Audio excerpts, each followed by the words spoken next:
monster inside of me. You better watch out if your enemy's a road ahead of full prophecy to be the greatest beast the world has ever seen. I feed him every day like the bones clean. I feed him all the hate and he grows me. And he gets claws real big, gets off quick. And if you cross him, you might drop dead. Metaphorically, of course, settling the score, never getting bored. Loves of blood and gold, always wanting more freedom from the source. They don't really understand until they feel the force of blood in. If you start shit, you be hard-lived in the darkness. Torn apart quick, you left scars ripped. You be chewed up and discarded.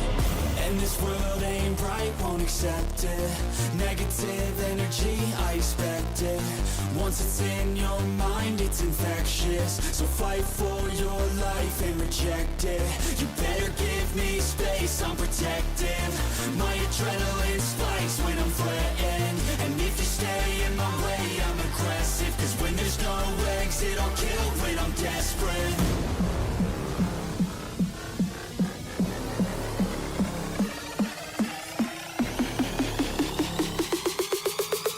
There's no exit, I'll kill when I'm desperate.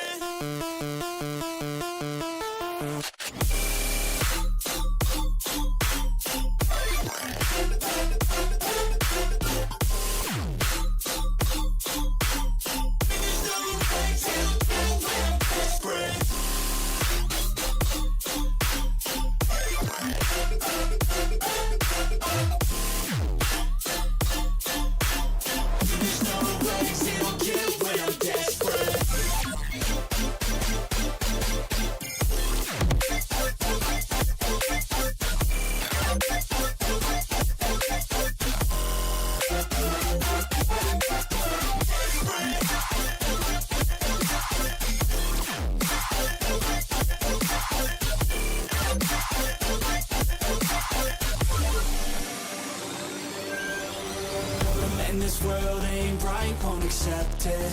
Negative energy, I expect it. Once it's in your mind, it's infectious. So fight for your life and reject it. You better give me space, I'm protective. My adrenaline spikes when I'm threatened. And if you stay in my way, I'm aggressive. Cause when there's no exit, I'll kill when I'm desperate.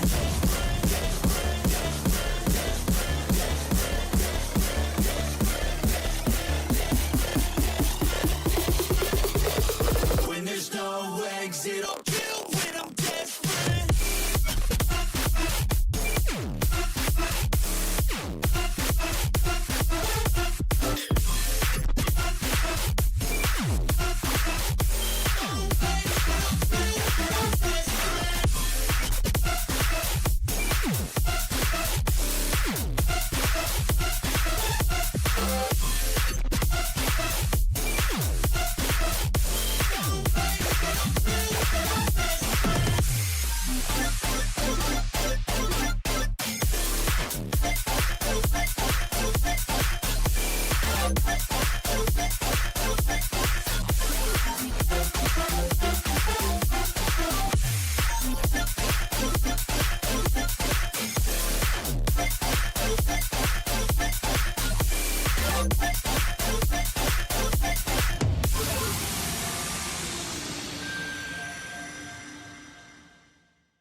Nothing could have prepared me for the high-stakes heartbreak that surrounds me.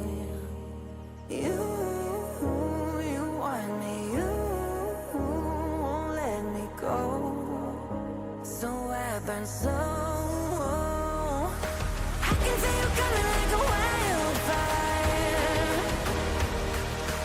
I'm just a fuel, baby, you're the light. If I'm not careful, you'll burn right through my soul. But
I'm ready. The demons unleashed from your mind hold me steady. Yeah. 'Cause you want me, you won't let me go. So I burn slow. I can see you coming like a wildfire. I'm just a fuel, baby, you're the lighter. If I'm not careful, you'll burn right through my soul. Burning like a wildfire. Careful, you'll burn right through my soul. Burning like a wildfire. Dynamizer.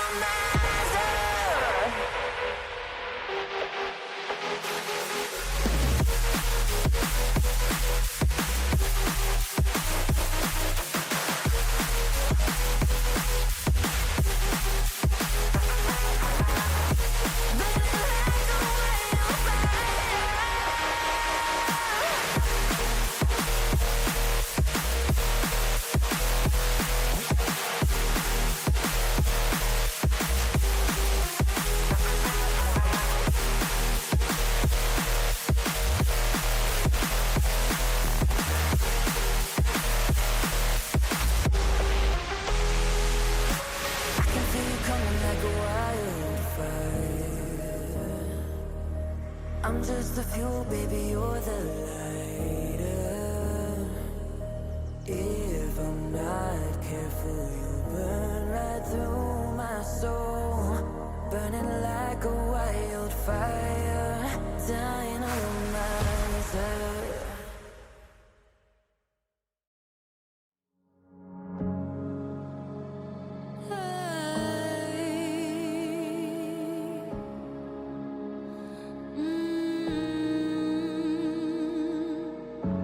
I've been seeing double vision.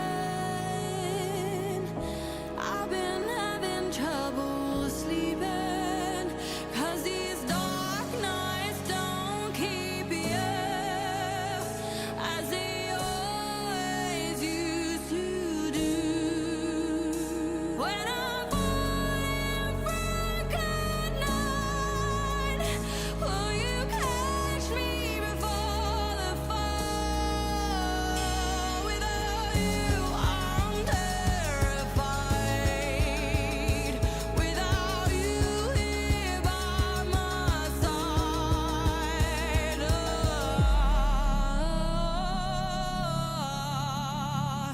I'm so dependent.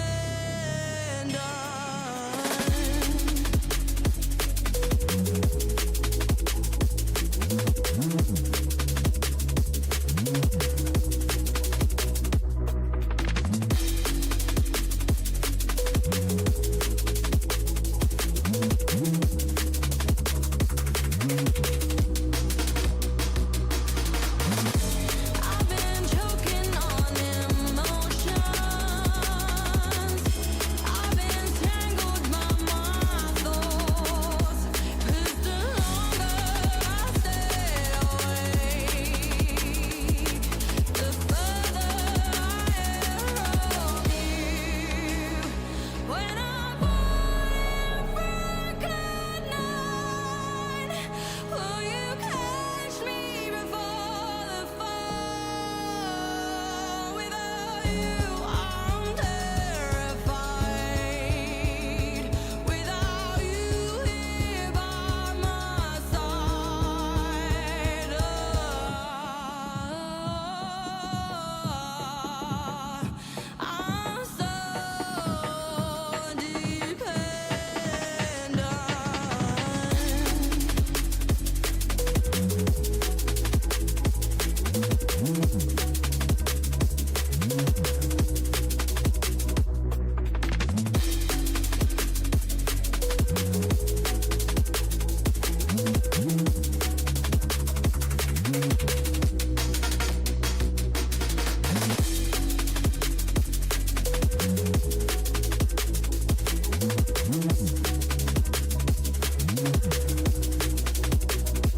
tune.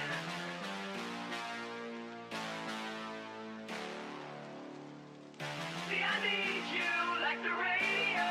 You keep the beat alive. Gotta have you like the stereo.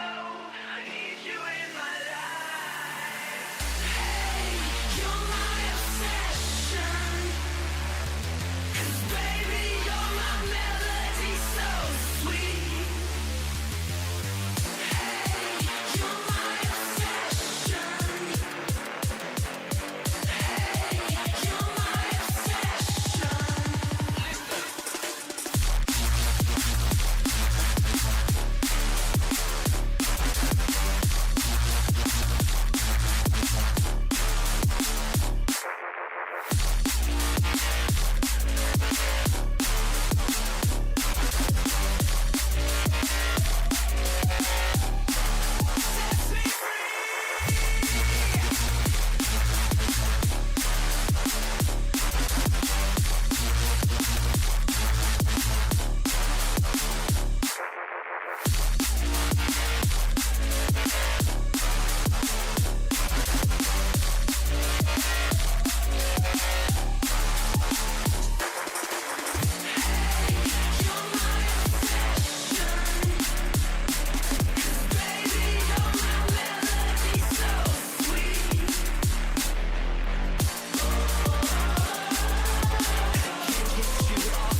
Knock knock. Who's there? VCT. VCT who? No, VCT China, Dante. Come on. You are right. Welcome, ladies and gentlemen. Good afternoon, evening, morning, wherever you are. And that is right. It is time yet again. More VCT China. Myself and Dante, the ever lovely veggie hot dog. It has been a while since I've been able to share the desk with you. How are you doing, my man? Nah, I'm doing fantastic. We're here for probably one of the most crucial points of the season, the most high-stake games that is most definitely imaginable. As you can just see, it's dropped down. It's Nova versus Wolves. Both of these teams have everything to fight for. Nova don't want to drop to 0-5, and Wolves want to do better than their football team, who are also doing dreadful. So a lot to ask for here.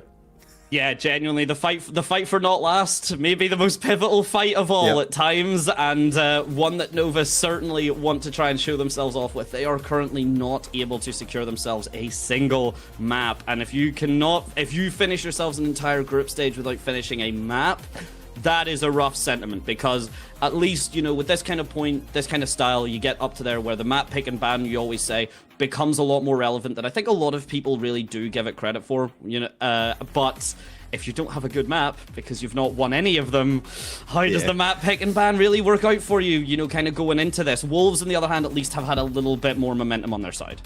Yeah, for sure. I mean, you've got two maps that Wolves have been able to pull through, and against decent opponents as well, right? That's where you have to look at, yes, you might have only had two maps, but where have those maps come against, one of them being Fracture and one of them being Peril, which actually translate back to kickoff as well. Peril 100% win rate over both of those sort of stages where we are in VCT.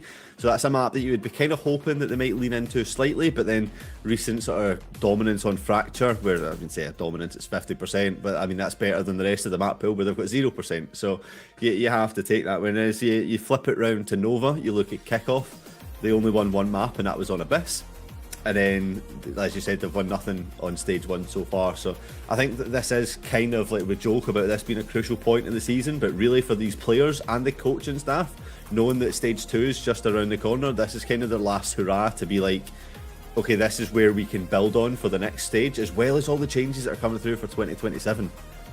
Yeah, that's right. I mean, we've had a full, essentially, reformat for the entire stage, for the journey as well. A lot of good positivity surrounding it as well, and it does look like it will overall be healthier for the scene. There's some questions about how much love Tier 2 or Tier 3 will get just in regards to that, but that is for another time. We may be even seeing, you know, some of these players in those kind of scenes really giving that a little bit more love, but time will tell.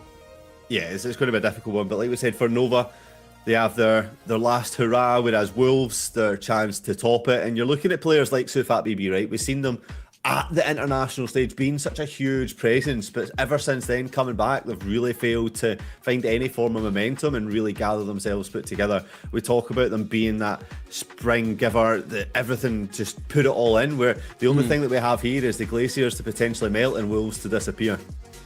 Yeah, indeed. I mean, whenever they got to Toronto initially, if anything, Wolves have kind of stuck themselves a little bit of an arrow in the back. And I don't want to say Wolves have by any means gotten worse since Toronto, but this region has improved phenomenally. And we look at the stats very quickly. I mean, Wolves are not doing awful. The pistol round being the second highest of the entire group stage is a big thing.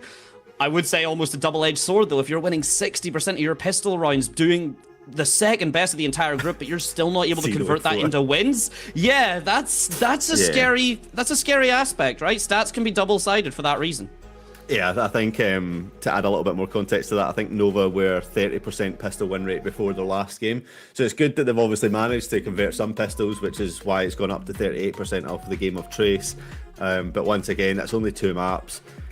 It's something that I stressed last time. If you want to start winning these games, you need to be focusing on getting that success. But then I guess when you look at Wolves, they have the success and still not able to do it. So then you can start to talk about how snowball a team are, or the snowball ability that they clearly don't possess, which is where they actually found a lot of success at Toronto, was being able to find that momentum and keep it going. Yeah, indeed. And to be honest, I mean, while we obviously with Nova and Wolves being the teams we're going to go watch, right? But this is not a criticism just aimed at the two of these teams. We have been seeing quite a lot over the course of this group stage. A lot of pistol rounds that then aren't converted into the follow-up, right? We've been seeing maybe a couple more thriftiers than people would argue. This is almost the thrifty region at times, I must say. Yeah, I mean, it is. Macklemore absolutely stands this region. Heading and picking up your grandpa's jacket and all sorts, but I just want to highlight, we're watching this the highlight package here, and I think for both teams we've only seen the team that we're about to talk about win 1 round. If they're always losing, it's a highlight package for their opposition for so far. And we kind of need to see some better improvements from them. Like we said, it's a really tough group that they've found themselves in. They have a lot of, I mean, the game after this, right, we spoke in the green room about how this is the day of fours. You've got the 2-0 and 4 teams sitting at the bottom here, and then the match up later on is the teams that are both at the top with 4 and 0, whereas you've got an EDG that look far superior as to where they were previous, which maybe throws some things in the banners before you might have thought that one of these teams could have took advantage of a redundant EDG side, but they've come back even stronger. And I think Wolves need to kind of look at what EDG have done in that terms of they had a slip, but they didn't let it affect them overall. They managed to correct it quite quickly with that course correction and fix themselves, and Wolves just haven't done that. No, not really. And as we see, the spotlight shining on them now, Glacier in particular, managing to win that first kill percentage out, and again, very high up in terms of the overall group stage. Swagzor just right behind him as well as we go from the duelist towards that kind of initiator role. One small highlight just before we look at those is, of course, we mentioned those big changes coming up 2027. There's also a lot of changes to agents coming up, so those icons for the attacker and for the duelist specifically could be changing up quick. Yeah, and I think that's something that probably both of these teams need to be looking at more than any other team at the moment. They're going to have such a long time between the next split to get prepared, right? You've got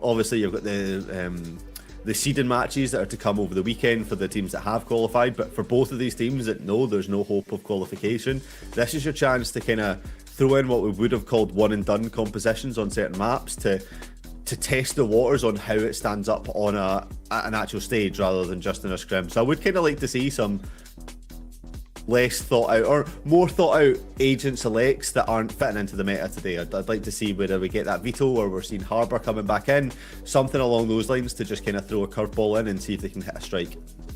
Yeah, indeed. I mean, who knows? Maybe curveball would be an interesting factor. I mean, if we have seen Phoenix, at least once or twice being forced out. Whether it's went the way that teams necessarily have hoped is a different story. But it is very much kind of everything is up in the air right now for Wolves and Nova, and I do hope that we see them kind of embrace that. I have always been a sticker of, despite the fact that statistically there are initiators and stuff that perform better than him, Fade and Sky have been very solid in a lot of these maps recently. Would be cool to see a team maybe try out the KO again, because I hold firmly believe that he is actually very strong, but it's just so situationally dependent, and KO's not had a great map pool for him right now, I must say. But as we get into the skirmish, we get everyone here set up. And any predictions, I guess, for the skirmish going in? Have fun. I don't know, man. I'm giving it to Glacier just because, there you go. I was giving it to Glacier because, weirdly enough, I have a feeling that, because in Valorant, you cannot swap guns and then do a faster reload or cheat that out, right? But I believe you can cheat out a knife swing. It's like, it's a millisecond or something faster. But seeing what Glacier can do, and the fact that seeing Glacier's already making a bit mincemeat out of Aesir here, he's going to want to at least argue back one. I think the skirmish is an underappreciated mental either builder or breaker, I will say. I would tend to agree when you're looking at the players that kind of take it seriously, but we're seeing a lot of mixed up things here with knives. I mean, yesterday they were playing gun game along the stage. You look at EMEA where you've had Boaster and Chronicle dressed up, or Yampate was dressed up as bees and things like that. Like, I think depending on what mental state you go into it is how you're going to come out of it. For both of these teams, I mean, starting to pull out the Vandals, maybe taking it a little bit more seriously. So you would probably give Wolves the advantage, given that they've just won here. So not only do they get that map selection, but they have that, like you said, the mental strength of going, well, I just won you in a 1v1 easily. And I mean, it was 5-1. It was quite clear. It wasn't even a close game. So yeah. And here we are now with the map picks and bans sorted. We can just tear through these. Nova getting rid of Pearl. Not a big surprise there. Pearl can be a very tough map. That be alongside very awkward. Wolves getting rid of Haven. Haven probably will just has been getting kicked to the side just because Lotus is essentially bigger Haven. And that is exactly the first map we get to see coming through. So Lotus in just a moment for map number 1. Very exciting stuff. Yeah, and I mean, this is where Nova were able to put on a kind of better showing against Trace. We were literally just talking about this is the map that they ruined my mental health, at least. Where they had a chance to win. They were at 11 rounds, had 5 ultimates on the board, and decided to invest them all to get onto that 12th round. But apart, taking that one round aside, and then obviously the consequential rounds afterwards, they did look a lot more of a team that were put together. Previously, throughout the stage, they've been 1v1ing everyone, and rather than playing as a team, we've seen them start to gather that. So Nova, I think this is a good place for them, and it's really where they can actually start to show the building blocks that they've put together.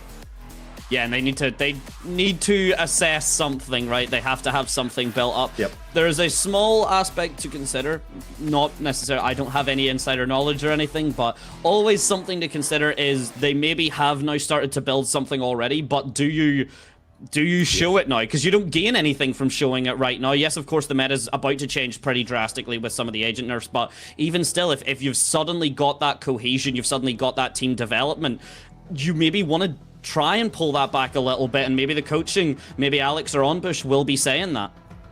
Yeah, I mean, you're absolutely spot on. For me, I think you just need to find something to make it work, and this is the best place to test to see if it's going to work. You can talk about scrims all you want. You look at AG beating PRX in every scrim they were playing at that last international, but really couldn't just make it work when they actually got to the big stage. So this is where your medal really gets tested, and you get to see what you're made of. And I think when you're 0-4, you've got no pressure. This is your time to just go out and play with real freedom and actually show what you offer as a player, what you offer as a team. And for the coaching staff, it's kind of a time to show why you're there. Like, both these coaches come in with a lot of respect on their names, but yet obviously haven't been able to translate it on this split at least.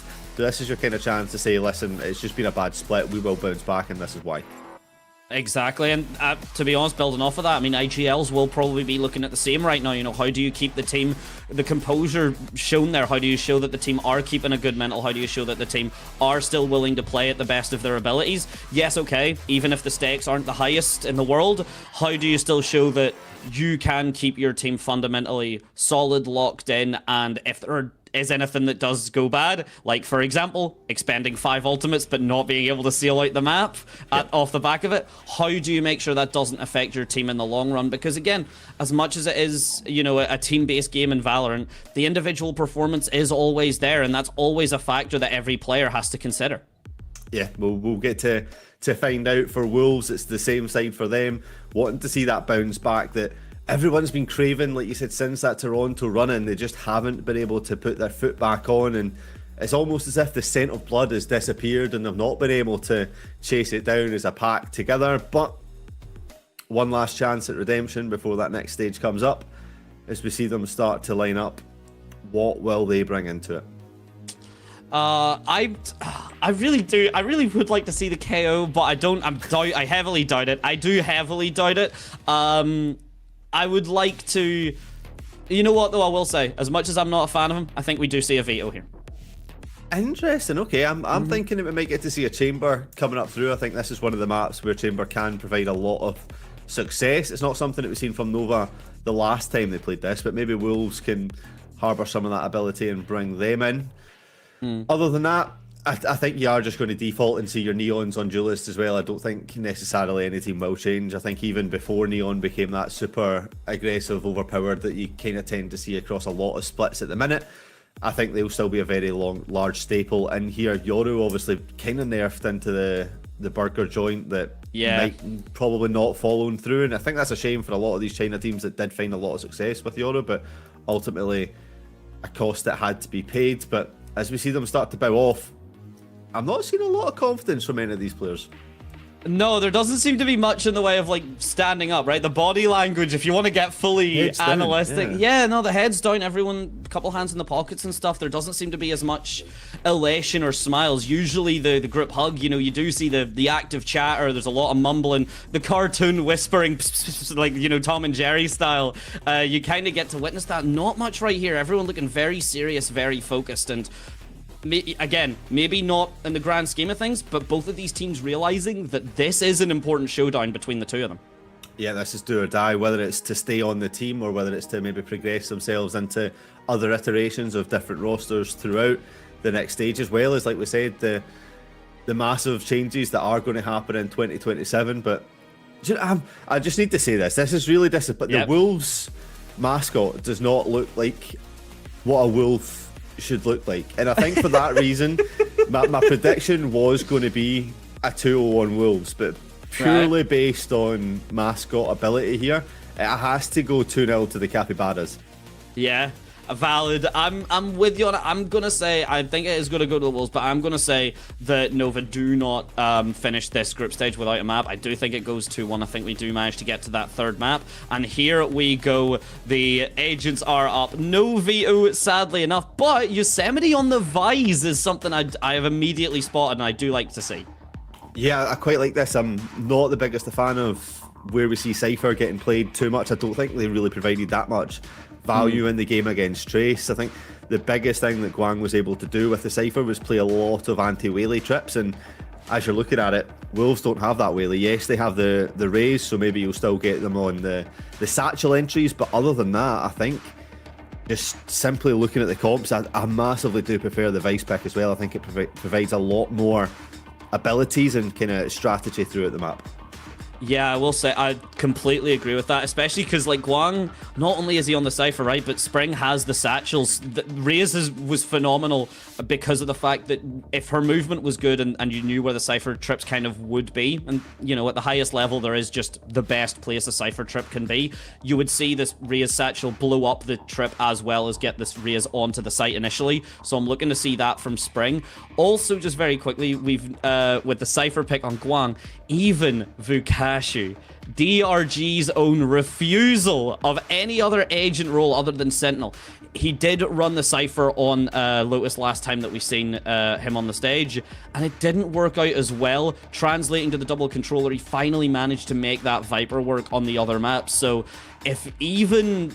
I would say the man who if even the Sentinel King himself, the man who refused to budge, is no longer able to get the most value out of Cypher on this map, that might be a cause for concern. Yeah, for sure, but we'll get to see whether they'll be tested today. like we said, Nova were able to get themselves into overtime against Trace for the first time in their history. Can they go one step further today against Wolves and get that map finally over the line? Well, as time ticks down, we're counting into this final match for both Nova and Wolves in this VCTCN Stage 1. And it's going to start off action-packed over on towards C. Pain shells immediately come through. We've got the arc rows. The flashes are good. The utility there just immediately overwhelming. No cypher trips as well placed down just yet. Guang a little bit hesitant to put them down. Does manage to get a tag on the Glacier. That's all he's going to find though, as Glacier finds his dome. And he has forced out a rotate there. We watch as Swagzor gets the support from Green and from Azir, but with a fully loaded site already, with no one in the background here, Nova have to rely on this push, and it's a single push from Swagzor on the Neon here from Waterfall, so essentially going to be relying on taking the attention away from Hall, and a pistol round? Not sure if that's going to be enough. Yeah, difficult. You've got the placement set up for the spike on Mound as well, so it has to be a full site take. And as it comes in, it's Wolves who are finding all the bodies. Only that one left on Autumn, the IGL. Getting chased away from Spring. The season's collapsing. And it'll be the Glacier that melts first, but Yosemite finishes this one off, and Wolves add to that 60% pistol win rate. Yeah, kept it very clean. I mean, you cannot ask for a better execute on that site, and you cannot ask for a better position, really. Just once the post plant was down, everyone had their assignment. Everyone knew exactly where they were looking, exactly where they were standing, and it made a retake. Especially when you're split off from your Neon, who usually can slide in front of you, of the rest of your team, and cause a bit of a distraction. That's a tough retake to make. So Wolves managing to keep it clean.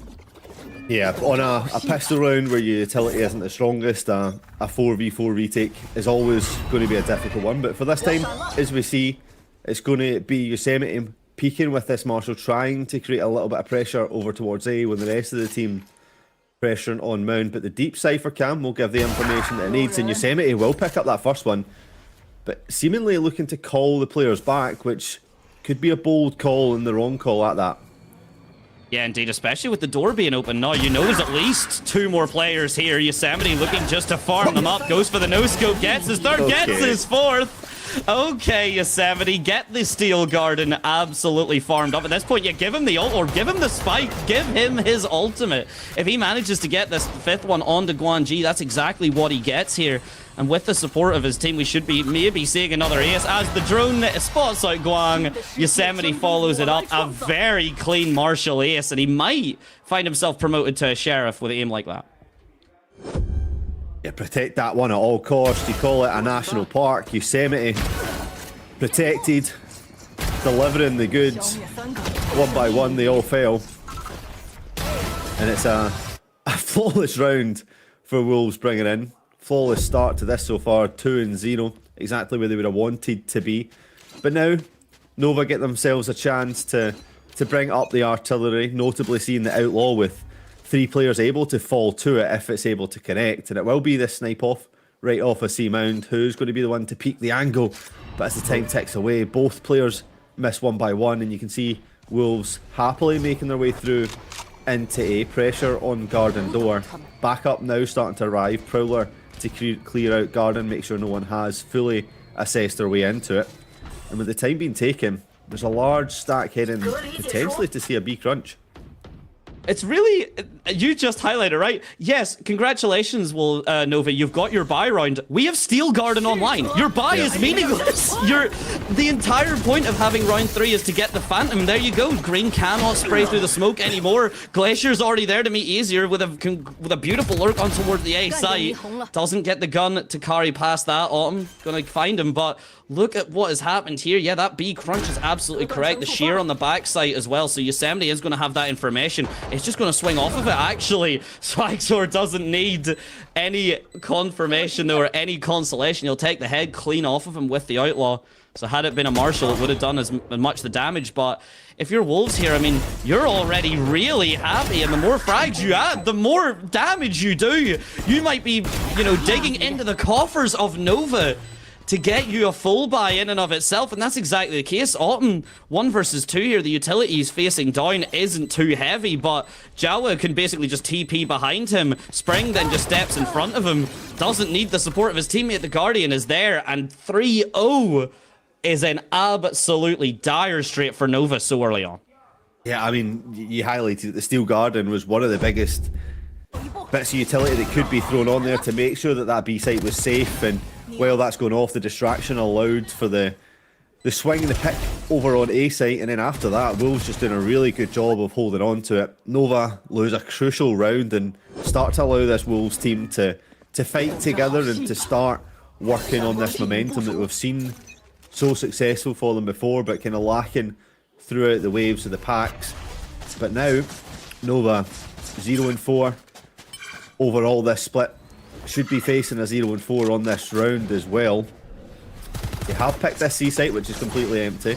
A load of util being chucked in just to make sure that they're not walking into any side of traps. But with the 5 players that were stacked over towards A, they'll now head themselves quickly over towards C with the spike being planted, not to mistake themselves for Wolves and start to try and defuse on a different site.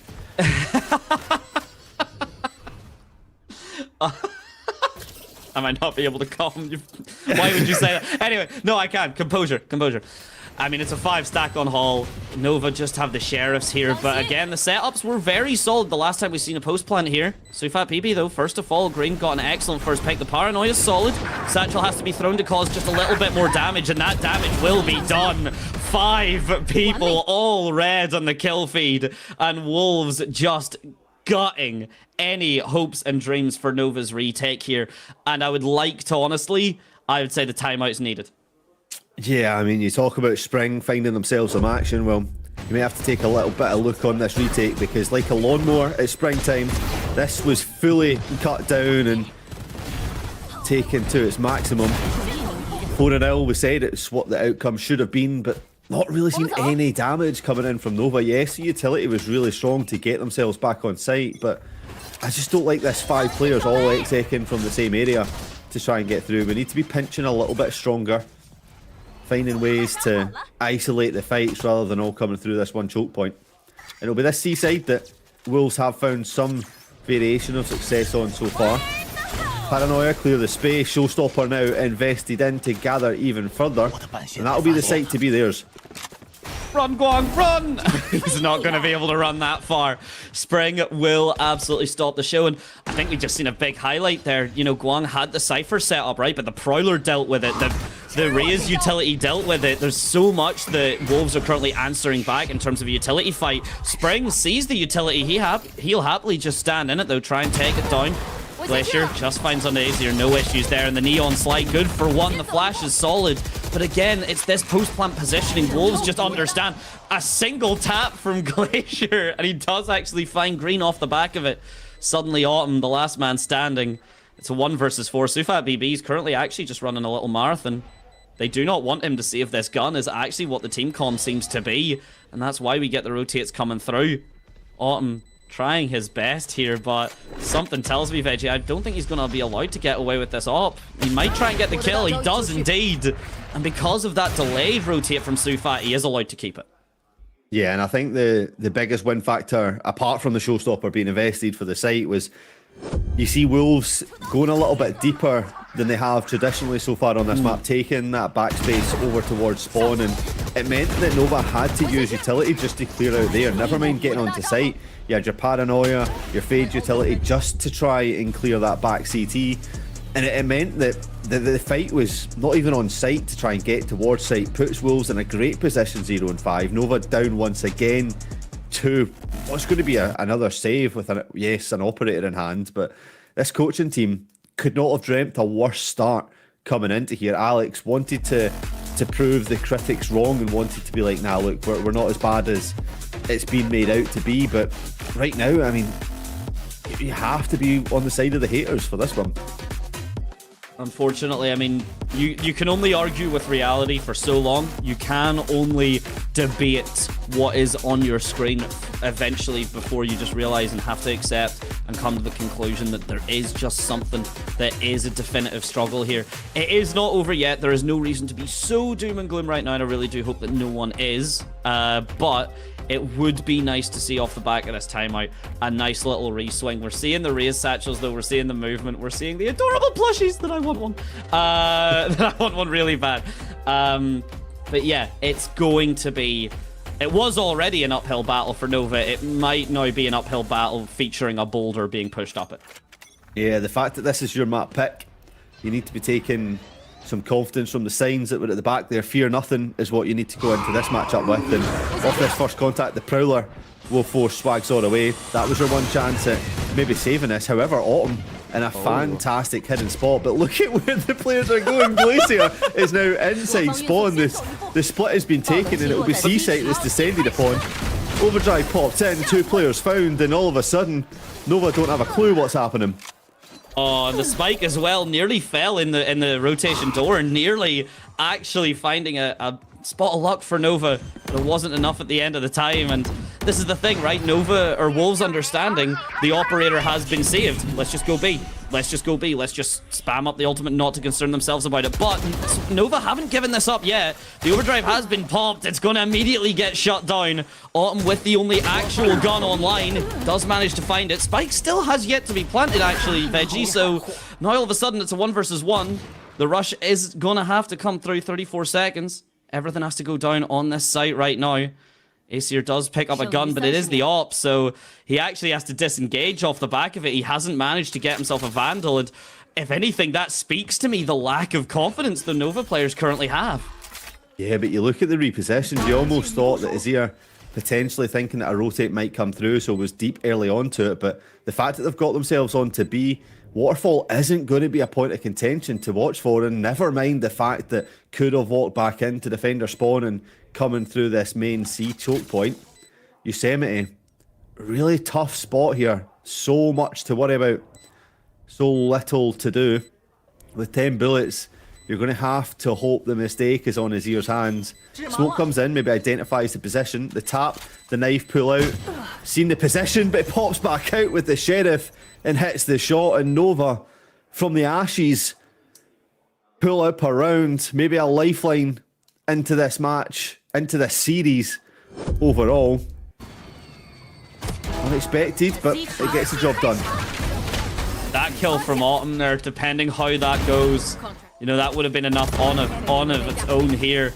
And Autumn, the IGL, doing enough damage to get his team, but it was very, very risky. Yeah, what was that, right? Oh my days. I didn't think Aesir seen him whenever he jumped back into the smoke. I thought that was a Hail Mary shot, but he's seen the elbow regardless, and he does the damage, so a bit of fortune, and it does favor the bold. Again, that rotate that I was kind of questioning, saying a lack of confidence, but Aesir showing me why he's there and I'm here. Absolutely phenomenal stuff to getting over their first round on the board, and it's already a very action-packed A site at the moment. Yosemite even losing half his HP over towards that C angle. Nova, one round could have been the difference here, but maybe sometimes that's all you need. We've still got this concern that you mentioned, Veggie, though. 3-stack on tree, converging from kind of one spot. As I do say that, though, Spring comes through on the other side. The shorty is good, and the rest of it not so much, though, as everyone starts to fall. Yeah, the shots just lining up. Wolves attack inside continues looking good. Yosemite will be popped down to that 36 HP, but with the plant now committed down, Nightfall still available. I like Yosemite just posting up right on the back, and I mean, you're looking at this already. It's another technical timeout is what I'll call this. It's not an actual timeout, but we're going for this heavy save. You get the chance to once again address the ongoing issues. But for Wolves, I do like the adaptation of hit C so many times, a lot of conditioning to value that any pressure over towards A is fake. We will be heading towards C and B, and this time it's just a full commit onto A, get the plant down, win the gunfights, and get away with 4 members left and really build up this economy even further than it already has been. I mean, yeah, at this point, Wolves, 2 more rounds, I would say, and the economy would just be safe for the entire half. You've got the overdrive, you've got showstopper, there's plenty of stuff to kind of cheat the utility or cheat the economy especially. So I would not very much count them out for a while, and that's a difficult thing, right? Nova, you got your first round, sure, but you could not get that momentum into anything further. We've got a save, so they're still not down and out just yet, but at what point do you say it's not the guns that are the problem, right? At what point do you say it's the positioning or it's something else that we need? It's not a full buy that's going to be the difference maker anymore. Probably when you're 0 and 4 in the stage is when you talk about that one. But the one thing that I'm worried about right now is how little value this operator has found since it's been purchased. Wolves doing a really good job of pushing it off any angle anytime it has picked the right spot. But I mean, I think we're on 1 kill so far with it, spread across the holders who have beheld it. Just not able to find anything. Maybe I'm about to misspeak, but no, the shot goes a whiff in array. And you can see already this B-split coming in. Nightfall invested, door to be broken. Paranoia will just hold back for now, but Azir has to find work with the Sheriff, and he will not. Tough thing to do being set down with the Nightfall, but again, post-plant scenario coming through for Wolves, and again, no ultimates to really break through here. You're looking at a Guardian, a Bucky, a Sheriff, even an Operator in this scenario. Swagzor doesn't have much of a gun here. The angles aren't great. The positioning isn't really going to support him here. He does swap out, gives Autumn the Operator, and swaps out to the Guardian, but something's going to have to be done, and credit to them, credit to Nova, something is being done right now, but Wolves just answer back cleanly. Jawa disrespecting the smoke. It's an aesthetic one at that. He just guns Autumn down regardless. Yeah, knew where the player was, took the gamble. I mean, it's not a bad effort from Nova, right? They were in a position where you really didn't think they were going to be able to make anything work, and yet they get themselves down to 2 versus 2. But I think a lot of that just comes down to the chaos that the Neon can provide of just sprinting in. How a Bucky's getting a kill from that range, I will never know, but it's little glimmers of hope that you can see the gun barrel. That's the barrel there, that's why. Right, God. Oh my God, it's already happening. It's already happening. Okay, the fight is okay. It might already be over. Decides to go for a fight. The fastest round maybe of the entire set so far, Veggie. It's been less than 10 seconds and 4 of Wolves are dead. Maybe Nova just need to do that a bit more. I wouldn't mind it. We're not seeing you find any success when you're sitting back and waiting for Wolves to dictate the pace, so why not up it and take it to them? You've found yourself now in a 5 versus 1. Let's see if you can find a way to throw this one away. But in reality, 3 players posted up on the spike, 2 down by C. You're going to hear the orb getting taken, so you could choose to punish off the back of that to try and stop the Steel Guardian getting taken, but instead Yosemite will just take this orb, use the roses for safety. And now that you get that online, you don't actually mind dying, because you will get that ult for the next round. It might be wise for these Nova players just to not challenge into this fight.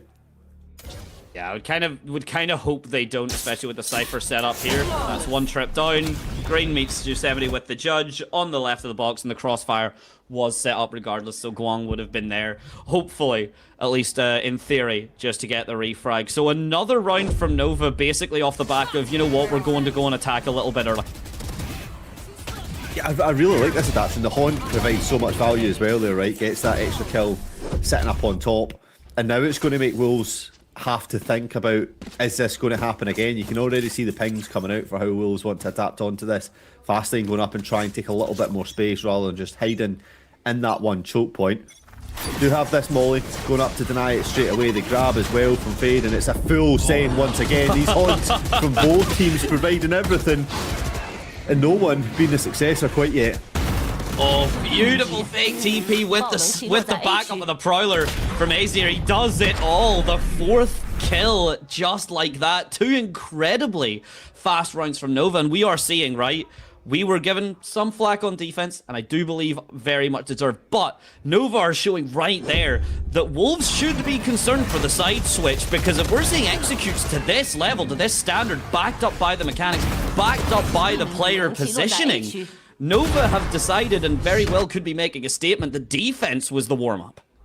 Yeah, absolutely. And I think when you look at what Wolves have for the rest of this half, the little rounds that come in, Nova have now shown that they're happy to commit onto that A side. So for Wolves, they have to start committing back over towards C, which is exactly what you're seeing. 5 players heading all the way over to Guan. Has these trips, but now the showstopper invested has to just give up the space. And this fight that was taken really just for 2 rounds. And Wolves back to potentially winning ways. A lot of a very heavy economy push as well from the Wolves. Granted, their post plants have been solid, but you don't have Steel Garden anymore. You don't have the Showstopper, and Nova have. They had all 5. The Nightfall's already been used, but there's a lot of utility for Nova to get themselves back onto this site here, especially with the overdrive from Swagzor. A little bit shaky initially, but does get his kill. The flashes, the molly actually means that Yosemite doesn't know he's standing in the snake bite, but Spring doesn't care about how venomous the snake is. He is a charmer in and of himself. Leaves it down to 1v1, Sufat BB versus Azir. The swing comes through, and it's Azir that's faster than Sufat BB. A 1-7 Veggie has suddenly become a 4-7.5 minimum for Nova, and that sounds a lot sweeter. Absolutely rescued the half at the best case. Timeout didn't find anything before, but somehow they've managed to put the pieces together, and the jigsaw is finally starting to look complete. And Nova rescuing this half. Bit too late to rescue the split, but for now it's something. The operator is now back out in their hands, and Wolves, having shown that they're happy to switch back over towards C, will find themselves heading back over towards A, and not as much to challenge that they've resisted before. Only the Fade, who will have to back up immediately to respect this space and wait for the team. I want to quickly highlight as well, Veggie, you pointed out Nova's happiness to use 5 ults to get on the site. They didn't do that this time. They've learned. They actually have learned a little bit here. We've got 3 still left. Granted, 2 of them essentially kind of rely on a kill. Green, the Viper's Pet, of course, requiring site control, or at least an easy retake. The Neural Theft and the From the Shadows kind of both either needing a kill or at least a little bit of information. But information's certainly been gathered. It's a good first shot from Autumn. He can't find himself anything more. Swagzor getting himself repainted to a lower HP total, but still more than enough to get himself to work with. And I want to say it is the last round. There's 2 ultimates that still could be used. Green's popped the Vipers. Yeah, again, use or lose, right? And we'll see who's going to be the loser of this half. It's been very, very patient coming through. Glacier set up with the Judge, though. Good first kill. Both teams will be happy with the scoreline if they can get this one over the line, but it's Wolves who are continuing to show the dominance on site, and it's Azir who's always the one left in these situations. 1 versus 1 against Yosemite, and the time it ticks away. Yosemite swings at the perfect time, not allowing another clutch in this Omen's hands. It just seemed to be one of the main reasons, I say one of the main reasons, one of the biggest reasons that they've been able to get a lot of rounds off the line. But I mean, what, 8-4? From where it was, you absolutely take that. We were looking at a 1-7. Like a 1-7 at the start, like, is a night and day difference. And I think for both teams, you're happy with 8-4, right? That's probably where we're sitting at the weirdest thing. If you offered Wolves an 8-4 going into the half, they probably would have taken that. Granted, at 7-1, you're looking for a much more dominant display, but you only need 5 rounds on your defense to clear this one through, and so far, you've had a much stronger display. Like these Phoenix abilities. Yo, hang on, wait a minute. Am I watching him live? Oh my days. That was very smooth. I like that a lot. I will always give credit, and hey, who knows, right?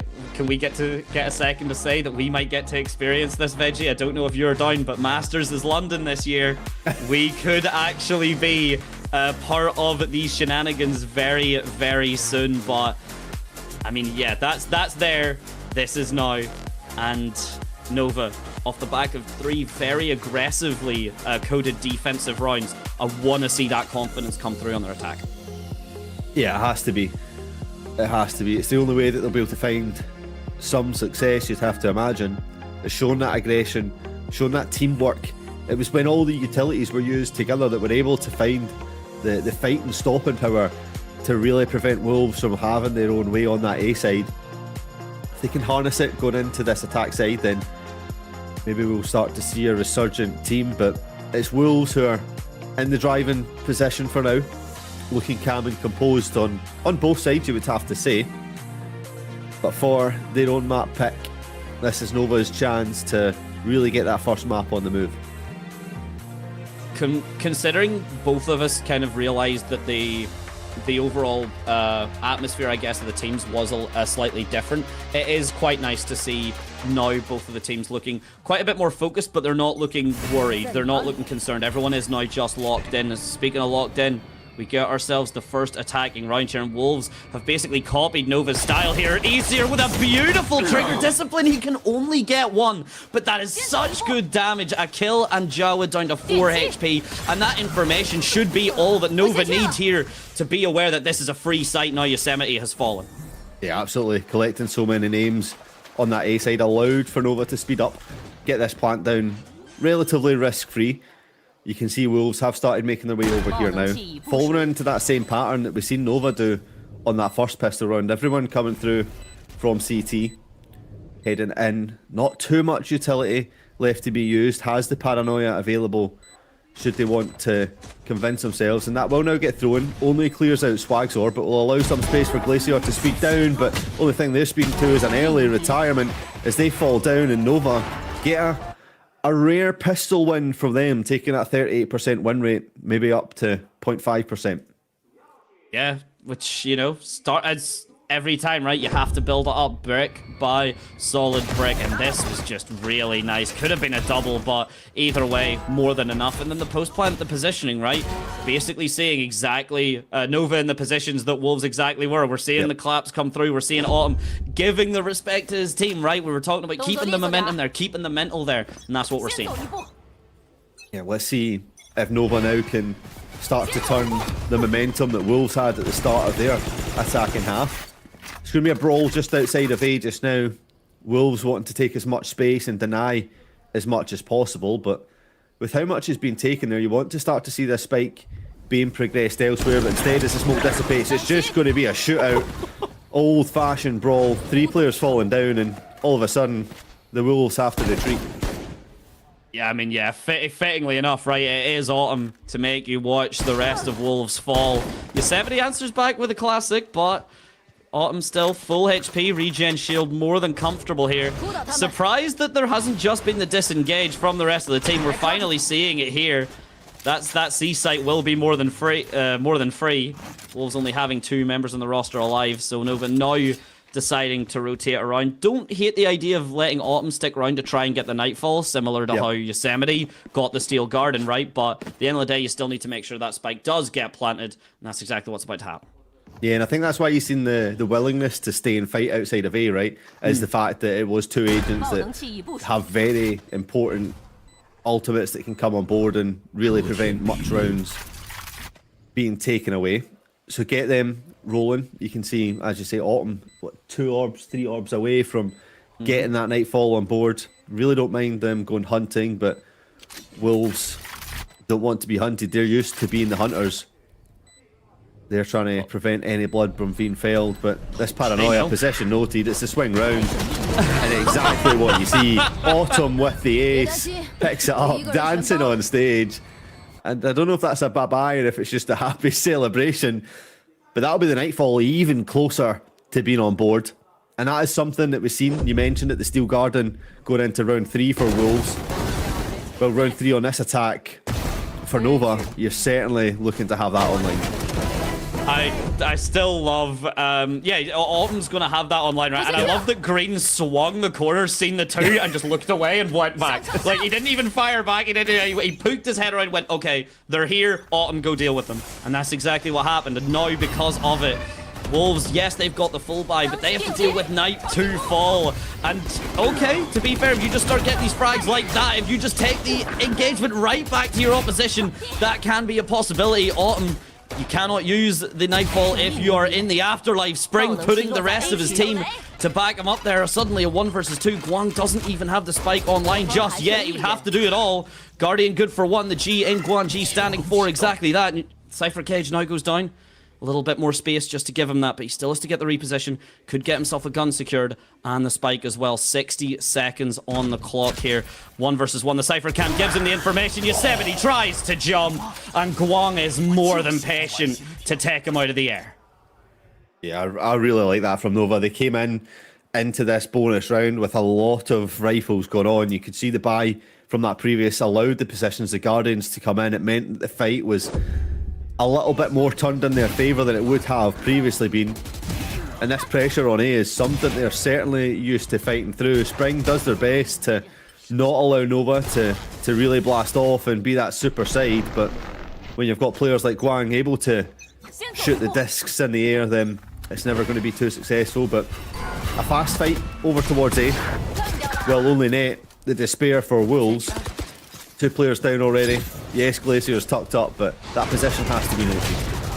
Oh, if you're on the prowl, but you walk into a smoke against a Bucky, it's usually only going to go one way. Of course, unaware that the Bucky was there initially, but will know now. And that's, you know, that's a good chunk of information, though, that Nova still have. You know, one's indoors, you know, one is kind of set up on that cubby with the Bucky. So the only person right now that Nova don't know about is Yosemite, and he's just made his presence known. Swagzor tells him, go right back to the C site where you belong. This is a fight between me and the rest of your team. What was that? Challenge just got snapped out of existence. And I think that alone might be the reason Neon is highlighted in the patch notes very soon, Veggie. Yeah, I mean, look, we asked for Nova to bring some momentum that was seen from Wolves in that first half. You expressed that the attack could be exactly where you see them find a lot of their side and strength to come through, and right now they're showing us exactly why that's the case. 4 rounds in a row. Yes, it's not up against much for that 4th one, but it's going to call out this timeout for Wolves, who now see this game tied up, having been 7-1 in the lead, find themselves stuck here in the mud at 8-all. Really difficult prospect to get back, and you give Alex a chance to continue to provide some value on this attacking side, implement some strategies. The ult orb's definitely going to be favouring in towards Nova now as well. And as Wolves get a bite at this apple, now that they have some artillery in their own hands, it needs to be the perfect plan to rescue this map. Yeah, there needs this discussion here could very well just seal the entire game. To be honest, if this is not the next right execute, 7 rounds. It's not back to back. There was 1 round that Wolves managed to take off, but very close to back, especially with the pace of these rounds, Veggie. They have been bloodbaths within like the first 15 seconds. I mean, what, I've seen 1 spike planted this half? Is that right? Yeah, I'm excited to see what the post-plant stats are going to be, because it's just going to be 1 out of 1. We've seen 1 and that was on pistol, so let's see what's been kind of conjured up here as Nova get their chance to attack once again. It's going to be a lot more pressure applied to A, something that's been consistently fought for. Wolves will try and fight a little bit back, but this Nightfall forces the position to fall even deeper, and with a little bit of chaos, Nova haven't taken too much space, happy just to sit back beyond this wall and collect the numbers of Wolves onto this side and actually just retreat elsewhere. Yeah, they're having to kind of push back. And one thing we've not really been as highlighting on, just because it is usually we get to see it at least a little bit. In Yosemite, the Arc Rose has been getting value, but you're seeing how Lotus gets played without any total flashes, right? We're not worrying about Yori, not worrying about Phoenix, we're not worrying about anything like that. So it does mean the positioning, the setup, particularly for the post plant for Nova and the defensive side for Wolves, you are able to get those more aerial kind of higher angles that, yes, they do leave you a little bit more vision, but you don't have to worry about that as much. And speaking of vision, Swagzor has it. The overdrive online, the spike not down just yet because a decent chunk of damage has been done to Autumn. Runs in on his own, Green has to back him up. Swagzor allows for the retake there, for the refrag, and a 2 versus 4 retake scenario for Wolves. Yeah, I was about to ask, are we going to see another save? Kind of looks like it. Absolutely. Timeout. Fought back straight again. No success to be found. You might question why that overdrive was popped by Swagzor, but at its time, it's a strong retake coming in from Wolves. The overdrive just forces anyone to push slightly further back, knowing that Zap laser is going to come straight for you. The bodies did fall just at it. Like you said, Wolves forced into the save. The timeout costing a lot, finding nothing. But for their side, they do have the overdrive and the showstop available. A little bit closer to that Steel Garden. Nightfall, quite a number of orbs away. You want to start seeing some priorities to getting these online, and maybe some set plays alongside these ultimates as well. Especially because A has been so volatile, C seems to be, at least C Mound, has not really been too much of a fight, right? You've got the kind of setup as well to allow Nova to kind of get themselves onto that. They've got like the Fade Prowler, they've got plenty of utility to work with to kind of take that control. Actually looks like with the spike being dropped on towards the C site, Veggie, they might have heard you. Yeah, I feel like Wolves are setting up for this sort of stall potential that Vice can play aggress overwards C, which is why you see a lot more people stacked on towards A, applying that pressure straight off the back. You know, once that wall pops, that you have a little bit of time to get the rest of the team together before, I mean, the rest of the attackers can get on boards. See the wall just trying to be tripped, and it's a spray through the smoke once again for Autumn that finds the kill. I think they just tried to set the wall off, but then realised that the player was dead, so didn't have to. So we'll now just retreat, and you can see that Wolves have given up a lot of space, but just want to keep challenging at these main choke points. Glacier with this judge, just hoping someone walks their way, but it won't be anybody. The Prowler clears out C for safety, and now Joa has a big task to challenge against this 5-stack and overheading their way. That Viper Wall is going to pop, and we actually haven't even been able to talk about that too much, right? Green, despite the fact he's not been fragging out as much, and the Viper Wall even not getting that much information or doing that much effectiveness when Nova were on the defense side, but they've been making it work on the attack. I say that. They're using it now for a full fake, but because of how pushed up Glacier was, he's got the information, he gives it, the showstopper misses it all! The needle has been thread, that's a far harder shot to hit than if he just killed someone, and because of it, Nova walk onto the site, 12 seconds left, the timer could have been their main opposition, but they just walk through, and the last person alive, Jawa, onto that A site that had been so concerned. It's a quick rotate, and Nova just take the C site. Yeah, like a game of Jenga. The wrong brick has been pulled for Wolves, and the tower has collapsed. Finding 0 in every one of these rounds. Only that one member of Azir fallen. Really need to find the course correction.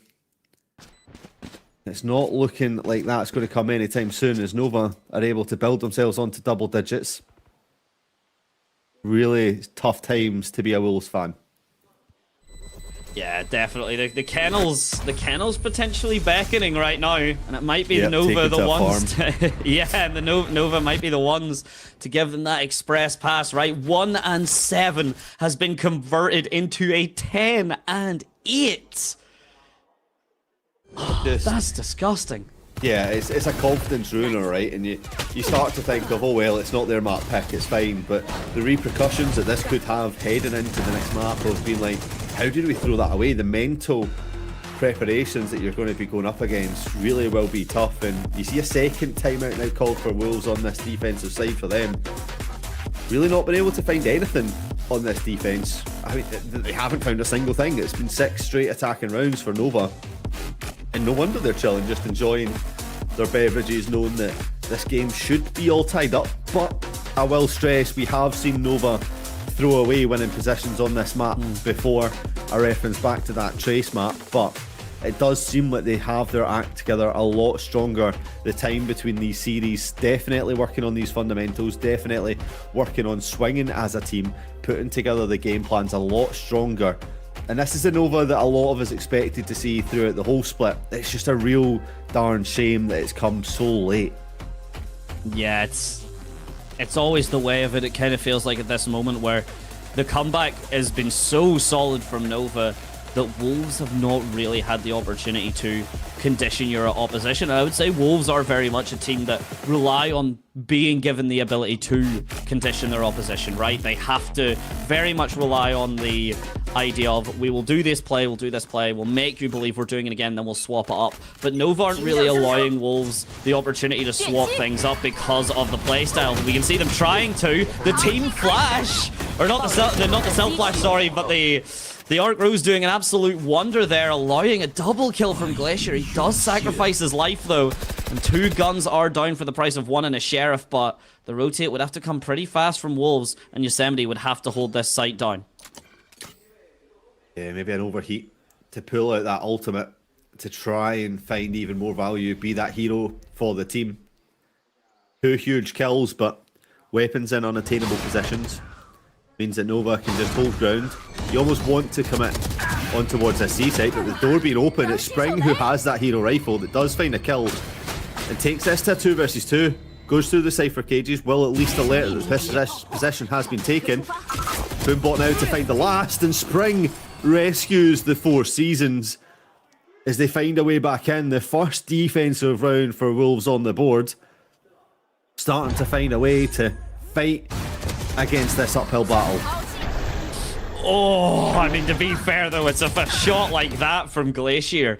How consistent can you hope that to be? It is enough for this round, but hero plays, we've said it time and time again, right? Especially on this desk, hero plays will not be enough at the highest level, right? And to be honest, you know, with Nova and Wolves, the position they're currently at 0 and 4, we're seeing that the hero plays were not enough on their own.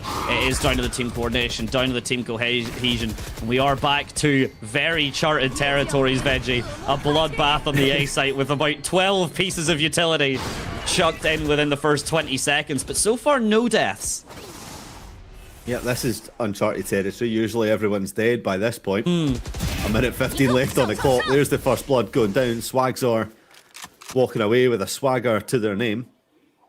Keeping Spring at bay. The leaves can't quite grow just about yet, but what will start to root down is the momentum again for Nova as they reach new heights. Getting closer and closer to that first map win.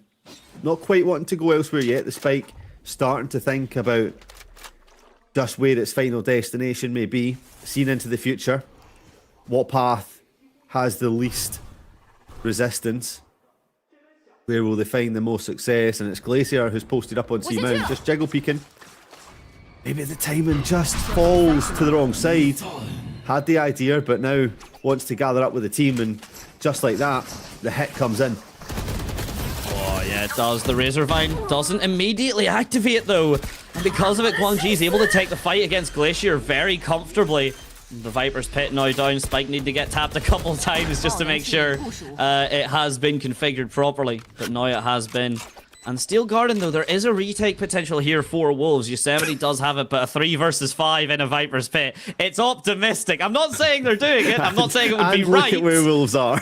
Yeah, I'm not saying in any way that they would. I'm just pointing out what you can see on the screen is all. That's I'm an optimist at heart. I'm sorry, Veggie.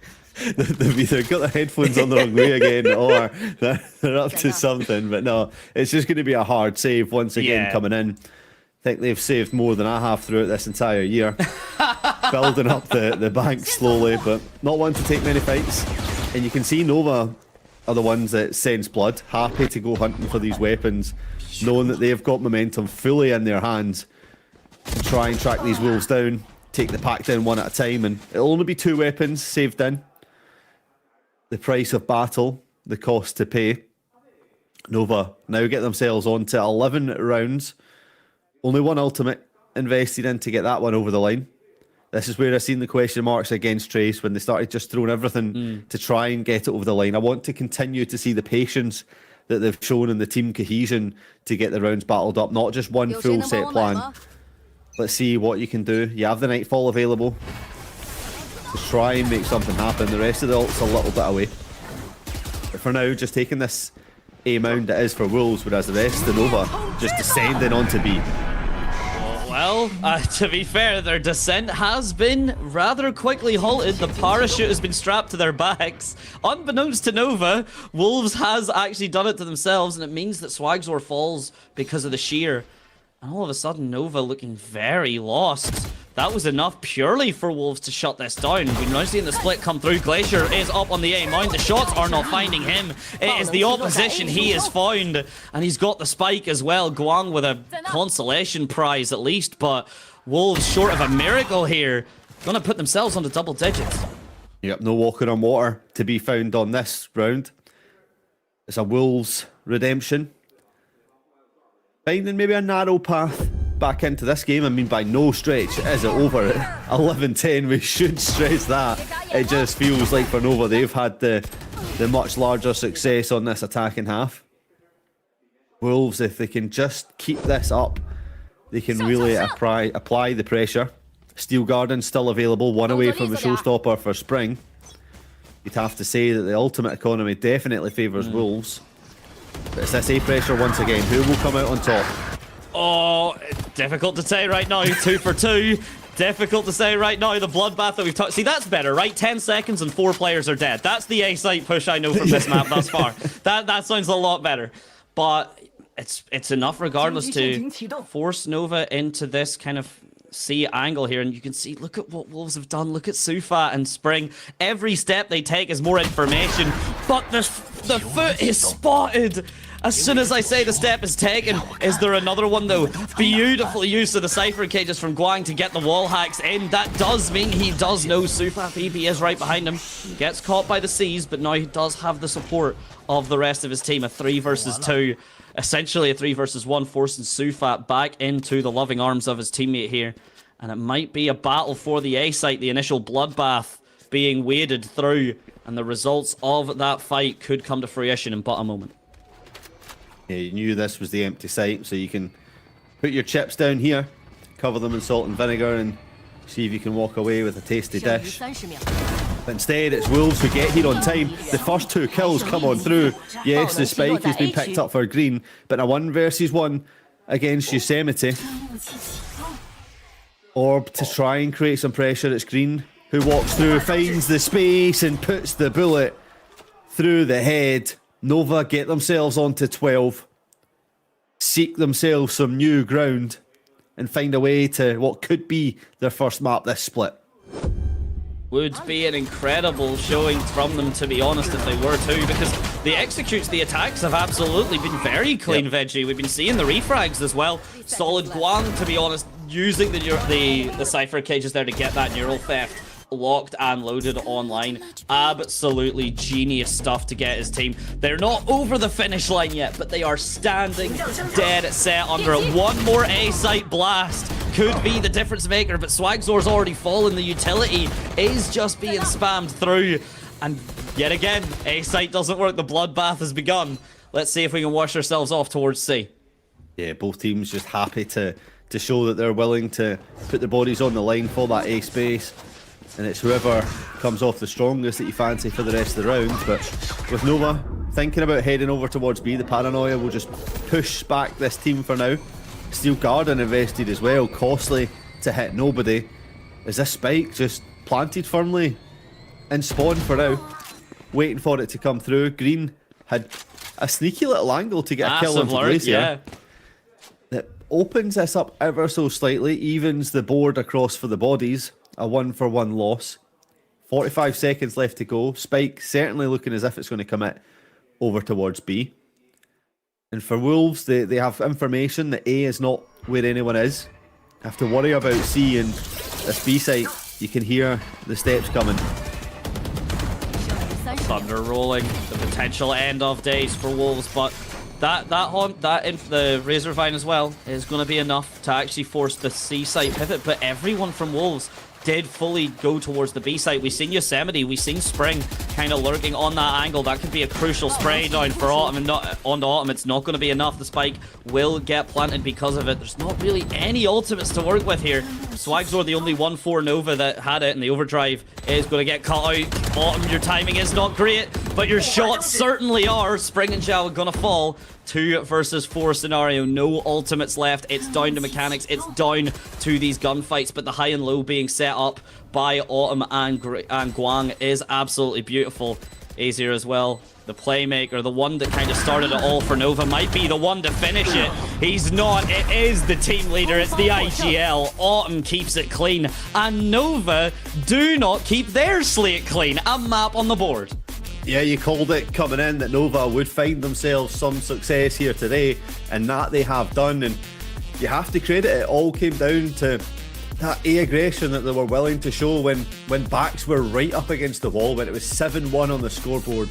The willingness to fight and really take control of that A side is where they found themselves back into the map. Without those defensive rounds, this game was over a long time ago. And I can't stress enough, the decision to then go aggressive was really the rod that broke the back of Wolves and gave Nova that chance at redemption, and really kept them in this match and set them up for success on their own attack. That's the thing, right? Speaking of setting up for your own success, the minute you've shown an aggression that does work to that level, we move on to Fracture, which is a map that if a team is coordinated with the aggression, it is a tough as nails map to defend unless you are getting all the value out of your utility and your positioning is flawless. So I'm honestly, if I'm Nova, very confident going into this. Yeah, absolutely, and you should be, rightly so. Untested grounds really for Nova, but a chance to show it off. Like we said, Wolves coming in with a Fracture 50% win rate, taking that map off of G-Line and losing to EDG. Funnily enough, the matchup that is going to follow the outcome of this. And I might be wrong, but I'm certain that we have not seen Nova play over towards Fracture. We just quickly consult my statistician. No, we have. We've seen them play off against EDG, which was a 2-13 loss. So we'd be looking for an improvement over towards that scoreline. So they're maybe hoping that they're maybe hoping that there wasn't any stats to back it up. They're maybe hoping, yes, yeah, no, we've not played that map. Yeah, this is untested grounds. Yeah, please, yeah, don't look at that. Don't look at that. I mean, when you're losing 2-13, then it might as well be. Might as well be, yeah. There's not much footage to go off in the back of that one. But Nova get the job done here on Lotus, their own map pick. We head over towards Fracture, like you say, which is Wolves' map pick and Wolves' home to play for. But I wouldn't be surprised if Nova can pull this one out the bag. It's all it takes, right? One map, 1 7-round loss streak, essentially into a conversion. But how do you get that far? You have to hear the team comps to find out. On the right, and one more side. Both backs, 50, Omen. One more, maybe. One more. No. 冰大头 What it? No. Minus 2枪是打多少？95。剩余30秒。强的。记已部署。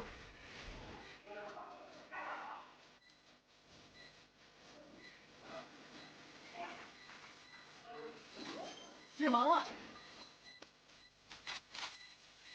看到了。喂 Nice. Yo, let's go. 3 kill for me. Champion. There you go, the team comms coming in, maybe the lack of team comms, but I really like to see the patience and trust that the players have. No one trying to overcall what is a simple, well, I say simple 1v1, but it's a 1v1 in essence, allowing the player in the clutch to really do what it comes through. And you see that when that kill finally did come through, a little bit of friendly banter between the players trying to keep that morale up. And for Nova, it's Autumn, the IGL, that really comes through shining, showing the value that they bring to this squad, and is definitely one to watch out for as we head through to the next, what could be 2 maps. Yeah, indeed. I mean, we've seen with the alt economy getting set up, right? The ace that was supported, but genuinely just anytime it cut to, it didn't even have to be Autumn, right? It could have been someone like Swags, or it could have been any other performance. We get to see the ace now in a moment. Even like Green, they're coming through to try and back him up. It's really good to see that Autumn was consistently big in the team up. Every time it cut to him, he was doing something. He was looking at them. He was, cheering them on, congratulating them. As much as Autumn was the star of the show in the server, he's almost a cheerleader to the Nova team as well, and that must keep the mental really fundamentally solid. Yeah, and that's something that we were expecting to come out of Sufat BB, right? That's someone that we had looked at previously of being that cheerleader, being that momentum springer. But instead, it's the opposite side of Autumn that pulls that together. And just to kind of highlight what we've seen from this Nova side is a progression from match day 1 of everyone just trying to take 1v1 duels and really having no team cohesion to right up to the very end here. You've been able to follow along the building of this team, right? Once again, it's kind of almost too little too late, but you're starting to see the pieces now falling into place, the teamwork coming through, the 5 stacks on site, the lurking players able to be set up for success, and you're actually finding them playing now more of a fulfilled team. And it's something that the fans will potentially have a little bit of hope for stage 2, is that if they can keep this up, then there's a potential hope for them to not repeat into this, what is 0-4 so far.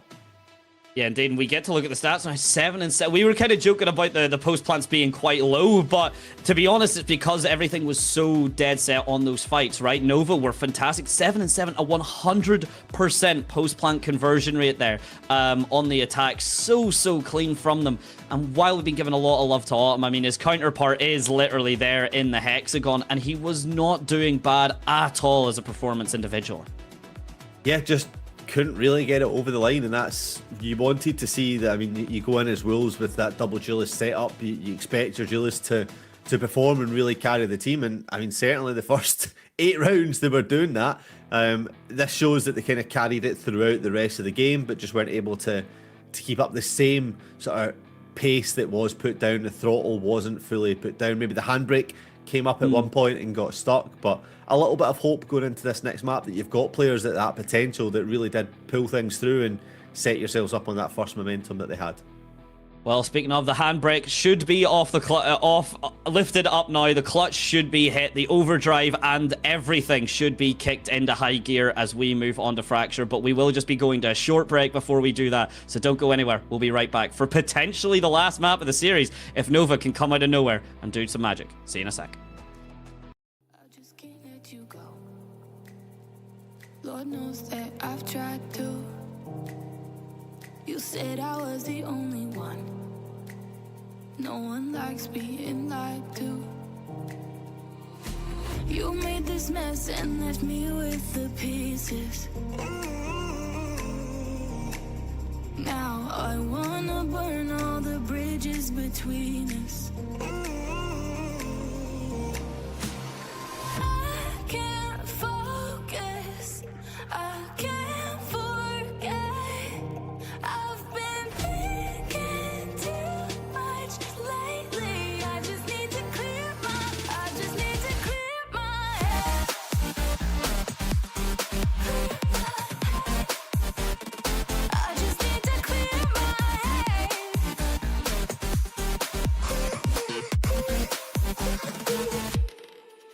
I've been stuck on your memory, but it's not like I need it. And we may have some history, but we don't have to repeat it. You made this mess and left me with the pieces. Now I'm gonna burn all the bridges between us. I can't focus. I can't forget. I've been thinking too much lately. I just need to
Ladies and gentlemen, welcome back for map number 2 in this high stakes matchup that we are here today. The toilet bowl of VCT China heading over towards Fracture. This is Wolves' map pick. This is Nova's chance to stop the curse and go 1-4. Dante, looking at the team lineups here, is there anything that's kind of standing out for you? I'm seeing Wolves not pick Neon. Yep. Which is horrifying. Look, maybe they've got something. I see a team not pick Neon. I immediately have my doubts. Seeing Breach come back out is cool as hell. We're seeing the Taeho come through. So a lot of really interesting picks, but Wolves not opting for the Neon when she has just been, we talked about this in the green room, she has been picked more this season than Chamber was on release. And if anyone needs help being flashbacked to that time, that was a rough time for Valorant if you were not a good aimer. Yeah, I mean, the only thing that I'd say picking off of that is the one win that this Wolves side does have on Fracture. It was the single Whaley player that came through, Taeho, Cypher, Brim and Breach, which I believe is what they've set up with here on this side. But for Nova, it's a completely different composition to what they played, and rightly so, into that 2-13 against EDG. A Chamber was on board that time. We're not going to get to see them quite play. A Taeho was also in play in Breach and Neon. So some different forms of iteration. You can see Sky being brought in and just heading back to old trusty Whaley, Neon set for executions. And it's Nova who find themselves here on attack straight off the bat. Wolves going for this typical A set play of the deep smoke, stun off of any contact and try and deny any A space. But the crunch is coming from Satellite, heading in through this dish, matching up to the supernova that they can be. Dashed onto site, Spike now preventing itself on as well, and this fight over towards main could really set out the stalls for the rest, but it's Glacier and Nova who come in. Autumn, the MVP from last time, finding a way to keep this up, and oh my goodness, Glacier. Oh, but he gets taken down finally. 3 for 3, but it's Autumn now having to do it all. If he were to do it, the spike has been dropped. He has lost all of his positioning, and Wolves know exactly where he stands. 50 seconds just to block the spike here from him. There's really not much he could do. He could go for a rotate, but he makes noise in that rope. I don't think he's really even got the time to get his way all the way through B, especially as the timer continues to tick down. So just a shaky swing here. We're seeing the double upswing, the jump peak, and Yosemite backing up Sufat BB. Really nice defense from Wolves off the back of that, pushing through doors, but could have went either way. Yeah, you felt at one point the fact that site had been taken from Dish, pressure was given up through main, that Nova were certainly in the driving position, and it's this fight from the likes of Glacier just holding things down that stopped any real pressure being applied. If Spike got planted, maybe you're looking at a different position, but Nova just wanting to deal with the players that were in between them in the first instance, rightly or wrongly so. We'll find out as the rounds go on. This time Wolves a little bit more passive. An early stun forced in towards A. Breach not quite ready to use any utility. And they seem to have the idea that Nova are walking their way up this A main. Oh, it's very shaky. Guang could have just gotten away with murder. It looks like he has. And the explosion now towards the A main. Jawa just throwing everything he can, being supported by the salvos as well. Green essentially rushing in to give him his own life away. There is no way anyone else was backing him up for that. There's a bit of a miscommunication, bit of an overheat. Swagzor at least finds himself one, but Wolves answer back very, very quickly here. No space really gained for Nova. You've got that control of Dish, I do say, Guang, but with a classic here, he would have to get the shots absolutely clean. And even then, this Brimstone smokes have came down, so there is a theory, a feeling that someone will be there. Glacier, shot gets a little bit waylay, a little bit off-center, but more than happy to walk away with his life still. Plenty of HP to challenge this classic. Does see where Aether is, and that means he's trapped in the corner, stuck with the spike. Smoke dissipates, but Glacier 180s, no concern at all. The last to fall, and a very nice 2-0 from Wolves. Yeah, a little bit of damage done on the board. One player falling, a couple shields being repurchased in, but as things go, Wolves start off this map like they did on Lotus. Strong contenders, showing why this is their map. However, Nova showed their willingness to adapt and fight back against adversity, and we're not quite there yet, but they're certainly the option for it. Wolves looking this time to go aggressive outside of A dish, apply the pressure of their own Tahoe drone to get the utility, but it's Nova who've switched things up, heading over towards B, using that drone themselves, dashing up, following the blinding light. This B side will be theirs. Completely empty. But the utility here, we're seeing the aftershocks, the stuns, the mollies, a lot of stuff being committed here to gain this space, but Nova have gained it exactly. The salvo comes down to push Azir out, gives Glacier a hug, and gives the rest of his team a couple of bullets to meet up, but it's not enough on its own just yet. It's not done and dusted. Zhao and Yosemite do pick up their frags here, and a gun could be the upgrade for Yosemite, but he absolutely collapses at the choice he has. The options were too many, and the decision paralysis comes through. Cannot get a gun in time, and does fall to Nova. An early round for Nova. Didn't have to wait the whole time out for this time, and you have to say it's Azir, the clutch from the last map, who found themselves success in the game. Once again, providing the huge value. 3 kills all in the 1 round, but certainly keeps them going. Nova continuing to switch things up. No round quite the same just about yet. Keeping Wolves on their toes of where these attacks will come from. The joys of Fracture is there's a 4-pronged side to everywhere that you want to go, and Wolves exploring every single one of those avenues, making sure that the predictability is at the lowest potential, and the sites that they go to set themselves up for success. Wolves wanting to apply the pressure outside of A this time. Only Guang to answer it. Has to kind of retreat to get back with the team, but this should allow a little bit more pressure to be applied onto B. Should, but Spring's looking real good, and Yosemite's very aggressive on the angle. Guang, you need to hit that! Guang, you need to hit that!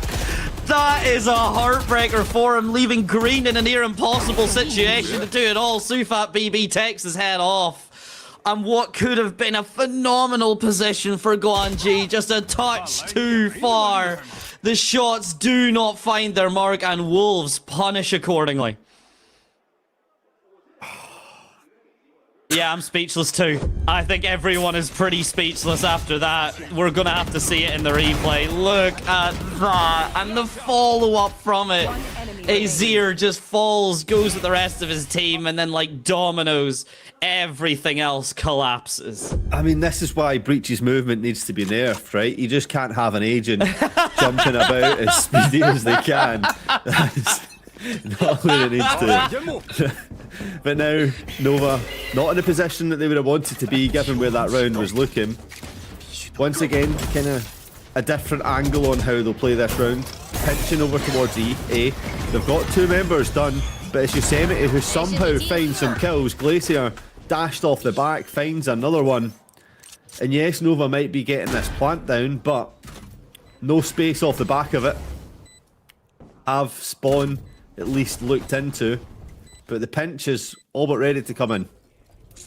Very little space, no gun upgrades either. So Aesir, the most he can hope for is maybe the orbital strike gets its value, but the salvo here from Sufat BB probably going to shut him down here. Decent chunk of damage is done, but he is dead at the end of days. Convergent paths being dropped by Glacier. Arguably an overstep, but if you can confirm the round, then irrelevant, all much the same, and that's exactly what Wolves are looking to do. Swagzor with just a stinger here would have, yeah, cannot even hope to dream of something other than a shot to the head. Yeah, it was really good delay there from Sufat BB, just to use the salvo to create the 1 versus 1 for themselves, an angle that they didn't have to clear out, but also drew Swagzor across to try and support. And it meant that the rest of the 3 stack that was up by Dish could find themselves onto site a lot easier. And that just creates the pressure for the spike to be planted, and this timeout to be called in from Nova. Early on the doors, try and course correct like they did on Lotus, sorry. So 4-1, pretty sure that's a flashback to where we were previously, just a different way of getting there. Alex, desperate to find a path back into this.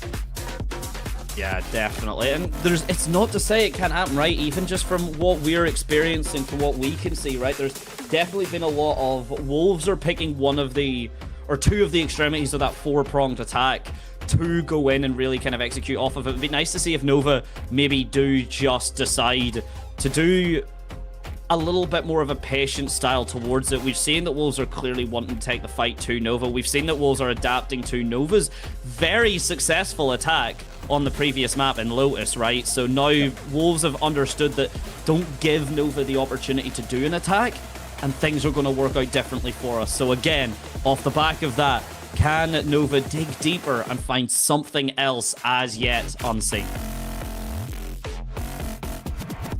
Yeah, for Wolves, it was their defense that was so strong against Shilai, bringing up 9 rounds.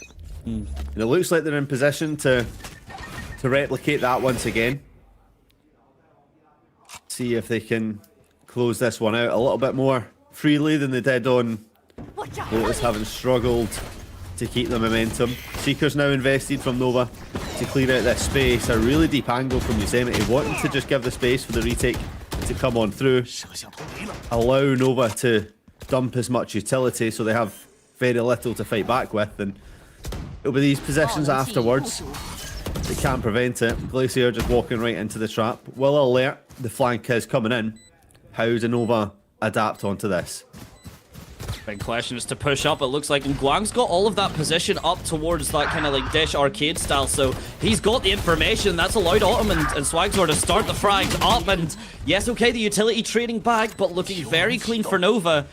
2 versus 1 right now. Jawa has at least got himself onto the spike, but the Molly's going to get him off of it pretty damn quickly, and the timing should be enough here. He spotted the backpack of Aesir there, of the Brimstone. Goes for the stun, actually. He's going for the stick. It's Guang, though, underneath to wrap back around to prevent a potential heartbreak there, had Nova gotten a bit too complacent.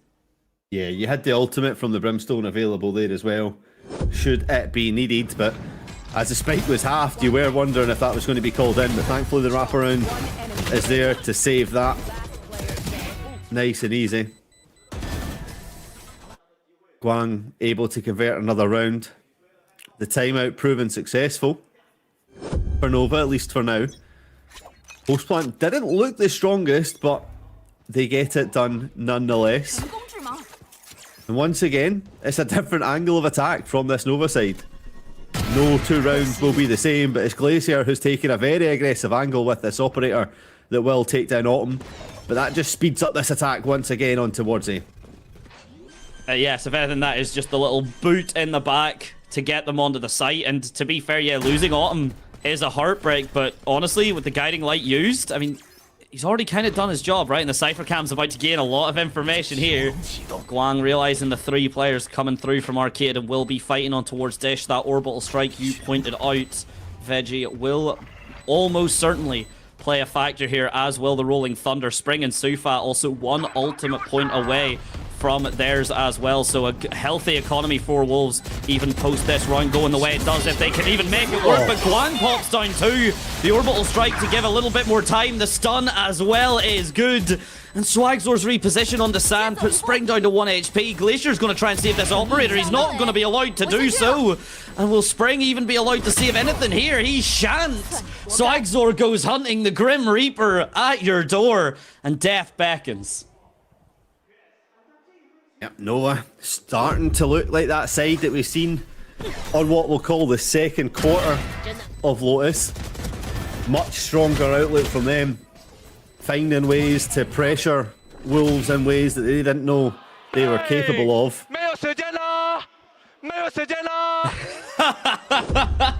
And the man himself keeping everyone hyped, the audience hyped, us hyped, everyone, and Wolves putting them into a timeout. Yeah, this is not territory that Wolves have really been in before. There's no time is what's being shouted there. There's no time for Wolves to fight back right apart from right now. Really need to find a way. 4 rounds is what they had on attack against Shilai. 7 is what they had against EDG, so it's a mixed bag between them. But for Nova, having only took 2 rounds off of EDG, this is a much stronger outlook. The composition changes clearly providing some value. Yes, the opposition strength is slightly different, but you can only play up against what's against you. And right now, Nova really showing what they have on Showcase. They've got something. They definitely had it. It just was that kind of idea. We kind of said it before of they had gone against the cream of the crop. I mean, XLG, DRG, or XLG and EDG, apologies, are absolutely having a performance right now. That 4-0 from both of them. So very, very clean stuff. But Nova clearly not just out of that at the moment. The economy struggling for Wolves now. 3 ultimates though, so it is a good cycle of the economy. Meanwhile, the orbital strike and the convergent paths both used by Nova here. It's an aggressive push to do exactly the saturate into the orbital strike play. It finds no one. Meanwhile, 3 kills for Nova on the feed. Overdrive is popped and Swagzor cooks us up. A piece of meat done to perfection in the form of the remainder of Wolves. Yeah, and it's the Wolves who have become the prey. Nova sensing blood is in the water, pouncing upon their enemy and really putting the dagger into that back. I'm really impressed with what I'm seeing from Nova. I thought there were some bright sparks last week when they took on Trace. Like I said, they were just unable to get the job over the line, and when it came to the push come to the shove, they were unable to fully commit to it. But right now, this is a side that look as if they're well drilled. They know what they're doing, following the game plan to a T, and finding that success. 4-all against this Wolves side, challenging up against Glacier. Unfortunately, the operator will come out on top, but they found themselves on site. They will be sticking this plant. Manages to just about escape the tail ult, but not the bullets that come in from Wolves. And this retake starting to find some success. Okay, Swagzor, the positioning, he's fought it down. Yes, okay, been handled, but okay, Glacier. Oh my days, he's got to at least get it to half. Not a concern just yet. The spray through the smoke here, 1 versus 2 though. But surely, right? Surely the support's gonna come through. Yosemite, a teeny, what arguably could have been late, but not enough to be punished regardless. Fashionably late, shall we say, to show up to the party and back up Wolves, but keeps the momentum on their side. Yeah, the pressure that was applied from the Cypher ultimate to prevent that lineup maybe for the spike just about saves that round. But I mean, considering where Wolves were, Swagzor does a really good job to keep that retake from fully finding its success. Yes, Wolves put a 5th on the board, but Nova continue to be, continue to make it expensive and continue to impress. Oh, okay, not even a second had passed and green is gone, but the utility spam on Dish, it is thick and far between. Oh my days, I count the number of utility that has just been used here because I'm pretty sure it's more than bullets have been fired. But either way, it's Nova fired from this round out of a cannon, essentially. End of round number 11 here. Guang stuck between a rock and no place at all. He's just going to get himself comfied up in tower, and another one of those kind of half timeouts, will we say. 60 seconds of talk between the team. Of course, the coach is not allowed to get involved, but Nova at least able to discuss that Wolves are... the entire kitchen sink is being chucked at them. Yeah, it's Wolves this time that are fired up. Not talking about the cheerleading, but they're certainly putting the pressure on. Nova found success on that last map by being the aggressors and really changing the pace. This time Wolves are happy to do it. Starting to get a feel for where Nova are heading to. Gamble stacking right. You can see it's a 1 versus 3. Tries to isolate any fight, but with all 3 members stacked up there on the spike. The trade was always supposed to be good, and this time it is. Wolves continue to add round upon round. Looks like Nova were pulling through, but like you say, the initial kill coming in before the observer's even able to get it onto the screens. Pressure applied immediately after, and that round was only ever going to finish one way. Indeed. Timeout coming through. The second one, though, from Nova. And remember, we're not even onto the second half just yet, so both of these burnt out is a good sign for the Wolves. They still have 1 left to probably go into that attacker side half from themselves, right? And Nova, again, they picked this attack side. They very much were comfortable off of their performance on Lotus, which, I mean, they absolutely should have been. It was very clean once it came through on the attack. Wolves now managing to fight back, managing to keep the composure, and I think it is just off the back of those initial really quick frags, Veggie, and when those don't come through, the utility spam seems to have just overwhelmed Nova. Yeah, Yeah, I mean, what, is this the second time out in like 4 rounds for Nova? 3 rounds maybe? Having picked up one and then lost it again. Need to try and pick up the spirits of the teams to get themselves throughout it. They know attack on Fracture is one of the stronger sides to go through. Defense can prove tough given how many avenues onto each site there is. Trying to guess which way it's going to be. I think Nova, I've said before, are doing a very good job of splitting up where they're going. They're not just proving they can take one side.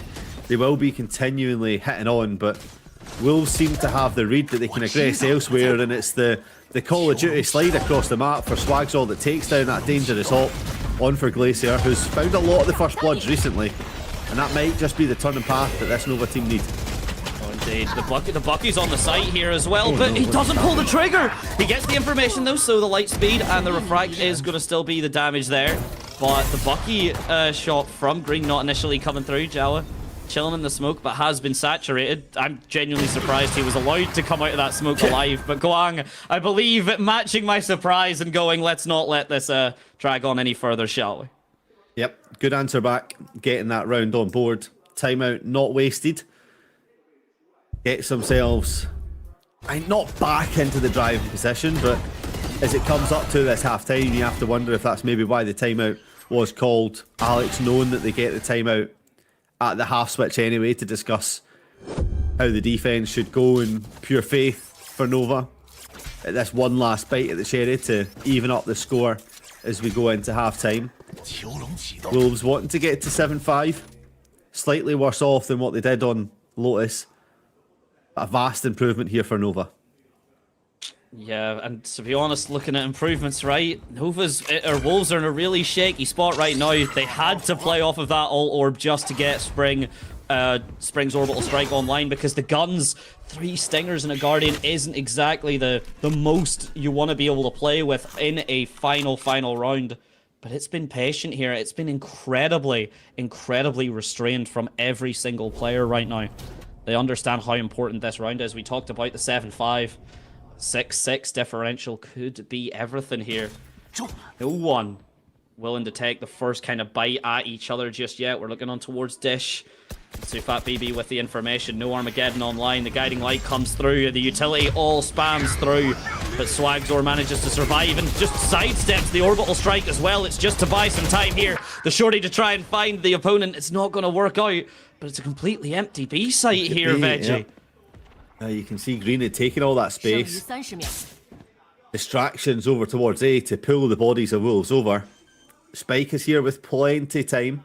Positions held. You can see it's Azir holding down the flank, hoping to do a better job than what we'd seen before. As time comes through, but the utility dump is pretty strong. It's the fight for everything, and it's Wolves who come out on top so far. Autumn with a 4-stack running down through stairs. Joa wins that battle, and now Guan on the flank. 1 versus 5, picks up 2, has to get the spike killer. They've let you say how they have to. They've let go of the spike, Veggie. They have let go of the spike. They have nearly let everything away. But Sufat BB preventing the ace that could have been the beginning of the end there. Wolves, a shaky decision made, but one that does not cost them the half. Yeah, and you have to say the Nova post plant on stairs definitely lets them down, playing into the lower weaponry that Wolves had. Not set up for long range, but deciding to take the fights instead. Really gave Wolves that avenue back into there, and they took full advantage. You can see that Nova thought they'd won it. Autumn had full faith in their team to get that one over the line, but it shall not be done. Gandalf, you shall not pass. This bridge is one step too far for Nova. 7-5 on the score at halftime. Just a reminder that Nova come into this with a borderline unacceptable pistol win rate of 38%. Wolves second best on the region with 60%, so you'd be favouring them going in and getting themselves up to 9 as quickly as possible. But if Nova can get these pistols over the line and follow up, then we're quickly well within a game. We could be seeing a battle down 4, and we're seeing some, what should I say, cracks potentially showing again. Wolves with the HP differential there. 1 bullet was the difference right there for Nova. I want to say there was an aggregate HP of about 80 between the 3 remaining Wolves players that Guang had to deal with, and that's why it was so close to that potential clutch up ace. Not just enough again to, you know, seal the deal, but enough to kind of keep the momentum going. You can see Autumn still happy, all smiles are there. That's semi-horrifying, I'm not gonna lie. I didn't realize we'd got KO out of the map into the game. I did not realize we got... You asked to see KO. Oh, there's Here KO. you go. Yeah, there he is. Woo! We did it. It wasn't what I had in mind, but I'll take it. I absolutely will. Woohoo! We've seen KO in the end, ladies and gents. Just need the flash to be thrown. Don't trust a knife in the hand, but we'll certainly take a knife in the lobby should it come on through. Certainly need a knife to cut the tension between both of these teams. Set up here. It's going to be Nova who are looking to pace their way down through B stairs, really get going with this aggression. But Wolves hear the back of it and will just step up the pace themselves. Yes, the first fight does fall their way, but they can just keep aggressing in, knowing where all the pressure's coming from.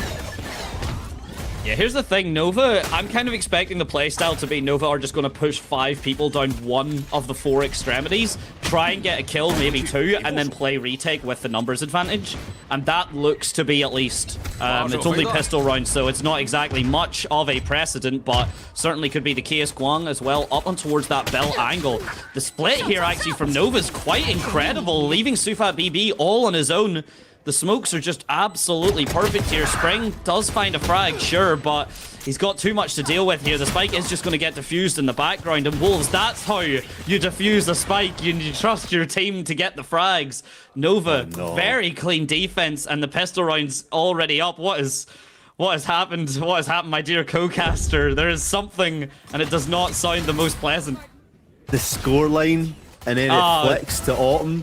And Autumn's flinging his hands up and down in the air. It's just not a position. Oh no! No! 6-7, baby. That's all we were here to play for. Hey, Nova. look, if anyone needed a like how of the mind frame that Nova are in right now, that is, I don't think you get a better representation of it. But hey, that has cheered them up royally. And Green trying to cheat. Steal the same strat that Glacier did, but just not getting the same value. Okay, we might not be able to pause for very long. Glacier not only not getting the same value, at least initially, he's already on the site with the orbital strike. And the refract is criminal. I say criminal, the defuse is already down. Already got it to half. What is happening? Veggie, I could not even begin to tell you. 70 suddenly got 2 though with the stinger. He's found Nova through. Autumn here trying to take the fight. Gets flashed, not entirely though. Gets joined up with Green. The smoke is still there. It's 3 players from Wolves swinging. And Nova are not allowed that tech, but genuinely that aggressive swing, that plant into the immediate response of the half, that might be one of the, in terms of like completing objectives in Valorant, one of the most efficient rounds I have ever seen. Like just to get the plant down. Get the plant down, then get the plant back down to half. Oh my, everything.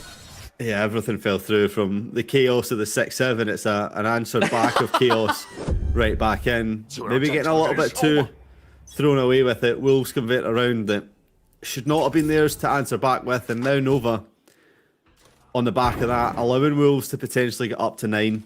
No weapons in their hand apart from a bandit or 2. Sometimes you have to insert the coins to get lucky on the Puggy. Puggy being the bandit. Will they find the jackpot? Their lucky day today. It's a stalemate through it for now. Wolves going through the underground, looking to see if they can pass. But Nova ready to roll the dice and just waiting for the right moment. And with the tail drone coming through, that is the moment. The dice being rolled, the craps finding themselves on the table. No information granted right now, though. Nova, the positioning here is very, very purposeful. It's very much denied. And hey, there it is, the bandit we talked about. So far, dice roll. First one comes up a 6 for Swagzor. Potentially a gun could be salvaged as well, depending on it here. And Glacier and Easier just shoulder to shoulder right now. The guiding light just to cause a bit of a distraction. The molly does come through a decent chunk of damage, and because of it, Glacier gonna melt. Already a decent chunk done. 2 frags for Nova with no one falling on the side. Make it 3. 18 seconds left as well here, Veggie. Even if they get onto the site at this point, there may not be any time. They will not be allowed onto the site at all. No spike shall be planted. Autumn shall keep schmoving. And Nova answer back with a thrifty and a half. 8-7, 8-7. I just don't understand this game sometimes. You look at everything was set up for Wolves to be the ones to get themselves onto 9 without any questions, really. But somehow they find a way to fumble the bag. It's picked up by Nova and handed in, and rightly so, a timeout. I believe this has been called from Wolves, saying, what on earth is happening? This is not the side that we have trained you to be. This is not what's supposed to be happening. Conditioning the players back to reality, not allowing them to face into this scrap off. Composed players fight normally. None of this dirt in the mud, because when dirt comes into the mud, those who are willing to fight the hardest come out on top, and from what we've seen, it's Nova who are willing to get the dirtiest. And Nova are willing to dig deeper back into that. And I wonder, a genuine question, right? Do you believe the coaches for Wolves are just saying, can you just don't look at Autumn? Because he's distracting us. Anytime Autumn wins around, he's coming up with his memes and everything. Just don't stop paying attention to him, because he will distract you. And honestly, again, so many factors on the tiniest of levels and the micros can affect your gameplay. And if you have someone that is jumping up after every round and really getting the team up and doing memes and distracting you, that might get to you. It shouldn't, not at this level, but mental composure will always be a factor, and it can always be a hit and miss moment here. Speaking of a hit or miss, 3, 4 players from Wolves up on towards Arcade. Great, you got a hit. Oh, double goal! Collateral! You can just hear the people scream, and you can hear the collapse of hope from Wolves. Shorty kill from there as well. Wolves collapsed within seconds. Green setting their players up. It's another round for Nova. We thought the score might tie up eventually, and it does right now. Nova fully within Wolves' heads. The montage is playing out for sure. And right now, I mean, I thought this was going to be a 2-0 coming in for Wolves, given their performances against the arguably bigger sides in the group. But right now, it's Nova who look like the side that have put the prep in, have put the work in, and certainly come in as more of an organised unit. And you highlighted it already. Even after this ends, there's going to be plenty of time for these teams to, you know, analyze, to do their homework and to do their research. And if Nova are already looking this researched right now, there is a potential concern here for anyone in this region going into stage 2. Of course, that is quite a long while away. I'm sure Nova would have preferred just to not have to rely on that, but either way, it has been and done. Juan gets himself a frag, stays in the smoke, I would argue, a little bit too long, but Green backs him up perfectly. Suddenly, the punishment becomes the punished. And the conversion paths just lined up onto tower, ready and awaiting for the information here. AC are holding the smoke, turns around, but does have the backup here still from Green, the Cypher trip as well, to stop anyone coming through me, and the operator will have to land a shot. There should be a flick here in just a second. We've seen the outlines go. Despite the flash, Green still able to land it. Does catch the elbow as well. Doesn't dodge the special delivery. Tanks it to the face, but able to get out with the saturate and the light speed. Swagzor just has to swing, and that's exactly what he does. Him and Autumn, a 2 versus 1 to bring it through. And the war cry from Autumn, that voice must starting to be strained. You can see what it means to this player, knowing what this team is capable of. We stressed it before.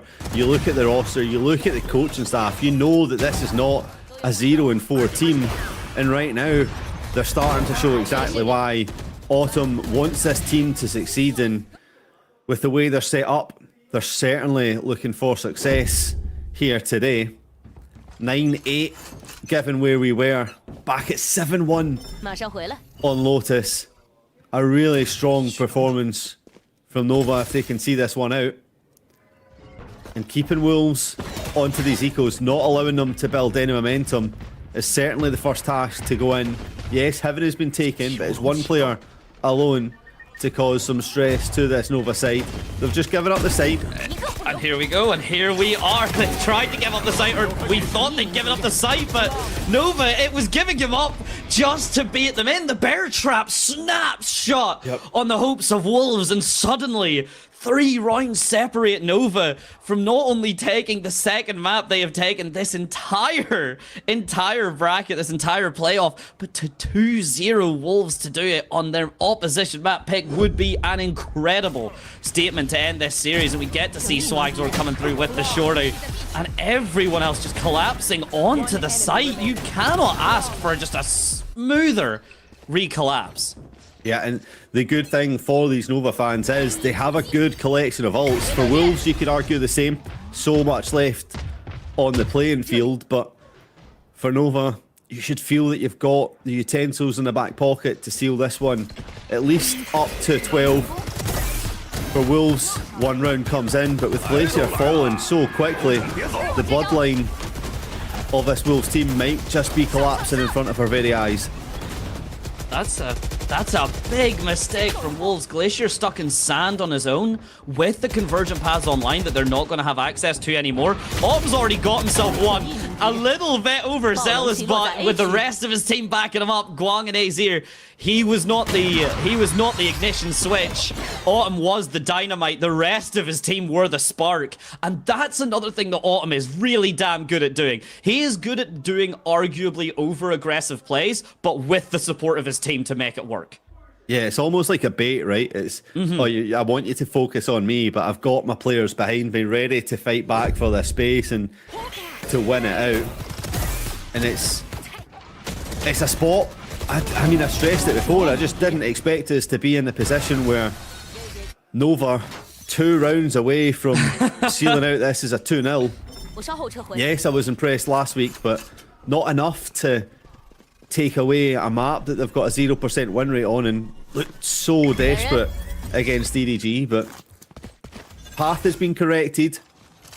Like I said, they've got these utilities and ultimates ready to use if needed, and Wolves are just hitting the same head every time, not knowing where to go. Will just walk into the operator. The surging path to deny it. From the skies comes the Brim ult, and Wolves stuck at bay. This is a big deal though, right? All the ultimates are being used and it's basically all Nova's side. And Veggie, you may have predicted the future quite early on here. That's a lot of good abilities from Nova here. And so far they've not even been able to capitalize off of the entire round. The orbital strike now being popped for Wolves. And Azir, as soon as I said that was a concern for Nova, he answers back and says, don't worry, I've got this. But so much used. Orbital strike, Armageddon, Rolling Thunder for Wolves. The convergent paths and the orbital strike likewise for Nova. But there's still a lot more up and coming for them. Seekers 1 away. Autumn could find it here if he gets the frag. It doesn't matter. He does die, but still gets it. The high and low now being set up from Nova here though. And they will cut it down. Match point and series point, Veggie. Didn't think it was possible to be worse than the Premier League team, but the esports team hold my cup as they try and do their best cosplay. Not finding any success, stressed that this is their map pick. This is arguably their best map in the pool. I mean, it has to be given where they are right now. And as we head onto the Sky Motor match point, it looks to be Nova dashing away into the distance with this victory. I want to say stolen out the hands of Wolves, but in reality, they've grasped it with both hands so far and applied all the pressure. The timing just off for Green there. But continues to go aggressive. The Seekers implemented out as well. Will just apply this, and Nova want to get this over the line right now. Oh my days! And they might struggle too, but Swagzor's there to do it. The shots from Guang, or the shots, sorry, from Green, leave a little bit to be desired, right? But everything else has been done here. Spring, meanwhile, falls on towards ramps, and this is it. Veggie, they have done it! They have done it! Nova not only break the curse, but they do 2-0 against Wolves to do it. a very commanding fashion that I believe has taken both of us by hell of a surprise.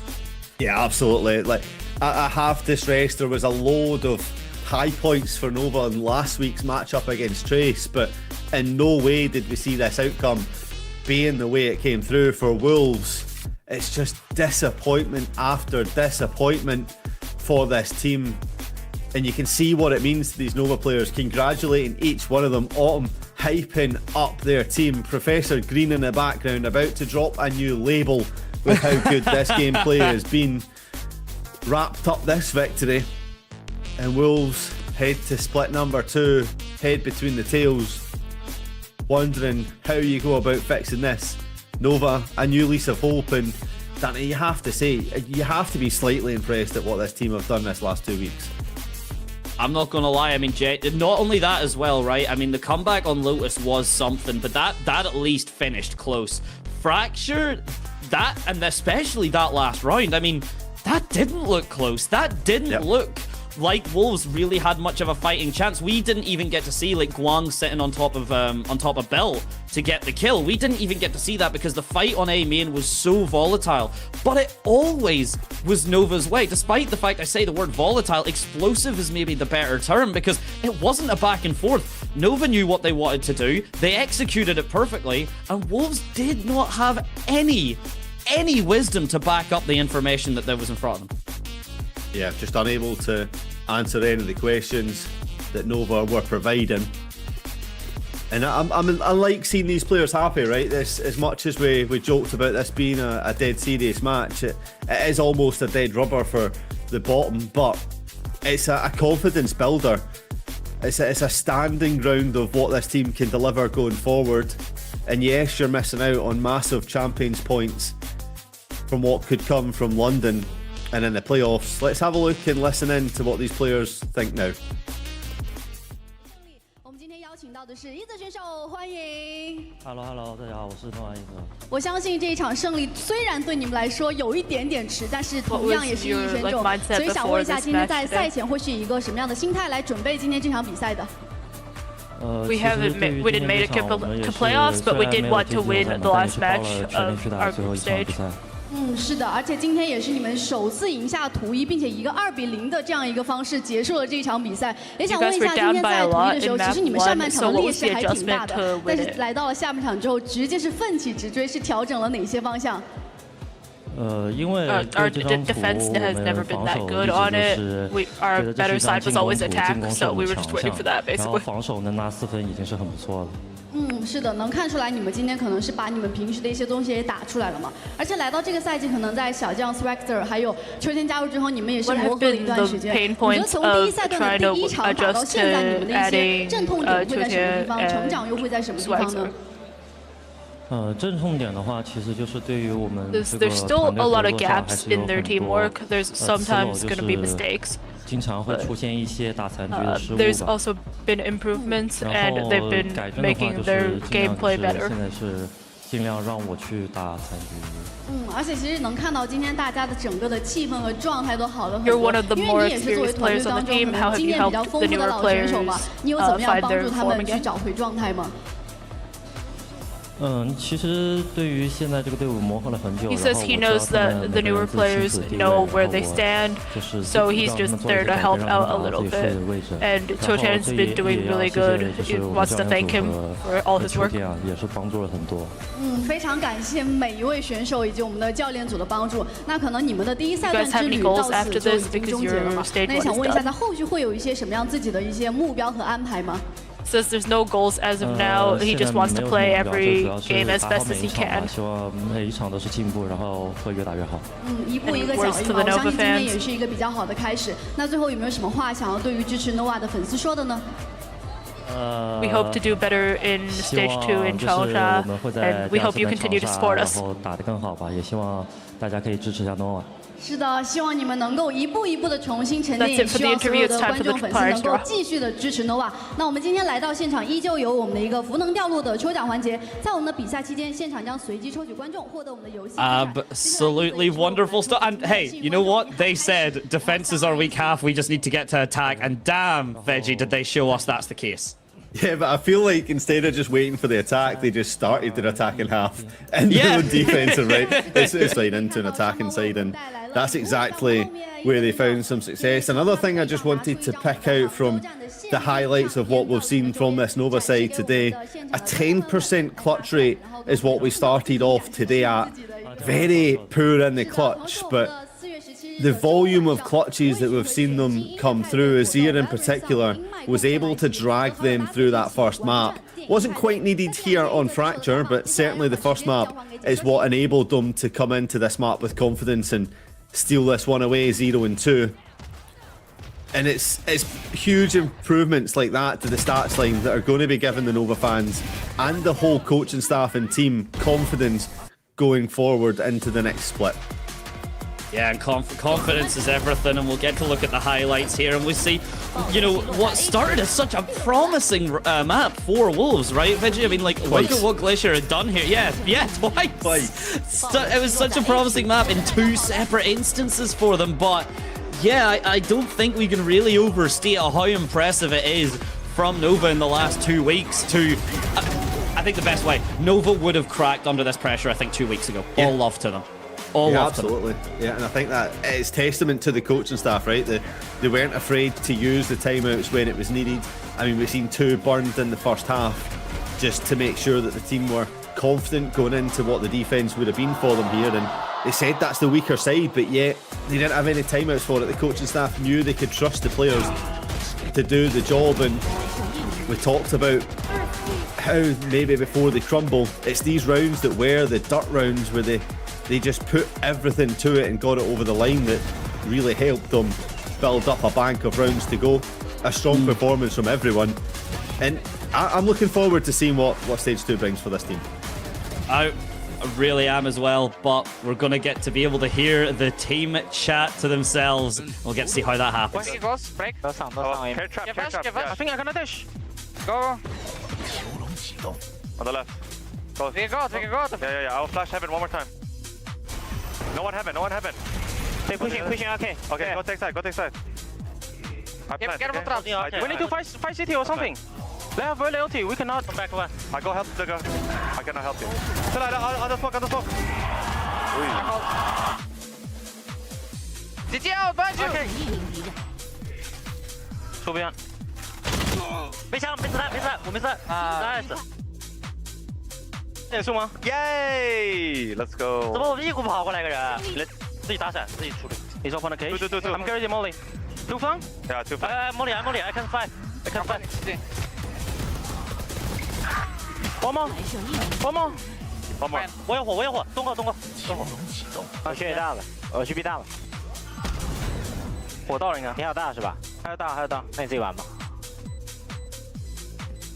哎。看能不能不开大，用开大吧，不要。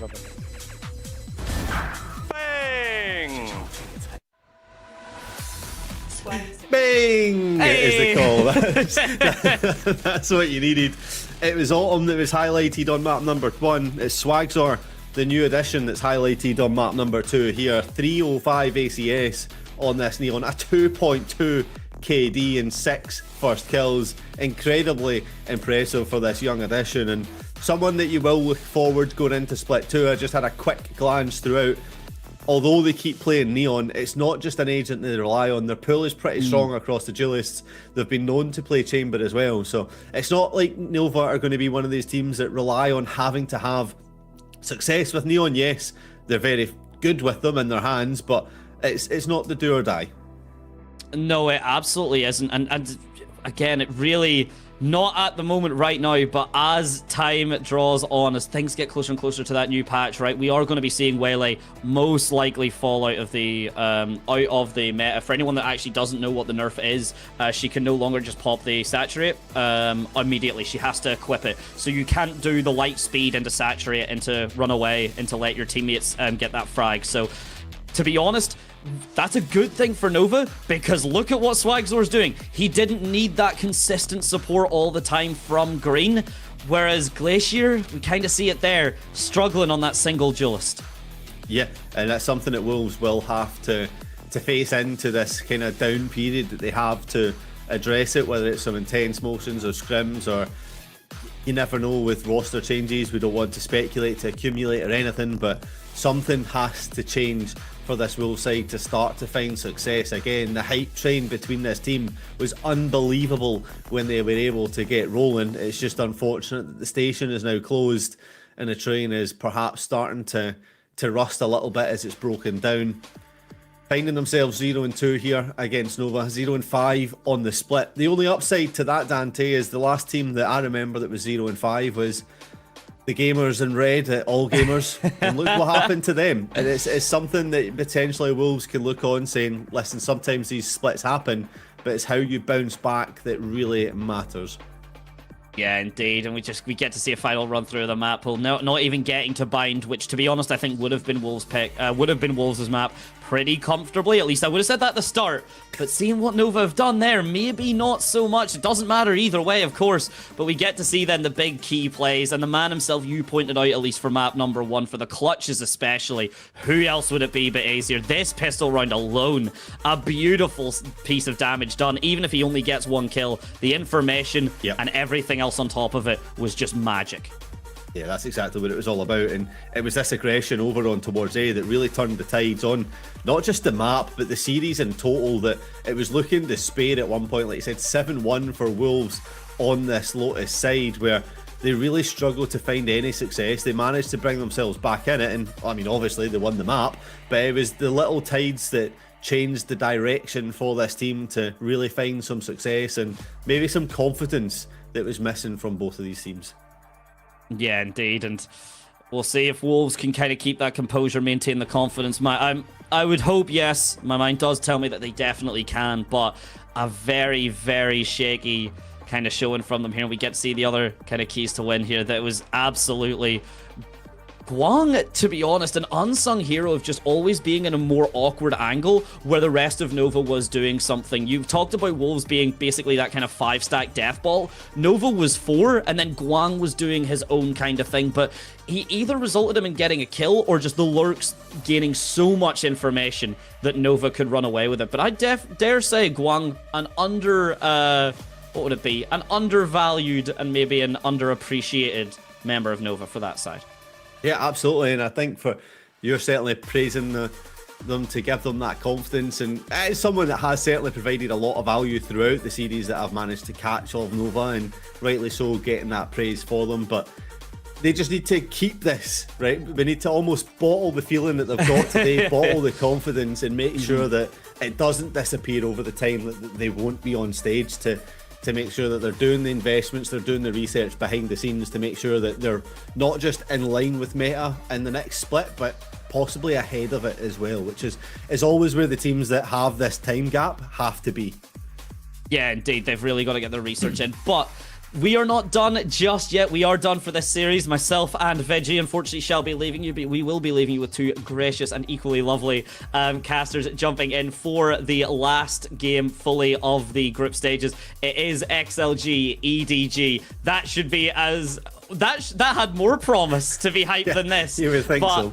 Yeah, you would think so, but stay tuned and see that. We'll see you soon.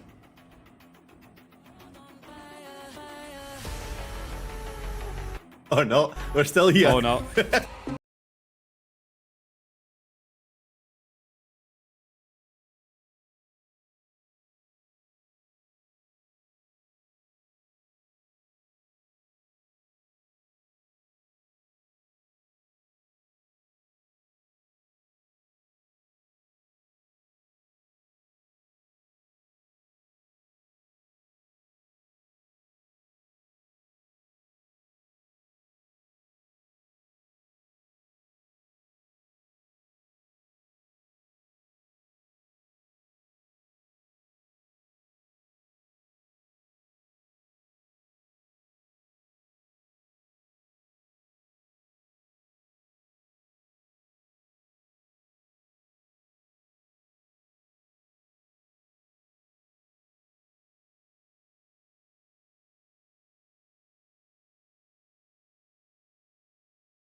Welcome back, everyone, to our game 2. My name is Dev, and I am joined by my co-caster X1N.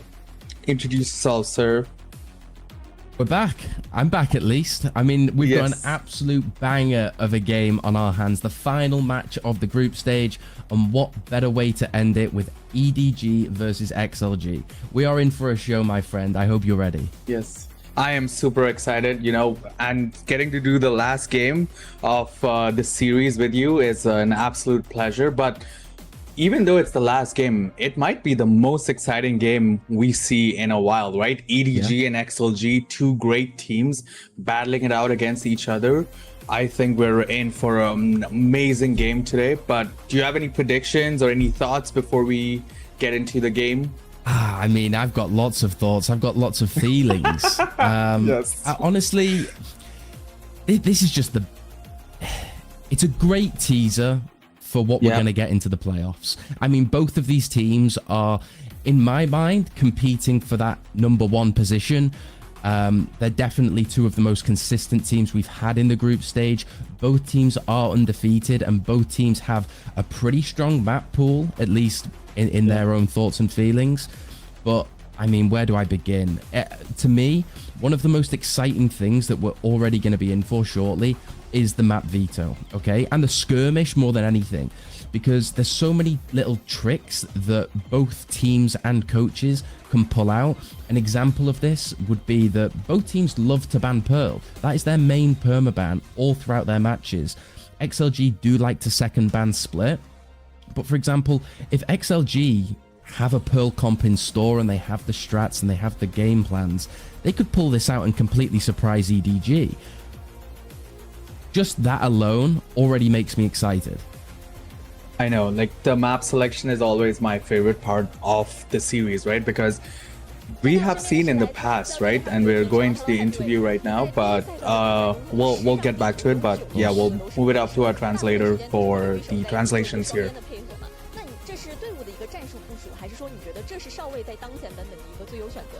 Oh yeah, I actually know what they're saying. So the first interview is basically saying, you know, Smoggy keeps playing Phoenix on Lotus. What's your opinion on how's he doing? He's pretty good. He used to be a duelist. So that's what they were basically talking about, different teams, matchups and everything. But what I was saying was, in the past, we have seen where a team's map pick does not always go their way, right? We've seen it in the past where people have picked on Bind, people have picked on Lotus as their first map pick, but they don't perform as well as they would expect, right? Because the agent selection and everything matters and changes the course of the game completely. Is there something like this we might see today? We have yet to determine, but we're seeing some of these amazing players today from G-Light Gaming, right? We have Happy Way, amazing player, has shown consistency throughout the group stages. We have Leo as well, right? Lysor always staying up front, being there as a beacon for his team. So I think both of these teams have a roster that is so stacked and ready for us to go through. But here are some of the stats I'll quickly break through, right? EDG definitely just based on these numbers showing a strong showing here as we go into our head-to-head here, right? 61% compared to 50%. Obviously the 53% is stronger on XLG's side, but overall, just by looking at these numbers, there's not a lot of difference, right? Of course. I mean, you touched on a great point there. Both teams are confident. Both of these teams haven't lost yet. You know, surely they've lost maps, but they've not lost any matches. This match is for the #1 seed going into the playoffs. I mean, there couldn't be any higher stakes for this match. And I've got to touch on something because we mentioned just a while ago, Smoggy on the Phoenix. Look, I've got my opinions and I've got my thoughts. But if EDG go to Lotus, I'm going to be very, very worried. Because when they played against DRG, that is when they got tested, especially on the Lotus. It didn't look comfortable. Autumn ended up using like 2 timeouts within the first 5 rounds. And look, XLG's Lotus looks impenetrable. It looks so dominant. I love the way that they condition over towards A and then they do fake pressure and pivot over towards a B crunch or a C crunch. Honestly, XLG, I'm not saying this just as a fellow Welshman and supporting No Man, but like both of these teams have just so many skills and talents that we've yet to fully discover, and this is where both teams are going to be tested. This is where both teams are going to reflect on their performance and go, how confident are we going into playoffs? Because sure, we've had a couple close series, but this is where we're really tested. No, I completely agree, right? And as we can see some of the replays from XLG's games, oh my god, they've been so much on point against Wolves here, right? Absolutely showing dominance. Their team communication is something I really want to touch upon, right? And we can see them sometimes during team comps, been very strong. But here is a player versus player, right? These are the two top players from each team, right? We have Rarga versus SMJ or KK or Khan, you know, whatever we'd like to prefer, but an ACS score of 284 versus 218 kills per round, right? KK almost having 1 kill per round, being there as a beacon for his team, showing dominance. But all of the agent select, right? We see two contrasting agent selection, right? We have Raze and Waylay on KK's side. Meanwhile, we have Neon and Chamber on Rarga's side, right? So even though they're playing two contrasting roles on their respective teams, right, they're still being dominant on these respective positions. So clearly shows really good showing. And now we have Happyway, which honestly is one of my favorite players in the entire VCT series, right? With the ACS of 228, absolutely dominating that part, right? KD of 1.21. Obviously Chichu beats him a little bit there, but you know, we're still gonna support Happyway, at least I am on this side. But kills per round of 156, 11%, both of them showing absolute clutch with their teams. And on the agent selection here, we see a little bit of, you know, the role defining positions, right? We have Viper on both of these agents, both of these players as agents. So I think we're this, and don't come after me, but I can tout this might be a very exciting game, and it could go to a 3-map turnout here. Of course, I mean, we sound like a broken record, but we cannot underestimate how exciting this is. And the fact that Kang is stepping up into the skirmish, that's when you know these guys mean business. Kang versus Happyway. Who is going to come out on top? Like I said before, the winner of this gets all of the power. Okay? Yep, for sure. I mean, and Happyway's just a knife round. I love when players just have fun during skirmish. I don't. Take it serious. Your careers are on the line. Oh, man. Well, I mean, it'd probably be very exciting to be in the crowd there, right? Just watching players skirmish it out 1v1. You could also just yell at them and distract them. Oh, yeah. True.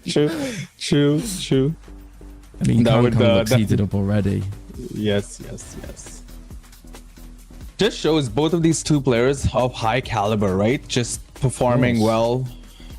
I mean, it's a great warm-up as well. But also, for a match like this, you know, as calm and relaxed as the players seem, like I said, I do think that the skirmish, whoever comes out on top, will be able to decide that map veto.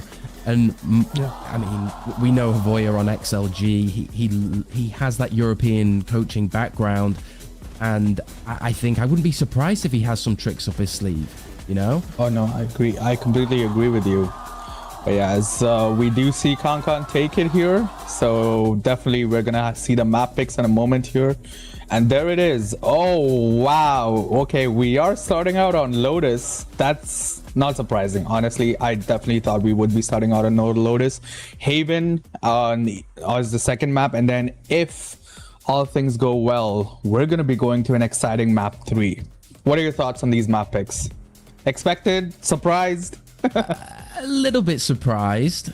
I mean, I'm surprised that XLG banned the Fracture over the Pearl and the Split. Of course, it makes sense. EDG have just looked very, very dominant on that Fracture. XLG not so much. But I'm also kind of worried for EDG. Because you're going into their Haven and their Lotus. I said it before, XLG's Lotus looks pretty damn scary. Okay, Autumn, I hope he took that DRG loss on the Lotus as a personal experience where he can put in some more protocols, some strats, because taking A was a huge issue for them. And to be honest, I didn't like the Phoenix. I would much rather see Jenny get on the Neon and just have Smoggy back on his signature Omen.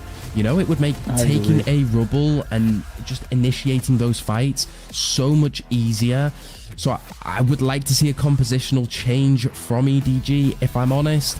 As nice as it is seeing Smoggy on a different role, I just think it is a very counterable weakness that XLG will probably expose. Of course, 100%. You know, you take all the advantages you can get into a matchup like this, and it is for going first in the group, so there is a lot on the line here, right? Your playoff seeding will definitely come into play here, right?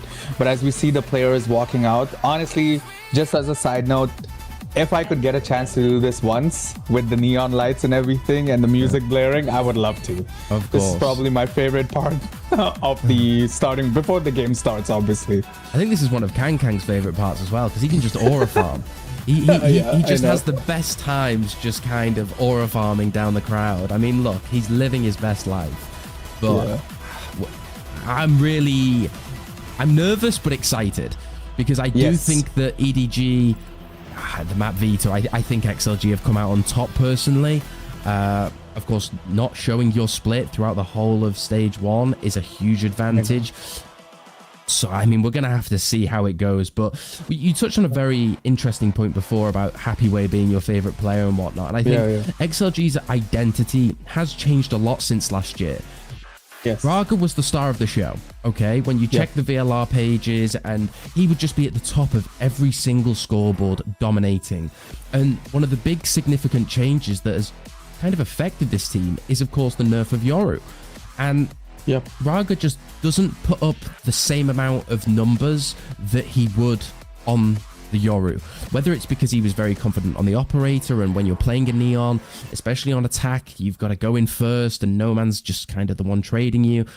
I'm not sure, but I think in order for XLG to have a very smooth, easygoing ride this series, Raga really has to bring his A game. He really has to be shooting, because Happy Way, No Man, sorry, every single one of the players is looking dominant, but Raga, to me, he's just, I know he can do so much more, and I'd love to see that coming into the final match of this group stage.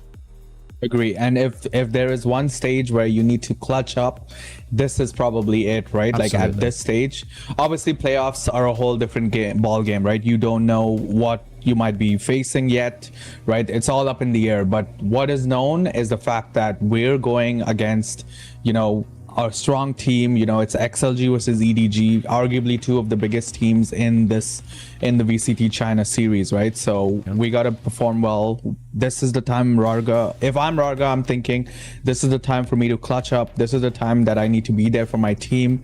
Yes, my team individually are really good players, right? But as a whole team together, we need to be an absolute unit, and that's what we are probably discussing in the huddles right now. Of course. How do we take this on? I also think that Raga, go ahead. I think it's one of those where Raga knows he can do better, but he doesn't need to. You know, the more you kind of try to be better, the more it can actually be a hindrance, the more you're over peaking, taking maybe disadvantageous fights.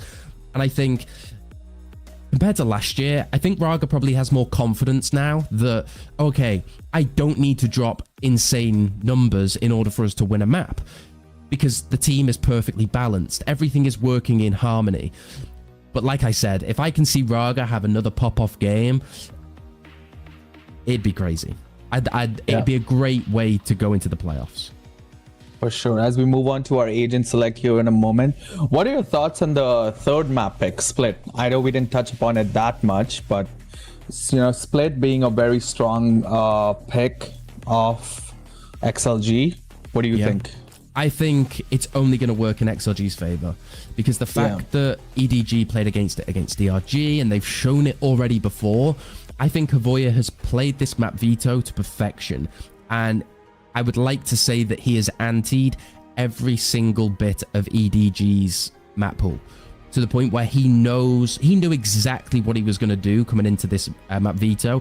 Whether he won it or whether he lost, he was always going to win. Mastermind. Perfection. For sure.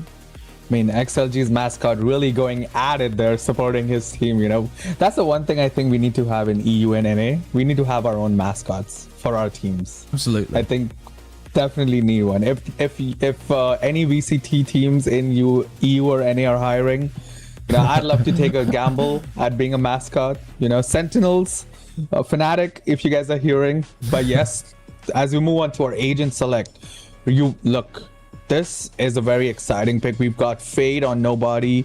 You know, Khan going with his Raze. We do see Smoggy playing Phoenix. I know we touched about it a little bit, right? No Man playing Waylay before he gets nerfed in the next patch. But, you know, he's not nerfed yet. So might as well utilize her, right? So, of course. I do think that EDG's comp just has quite significant weaknesses. Not only with the Phoenix, but also with that Cypher now. I would much rather the Viper to just deny that information over towards A main. XLG did a phenomenal job in their match against Wolves at just conditioning that A space. They take it every single time. So what does it require of EDG? To have a great, clean and efficient A main like retake. Not even to get onto the site, just to get through the choke.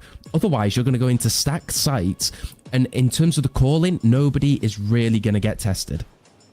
Yep, I totally agree. Like it's all about dominance here. You know, pistol rounds definitely I think EDG favors, right? They've shown consistency during pistol rounds, but XLG, you know, once the rifle round starts, that's when the real gun show happens, right? And we're going to be seeing that in a moment here on our map 1 on Lotus, all riding on this game, you know, for that coveted top 1 position in this group. Let's get it started. Here we go, round 1, and we are ready to go into game. I'm excited. Are you? Yeah, I'm super excited.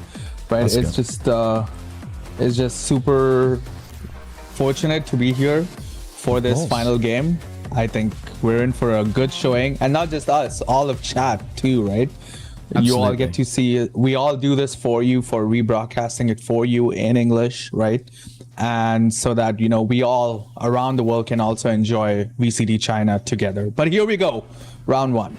And it's a really interesting switch up from XLG. I spoke about them conditioning over towards A, and what have we got here? A C lobby fight straight off of the bat for the pistol. Quite aggressive. Yep. So we're trying to see what the best position is, but we see a couple of players going down here. 2 of XLG, Rarga and No Man, staying in no man's land there and getting punished. But as we see a little bit of crowd going around the C side here, and EDG is now backing off for C because, you know, they know that these players have crowded here. But there's a little bit of a sneakiness happening off B going into spawn. Leo might catch 1 or 2 here, but Chichu is ready to take some heads here, as they do notice each other. They do notice each other as the paranoia go out, and Khan takes down Leo with an amazing shot there, right? It's down to 4v2 on EDG's side, right? We have Happy Way just loading up here as the takes 2 down. Oh, what? Happy Way on fire here, and one last person left, but being taken down by Chichu. It's a 1v1. You know, Chichu is damaged. Oh my god, and Chichu does clutch it for his team. What an exciting pistol round. And that was incredibly close if you're an EDG fan. Happy Way holding that C site down like the goated anchor he is. I mean, wow, what a pistol round. EDG, I like how slow and almost disciplined they were, even when they felt that they were suffocated in towards that C mound area. Really different kind of style of approach. I feel like if this was the EDG of old, they instantly make a rash decision, but no, they slow the pace down and take it together as a team. Yep, well said here, as we are seeing a little bit of crowd happening around A side. You know, a lot of people here on B, right? XLG taking B, but pushing on spawn, checking every corner, as we can see on the mini map here. Meanwhile, EDG ready to jump on the side. A has been left completely open, right? So I think XLG is trying to play a retake here, but as soon as this goes on, they are going to be alerted. You know, Chichu's definitely going to let his team know, but XLG do take down EDG here. Oh my god, Khan. Absolute dominance with that outlaw here as they do get ready for the spike plant here. But it hasn't gone down yet as Smoggy takes down Happy Way 2. The flash is ready here. The flash goes down. Oh my god, Lysor taking down Smoggy in spite of being flashed there. We have Khan ready as the spike has gone down. Takes the shot. Lysor. Oh my god. And EDG get ecoed. How on earth have they managed to let this slip? It looked like they were in the perfect positions, but it just crumbled. Lysor with a perfect kill onto Smoggy, picks up that Bulldog and just unleashes absolute domination on the rest of the EDG players. I mean, wow. Absolutely. Yeah. Enemy remaining. Listen, these are just the pistol rounds and they're still so close, right? On either teams, even the last 2 rounds, there was only one player surviving, right? And it's only the first 2 rounds of the game. This is already proving to be a chaotic match. Exactly. But look, Kangkong already has his showstopper. It's such a shame that EDG let that last round slip because they would. Oh, Kangkong's investing it. Oh, how does he not take down 2 there? But he does take down Lysor, and Rarga goes down to nobody. We have No Man standing here, making sure he is the gatekeeper here onto side A. But we have Chichu moving in from tree here. He has no idea. Leo might get. Leo's holding this down, but Chichu takes down Leo, as well as No Man's got taken down as well. It is now just Happy Way. However, on EDG's side, everyone's never mind. Jenny takes down Happy Way and puts them on the board. Is that another Thrifty? I think so. It was. I mean, Kangkong invested the showstopper, but even still, I think the only weapon that EDG brought into this round was the Stinger. It's an incredible refract from No Man, managing to get out with his life. But I mean, how on earth is it map 1 and we've already seen 2 Thrifties? What is actually going on? It's a chaotic game, as you said earlier, right? As the guiding light goes out, we have a very aggressive push here from No Man. Really ready to take down some heads with those Buckies. Dodges the boom bot there. Wow. I can definitely learn some moves from these players here. And look, it's a 4-person stack over towards this A site, and EDG have lost near enough every single piece of map control. They're uncertain of B main, C lobby is completely unexplored, and this is the part where nobody will call for a bit of proactivity. Let's go and explore over towards C. I can prowler over towards Mound and leave you 3 players over towards this A lobby area, holding for any aggression. Smoggy, he's one off his ultimate, so it would be a great kill onto No Man, but I mean, Kangkang just searching with this outlaw. Absolutely crazy here. Jenny taking down No Man here, ready to teleport behind. But I think it's going to be a cleanup from Smoggy here on Lysor. Happy Way, yet again, the only person left. No one on XLG's side. I mean, no one on EDG's side going down here. So Happy Way is the only one here. He does have a pistol, so he is going to try his best. There's nothing to lose here. But I think EDG definitely has this round in the bag. I mean, yeah, just as you say that, Smoggy clears up that last elimination. And honestly, a very clean round from EDG. The pace is very slow. It's very controlled. And despite them losing a lot of map control, I like how they search for Kangkang with the outlaw, sorry. I mean, the bodies on XLG just drop like flies. But I think we are going to be coming into our first buy round. It's even weapons, so hopefully nobody gets egoed this time. But I mean, yeah, let's see what both teams have got. Early A main fight. Go ahead. In early A main fight from XLG, Smoggy scaling up with his ultimate. That's the converging path used from Noman. Completely stalls all of the EDG players over towards that rubble area, but as we can see, Kang gets the shutdown onto Noman. EDG call for a pause. A little standstill here. Absolutely. But look at the proactivity from Lysol. He's TP'd over the trip as well. This is a great position. I have noticed it. They have heard it. One goes down. Unable to get the second onto nobody. And look at the trades. This is chaotic. Over onto this C site. Smoke does go down. Jenny, will you explore over towards that halls area? Will you play it safe? Prowler goes out to clear deep. Doesn't spot Happy Way. Jenny comes out on top. And Leo in a 1 versus 3. Does he have what it takes to take down 3 here? Don't think so. Look, I love the guy, but this would be a very, very difficult round to win. The fights aren't clean.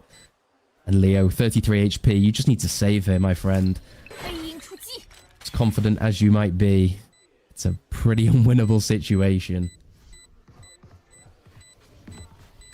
The spike is about to go down. One thing I'd like to point out here is now we've noticed 3 rounds in a row where XLG only has 1 player alive towards the end of the round there, right?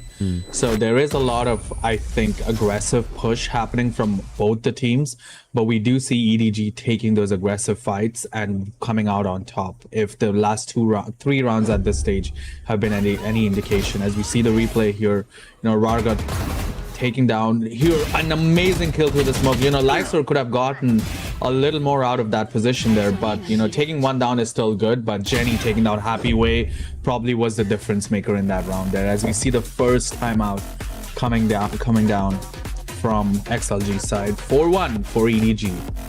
Yeah, I mean, I'm not surprised that Havoya has called this timeout, because that round just wasn't clean. No man's using the converging paths, but then they've got a defense-sided smoke with the Viper's wall up, and it didn't feel like a clean, coordinated trap play. The converging paths is such a huge, costly, and effective ultimate, and they've kind of just wasted it.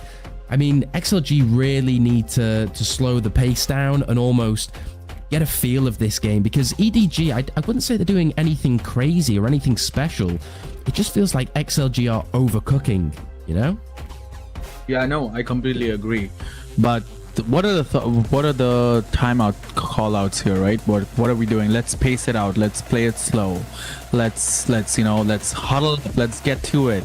Let's make sure we are taking our trades well, and let's make sure we're not going down that easy. And if we are, let's take them down with us.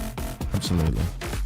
I mean, XLG forced down onto another eco. I mean, they can squeeze out the Phantom onto Raga, which is, he's 0-5. He needs to get a little bit more confident into these upcoming rounds. But as we can see, it's a heavy A main contest, and EDG have been blocked out. No man will set up with that Bucky, and this is what I was talking about in the pre-show, is XLG's conditioning of taking A. It's nice from EDG to take space over towards that B main area. As we can see, Lysol posted up over towards C lobby, so information's gained, and oh man, just goes down. Such an ambitious trailblazer from Sky. Oh, Leo, I'm not sure that was the play, my friend. Oh, this isn't clean by XLG at all. Oh wow, EDG completely dominating that round. It really felt like XLG was like all over the place there. I feel like there was a little bit of a miscommunication or a call out there. I'm not too sure, but EDG definitely showing, Concon taking those early kills, and the high-low here on B side here to take down the team was amazing, right? So yeah, completely EDG kind of taking the game away from XLG here, but we're going on to our next round. 5-1 for EDG. A lot of people on the A side here.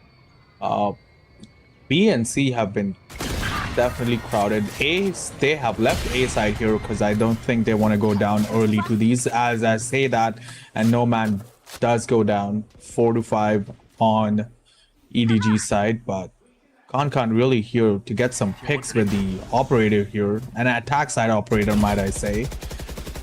Just some blind shots here, trying to get a few picks here so that they can safely move into the side. Happy Way and Rarga have taken a whole spot on the side here, just to take those few picks as the Viper's Pit goes down to block out some entry here.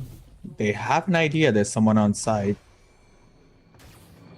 But Smoggy with the flash there, not finding anyone, I'm sure, but Happy Way and Rarga are ready to take this on, as we do see Lysor sneaking up, as well as Leo approaching that main spot there, trying to get something, as the Nightfall does go down, and they do have an idea where they are now. They're gonna put but the Seekers go out too. 剩余30秒。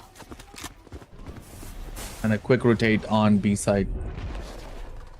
I mean, this is the first XLG retake that we've seen, and Leo somehow gets 2 kills through, spamming with the smoke. That's your average Phantom player if I've ever seen one. Smoggy is aware of Happy Way, but does go down. Happy Way gonna have to retake from Baby Door. And Kang, he's always good for these positions. Kang knows exactly where Happy Way is going to be positioned. He has the op line. And of course, he hits it. That is the China superstar, ladies and gentlemen. Kang is cooking, and he looks unstoppable already. We have to talk about XLG. Some of these rounds are so uncoordinated. They do this A-fake pressure in so many of their other series. And I'm pretty sure they usually have an A-lobby smoke. No Man is dry peeking into that A-lobby area, and it just looks silly. It looks daft. I'm so confused what has happened with XLG, because they look like a completely different team right now. Let me just point it out too. Oh my god, and forget me pointing it out on him being an op. He's just showing complete dominance here, right? It's just the 7th or 8th round here, and Con has already used his showstopper twice already, right? That's as he's insane. trying to get another, trying to get another pick, and he does. He is so good with this operator. You cannot stop him. You wouldn't really pick an attack side operator unless you're Con. Of course. And we do see 2 going down from XLG side, so EDG definitely having the advantage here. They have plenty of choices here on where to go through, right? Lyso slowly rotating off spawn here, but I don't think that's going to stop Con here as he pushes in, tries to get the Happy Way as well. He's styling on them. I know, he is on course for an ace here, but we do see No Man kind of moving away from here, but Con's thirsty. He takes 4 down. Does he get the last one? Does he take it? Or does one of his teammates take it away from him?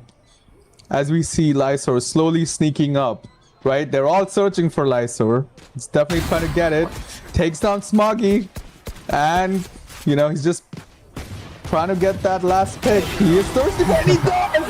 Con with the first ace of this game. A respectful bow to take that 5 drop in that round, and probably has a showstopper ready now.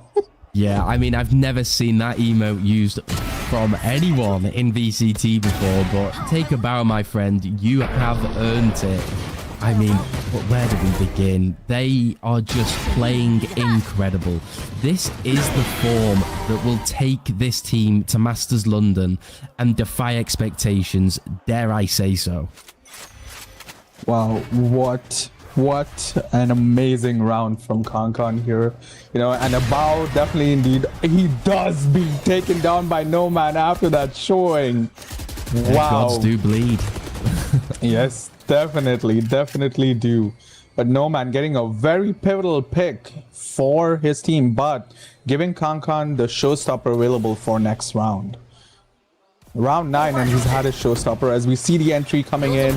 Now Viper's Pit does go down. It's a lovely saturate. Ooh, what an amazing, oh my god. See, this is what we want to see, XLG. This is what we want to see, coordinated teamwork. Absolutely, but you know what the pivotal difference was in this round? the fact that XLG actually got the opening pick. They slowed EDG's momentum down and they challenged them to think. Like, they didn't spoon feed them a free site every round, and that was one of the big reasons why they won this round. It's a great saturate from Noman, and the follow-up from Happyway to shut down Smoggy is great. I feel like that round will hopefully start, I mean, a little bit of momentum for XLG at least. That was definitely one round they needed. Definitely needed that round. Kan's trying to get another pick here early on. But there's 3 here on B side. As the Trailblazer does go on. Gets no one with the ultimate, but goes down to Leo here. Good trades from either team, right? But the A side is empty for the taking here. Happyway still sitting in spawn, waiting for rotates here as EDG does make themselves available on the A side, and the spike is going down. But Happyway not being able to be caught out by Smoggy here. Good hiding spot here. Nobody's ready. Nobody is ready for Happyway here as the Trailblazer does go out, does not catch him. The ultimate does go out, goes down to nobody. It's a 4v2 for XLG here as the spike has been tapped once.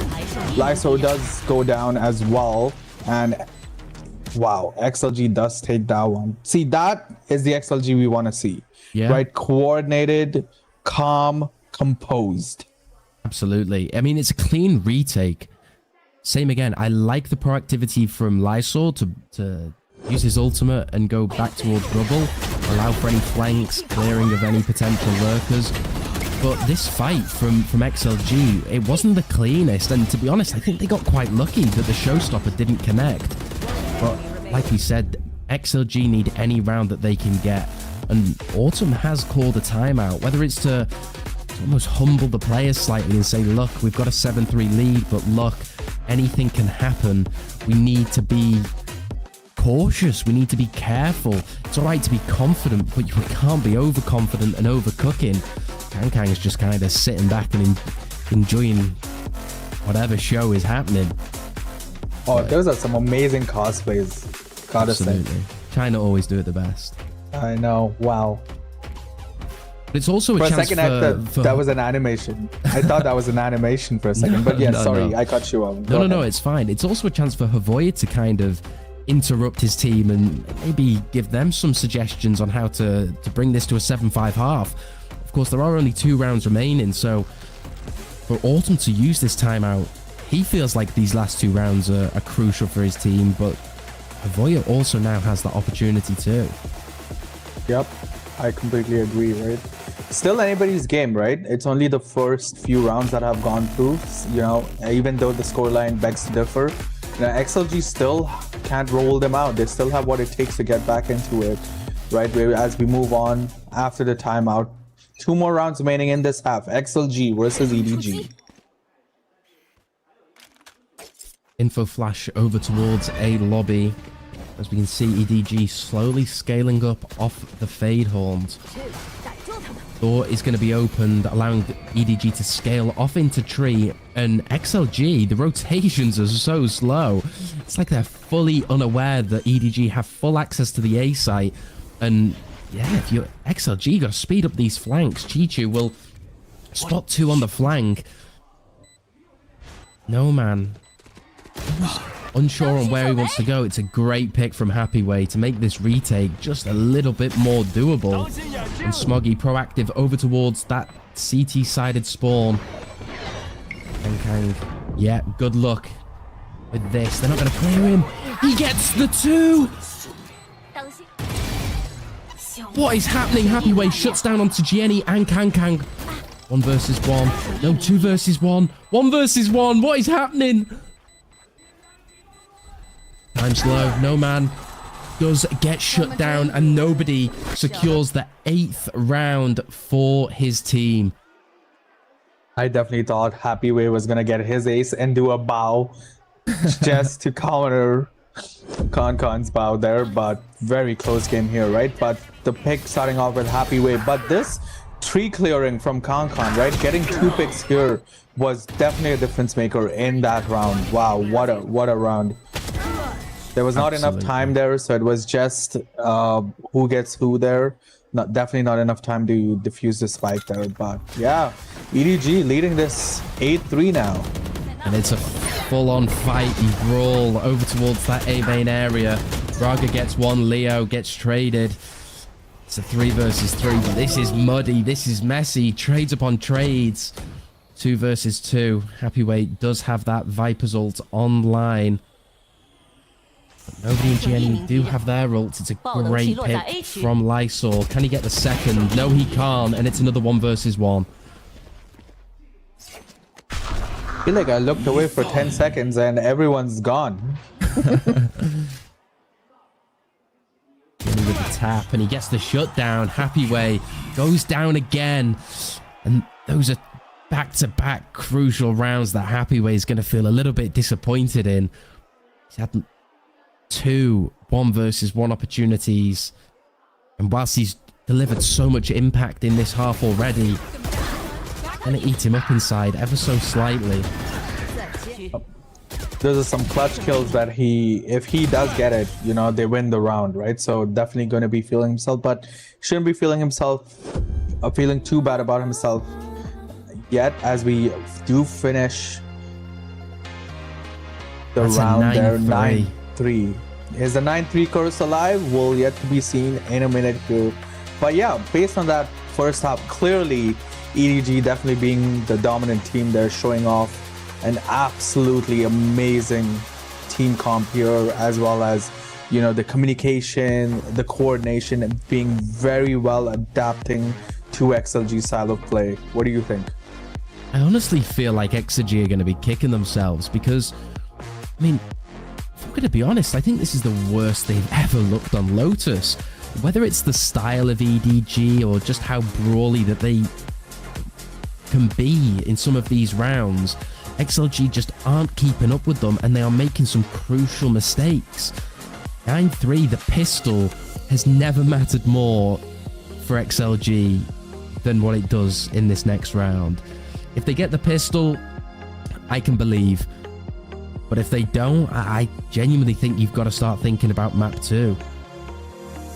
Yeah, I definitely agree, right? These pistol rounds are definitely going to define who wins this map, right? Because if Kankan and his team do get the first 2 pistol rounds here, it's going to be really hard for XLG to take this map away, and might already be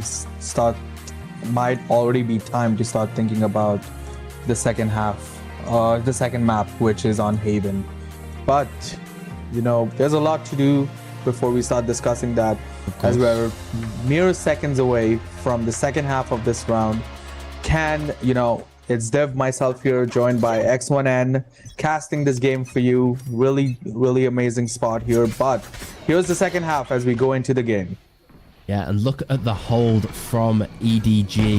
4-person over towards that A site, and it's chaos again. Jenny goes down, and it allows XLG members to go into that tree area. But look at EDG. They are just finding frags upon frags, and XLG are just crumbling. They have no chance in any of these rounds. It's harsh to say, but they're getting nothing. Nothing is going their way, and it looks like fate wants EDG to be the winner and the #1 seed of this match. Yeah, I honestly just closed my eyes for a second to take a sip of my water, and what just happened? EDG just taking down XLG like a bowling pin here. Oh my god, all of them just crumbling one after the other. 10-3 for EDG. Very strong showing here. XLG really trying to push into any site they can. You know, there's a lot of dominance here on site C, around Mount here. But Smoggy is ready. He's ready to take some heads down. It's a lovely high-low. Jenny follows up with the paranoia just to delay any follow-up. I mean, Smoggy, he's confident. Holding that angle. Unable to catch anything off the initial burst, but nobody has managed to shut down Happyway on that A lurk. And all of a sudden, XLG have no options. C looks almost impenetrable. Do we go B? There's a Cypher trip. And look, unaware of the smoke timings. This is crumbling massively. And we've got to give props to EDG because they look dominant. I was so nervous when I saw this Lotus pick because of what I saw from their previous matches. But wow, EDG, whether it was the VOD review from that DRG match or Autumn, just almost being more aware of the potential map veto coming into this match. They have brushed up and polished their Lotus T-side and CT to immaculate perfection. I know. It's like, what does a XLG have to do to get back here, right? EDG have shown complete dominance here, leading the round game 11-3. XLG really in shambles here on what can we do here to bring this back. Should we just start thinking about map 2? That's the question here as the round does go on. A lot of utility being used here on A main. Slow rotates happening from EDG here. Kankan's ready to take some heads. But look at Happyway's position. XLG still believing. Happyway lurked all the way up through C, and as we can see, he's calling his team back over towards that C site. And EDG, whether it's the overconfidence or the comfortability and confidence of retaking that C site, I mean, alarm bells have started ringing. Nobody prowlers over towards that A lobby area just to clear any potential lurks or players. But as we can see, the Sky Trailblazer goes in and spots nothing. And XLG should be able to get a pretty decent plant here. But EDG have a perfect opportunity to flood retake. Not after that Raga kill. Yep, no, definitely. But 1-1 traded well right here. No man can take a few here. Takes down both here. Wow, what a spray transfer there, right? XLG completely taking this side here. Spike goes down now, finally, with 15 seconds to go. But XLG definitely having a better hold this round. This is the XLG we want to see. This is the XLG everyone was hoping to see here, but nobody says nobody is going to come between me and this Spike here and takes down XLG here. But, you know, XLG still holding on, goes down to EDG, but traded well. It's now nobody versus Lyso and Raga, but Lyso takes nobody down, and XLG showing what we all expected them to play out this entire map. You say that, but XLG is still so slow in their reactions. Like, it took them so long to get the bomb down. Happyway, as much as I appreciate and I respect the discipline, but it would have been nice for them to have reacted to this C site and get the bomb down just a little bit quicker. Because by the time the bomb's gone down, everyone's ready to retake. It could have been a lot worse for XLG. Nevertheless... They also lost a couple of players there which they could have avoided here, but as we move on to our next round, here a lot of utility again being used on A main. I feel like A main is always the utility hub as the Prowler does catch Lyso there, but you know, Happyway trying to just get a few picks here, making noise most likely to force a rotate off from EDG side. But EDG are staying put. They aren't moving. They are staying here, trying to get those picks as the door does open off tree. Leo taking that Trailblazer, trying to get something. But Raga takes down Kankan, which might be a very pivotal pick here. As the spike does go down, they listen to you. They're putting the spike down early on here, right? And now we go retake for EDG. And Smoggy's probably regretting using that run it back to re-clear over towards spawn. But nevertheless, no man's heating up. He's looking warm. He's looking confident. And this is what I expected from my fellow Welshman. And what a lovely round from XLG. The confidence is rolling. They have the momentum on their side now. And we might have a game on our hands if EDG struggle to adapt. Yep, I completely agree right here. XLG definitely, look, this is the XLG we wanted to see, right? And, you know, as the rounds are going off, like they're improving their form, they're putting it down, you know, they've forced a timeout already on EDG's side, right? So, might be too late. We have yet to be seen, but, you know, this is the team we wanted to see. It might be good because they're definitely warming up, definitely feeling themselves. You know, even if they don't get this map, right, they can do this in the second map here, but you know, can't shut them out yet. There's still a few rounds to go. EDG still need to get 2 more rounds. However, XLG need to get 8 rounds in a row to basically, or 8 rounds without EDG getting 2. So it's definitely a big hill to climb, but not a hill that XLG have not conquered before. Of course. I mean, something that was really interesting during that coach timeout was how passionate Autumn was. When I've watched so many of Autumn's matches during timeouts, usually he's quite calm and quite collected, but here they have such a huge lead, but he is so determined to end this as quick as possible. I'm not sure if he's got a dinner reservation or what, but he's keen and passionate, and I like that side of him. The passion that he's displaying is great. Of course, Savoya as passionate and keen as ever, but from Autumn, that was really surprising. Nevertheless, we're into the next round, and let's see if XLG can start climbing that mountain. Yeah, as Lyso does climb those boxes up there. Yeah.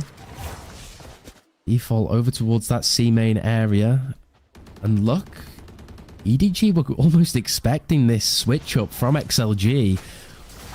Potential trap play on the line. It is an eco for EDG. Let's see what they can get. And Chichu cleans up 2 already.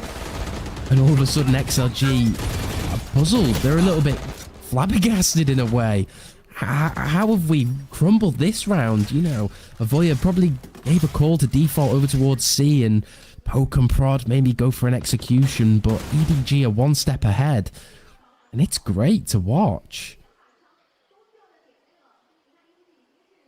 EDG not really needing to do anything here with nobody inserted over towards B main.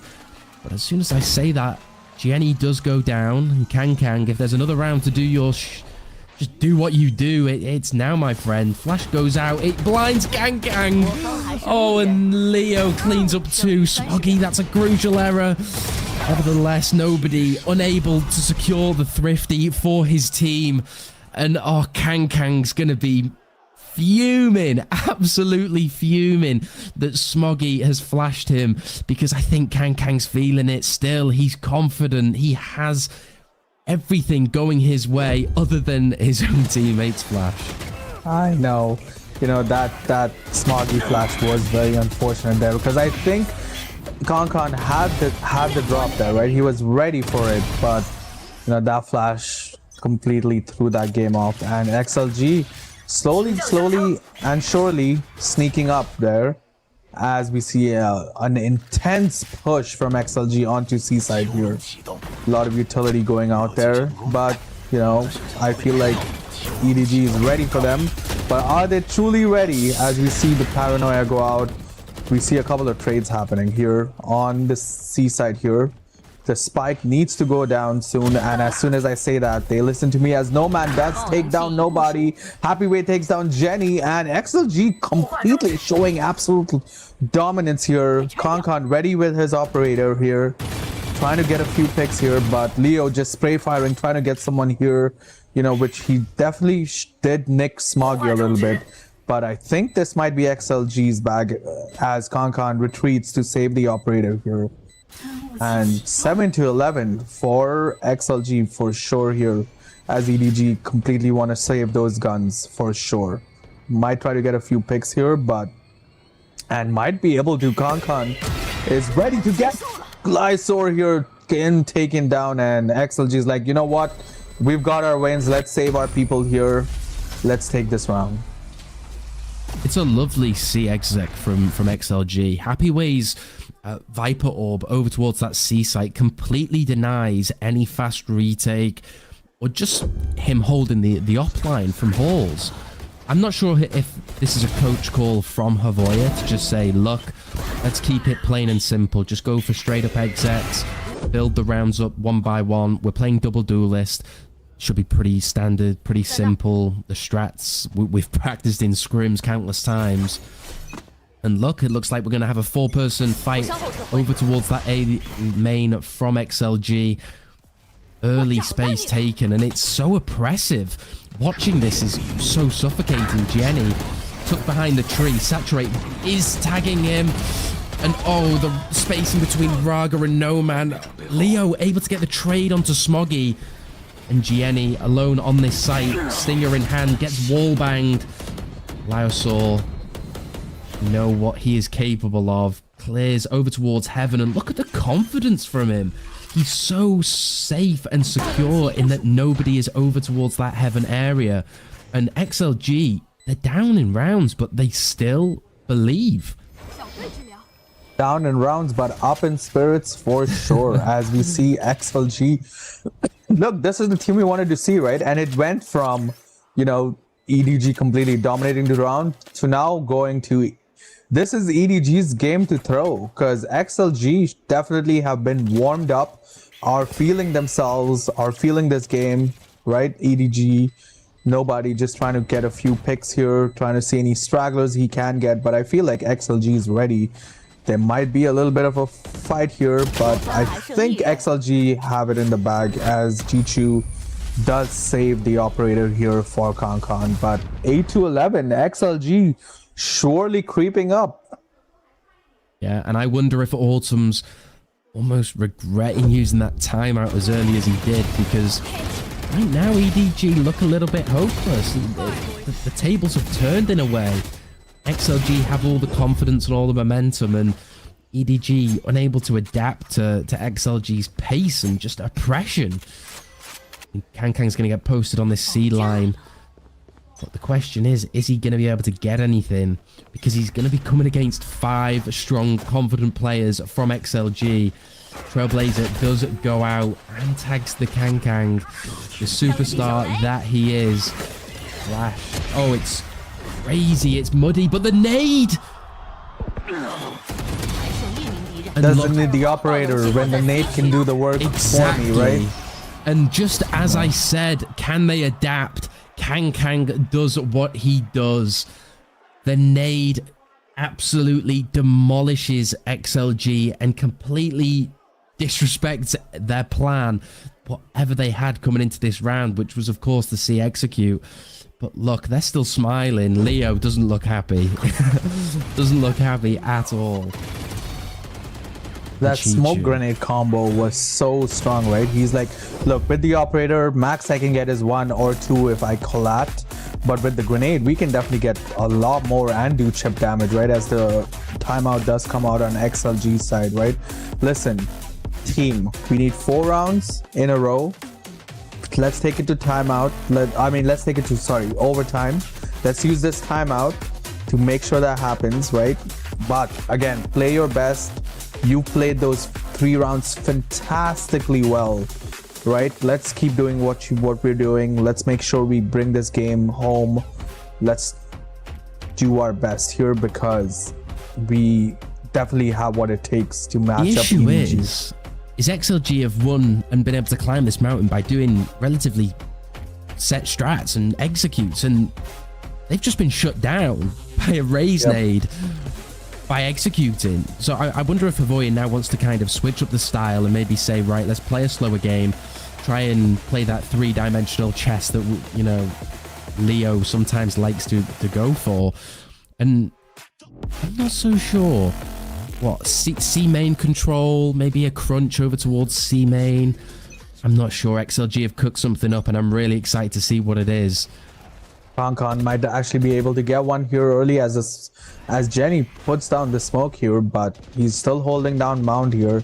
Can he get a pick here? As we see No Man slowly creeping up, does use his ability here. The guiding light does go down. Jenny takes down No Man here.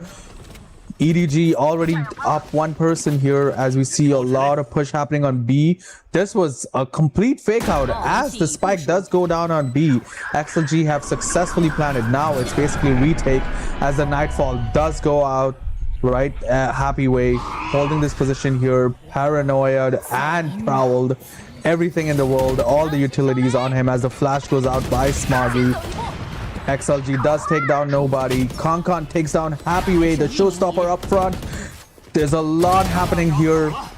It is just complete dominance from EDG as they do take this map and the first map. EDG taking down XLG on Lotus.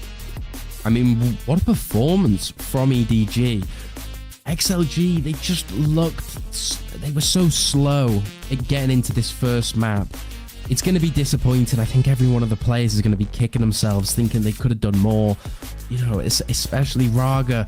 We mentioned it in the pre-show where it would have been lovely to see him coming in swinging, kind of having the same level of performance that Kang had.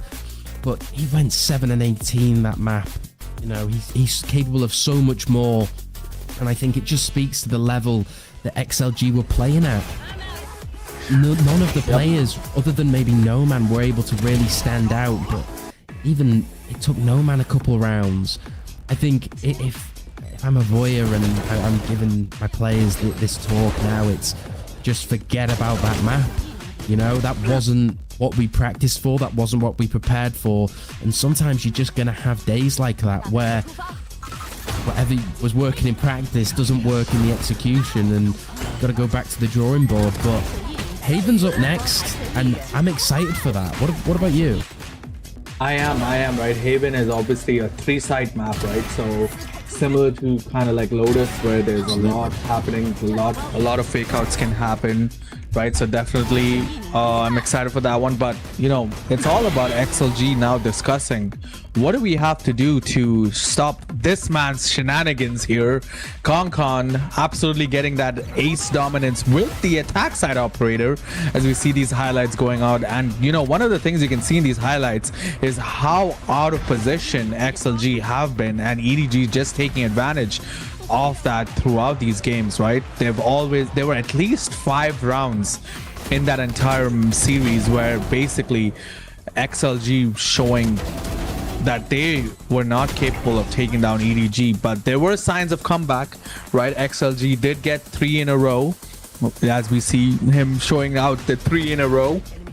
But I don't know, EDG still taking this game out from XLG's hands. You know, gave them a little bit of hope and then quickly took that hope away as XLG take this, and we go into team comms. Nice 应该是王雪，我给你表演一下。Nice 啊 ！OK， 这谁了？啊？这谁的 Nice？ 我的。冠军赛的时候的 Nice 啊。冠军赛吗？对啊，不是吗 ？Let's Go 是起点赛 ，Nice 是冠军赛。没有 ，Let's Go 是那个，是圣地亚哥。风浪小溪山坡上我快乐尾，看到被研究。别吵了，什么？太吵了。都发现，让他们都发现，其实发现。哇啦微微顶波。Let's go！ 加油！加油！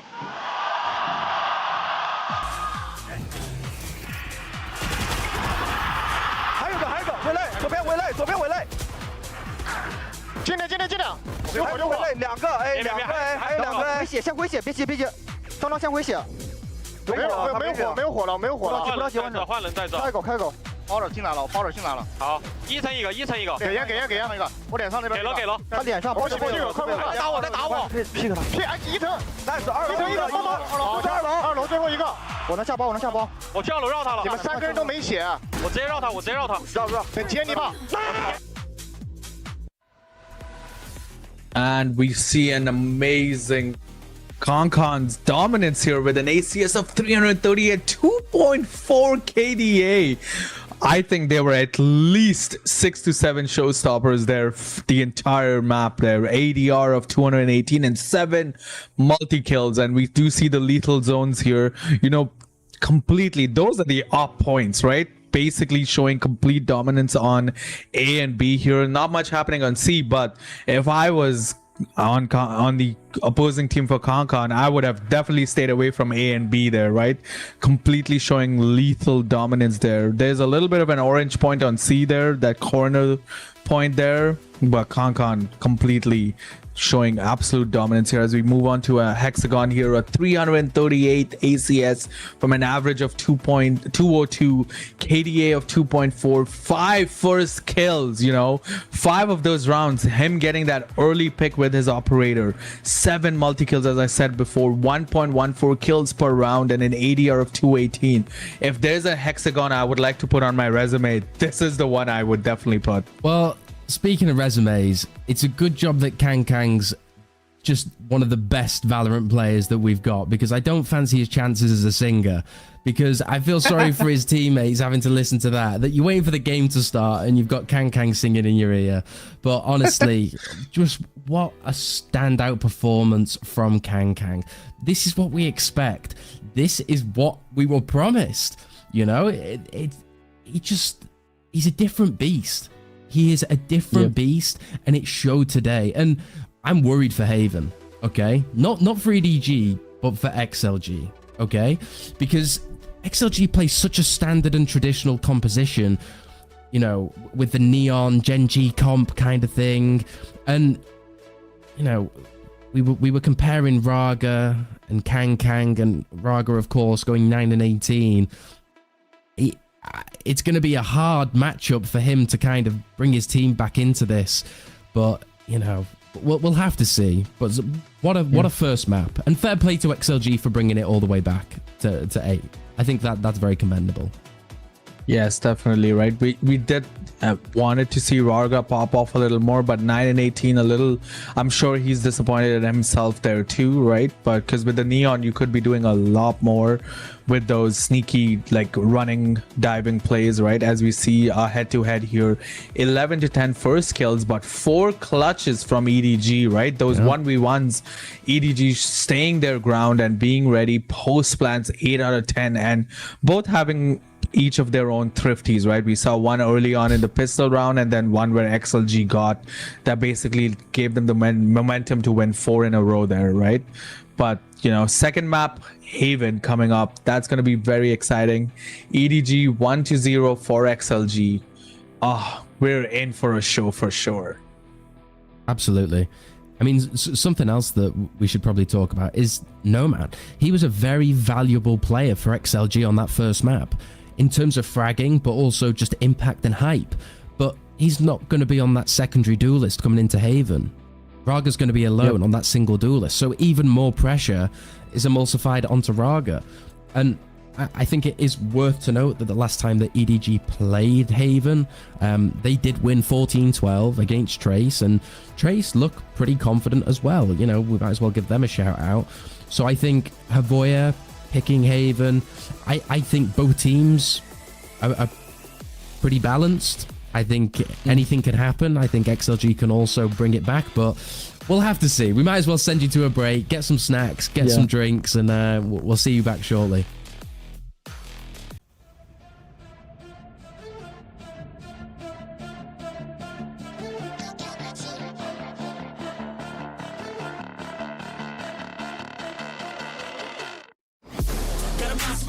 You better watch out if your enemy's a road ahead of full prophecy to be the greatest beast the world has ever seen. I feed him every day like the bones clean. I feed him all the hate and he grows me. And he gets caught real big, gets off quick. And if you cross him, you might drop dead. Metaphorically, of course, settling the score, never getting bored. Lots of blood and gold. Always wanting more freedom from the source. They don't really understand until they feel it for the party. And if you start shit, you be hard-lived in the darkness. Torn apart quick, you left scars ripped. You be chewed up and discarded.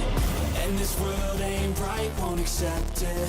Negative energy, I expect it. Once it's in your mind, it's infectious. So fight for your life and reject it. You better give me space, I'm protective. My adrenaline spikes when I'm threatened. And if you stay in my way, I'm aggressive. Cause when there's no exit, I'll kill when I'm desperate.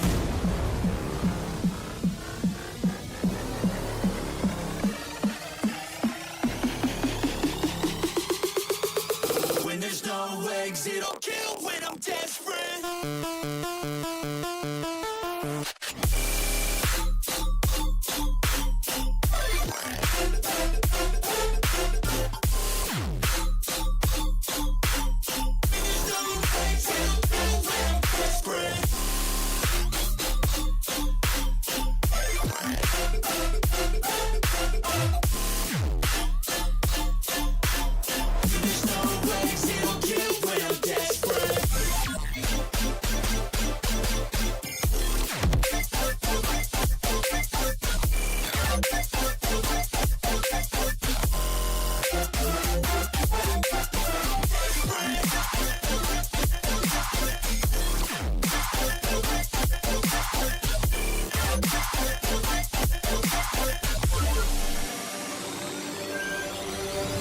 in this world ain't right, won't accept it. Negative energy, I expect it. Once it's in your mind, it's infectious. So fight for your life and reject it. You better give me space, I'm protective. My adrenaline spikes when I'm threatened. And if you stay in my way, I'm aggressive. Cause when there's no exit, I'll kill when I'm desperate.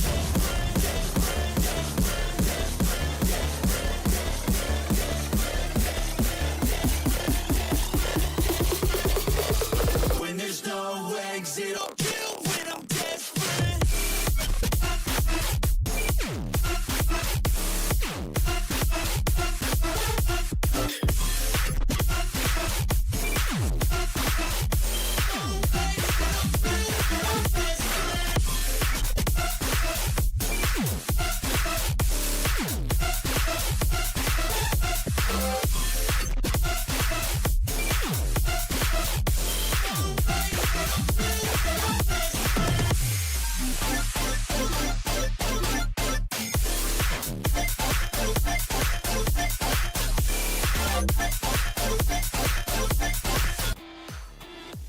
We are back for game 2 here on Haven, EDG versus XLG. If you are joining us right now, my name is Dev and I'm joined by X1N here for our map 2 here. And straight off the bat, no Sova, but Chamber from Kankan.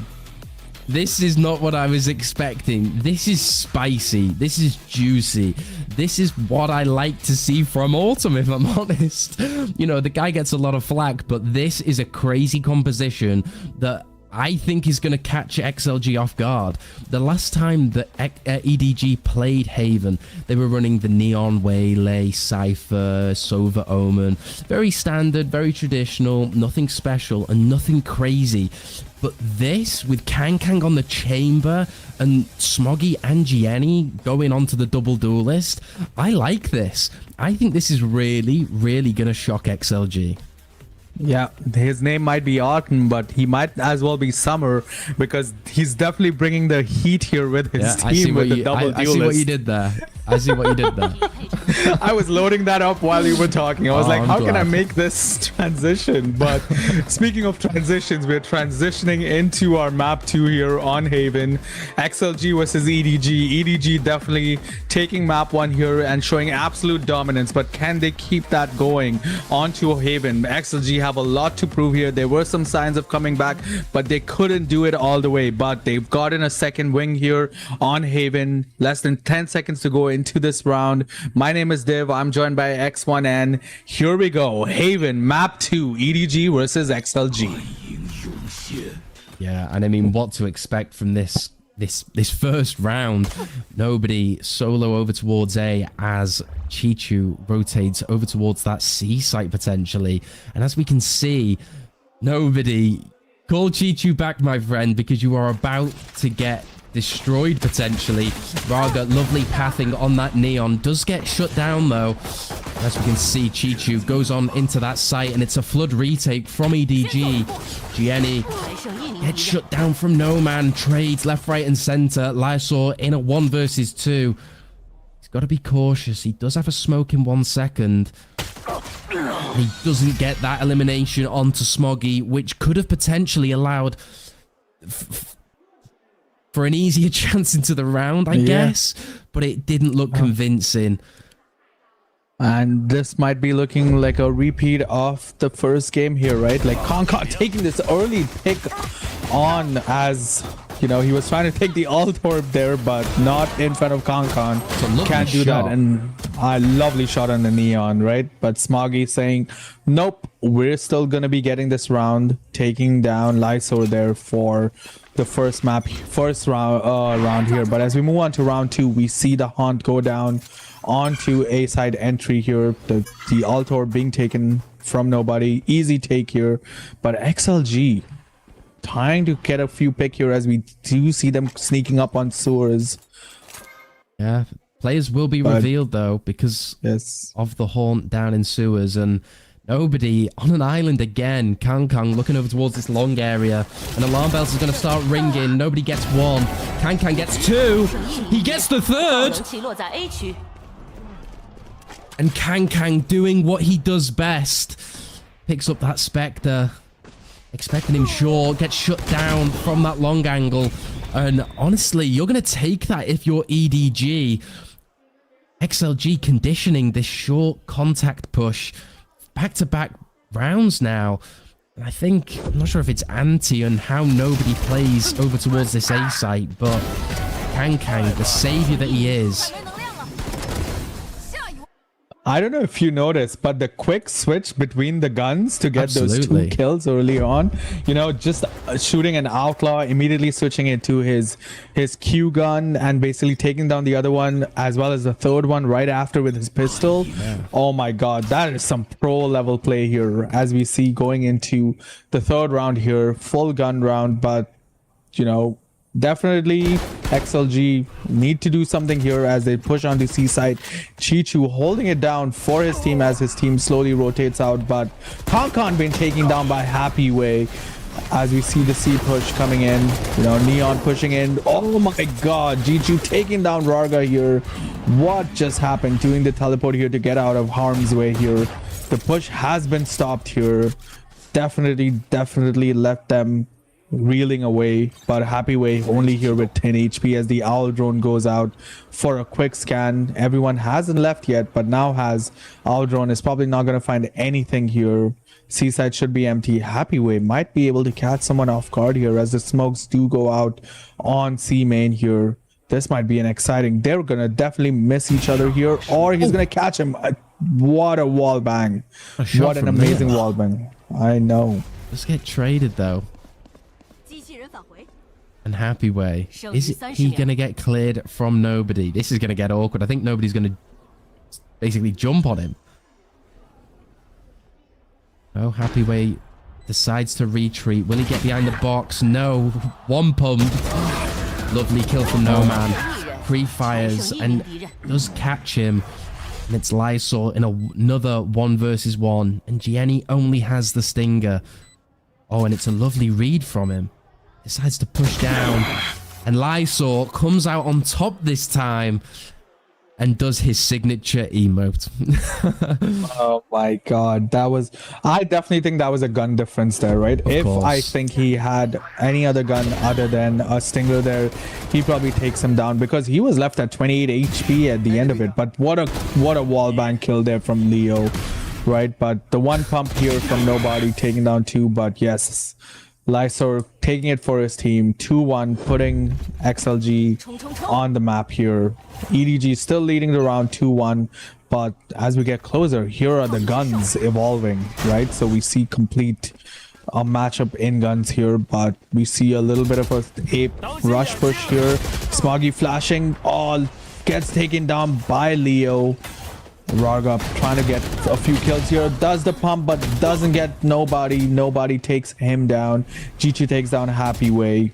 Good trades from either team. 3-2 as the spike does go down on A side by XLG. 3-3 here, sorry, apologies, but you know, No Man trying to see if there's anyone on flank here. 2 up at heaven, they have no idea, but I just think they just got an idea, trying to see peek and see if they can catch someone off guard here. Yeah, I'm not a fan of a 2-person retake from heaven, but let's see what can happen. Kang missing some shots. That's very unconventional of him, but hey-ho, XLG claim another round, and it's a lovely pace change. Fast A long and sewers control from XLG, and I think it's a shame that Raga has to basically throw his life in every round, but it's allowing his team to scale so effectively. And the trades are coming through, so at least his life isn't being wasted. But this is nice from XLG. They're dealing with the unconventional composition from EDG very, very well. And EDG will be on an eco. Kang pushing down C long. He wants to try and get this ult orb. Get the tour de force online, but nobody. He's such a pesky little rascal. Buys a Bucky again and creeps up short. And we see Happy Way trying to just spray here into the smoke, trying to deal some chip damage if he can get someone, but you know, as the haunt does go down, picks up someone, probably Happy Way, yes. The entire team actually going on to A side here as the haunt does go down. They've got an idea that people are pushing into A side here as Jichu and Nobody are ready, but they haven't committed yet as a few gun exchanges going on. Varga does take on the Phantom there, but this might be a surprise if Jichu and Nobody catch someone here. It's a pistol round for sure, so XLG definitely should be able to take this out, but no, Jichu said no. Happy Way does take down Jichu here. And nowhere of nobody! My god. This is Nobody chaos! basically. He's a man on a mission, and this pump shotgun, the Bucky, is doing damage to XLG. Kang is able to shut down on No Man. Happy Way's on 40 HP. Kang can win this very, very easily, and the time is ticking, but Kang cannot connect the shot.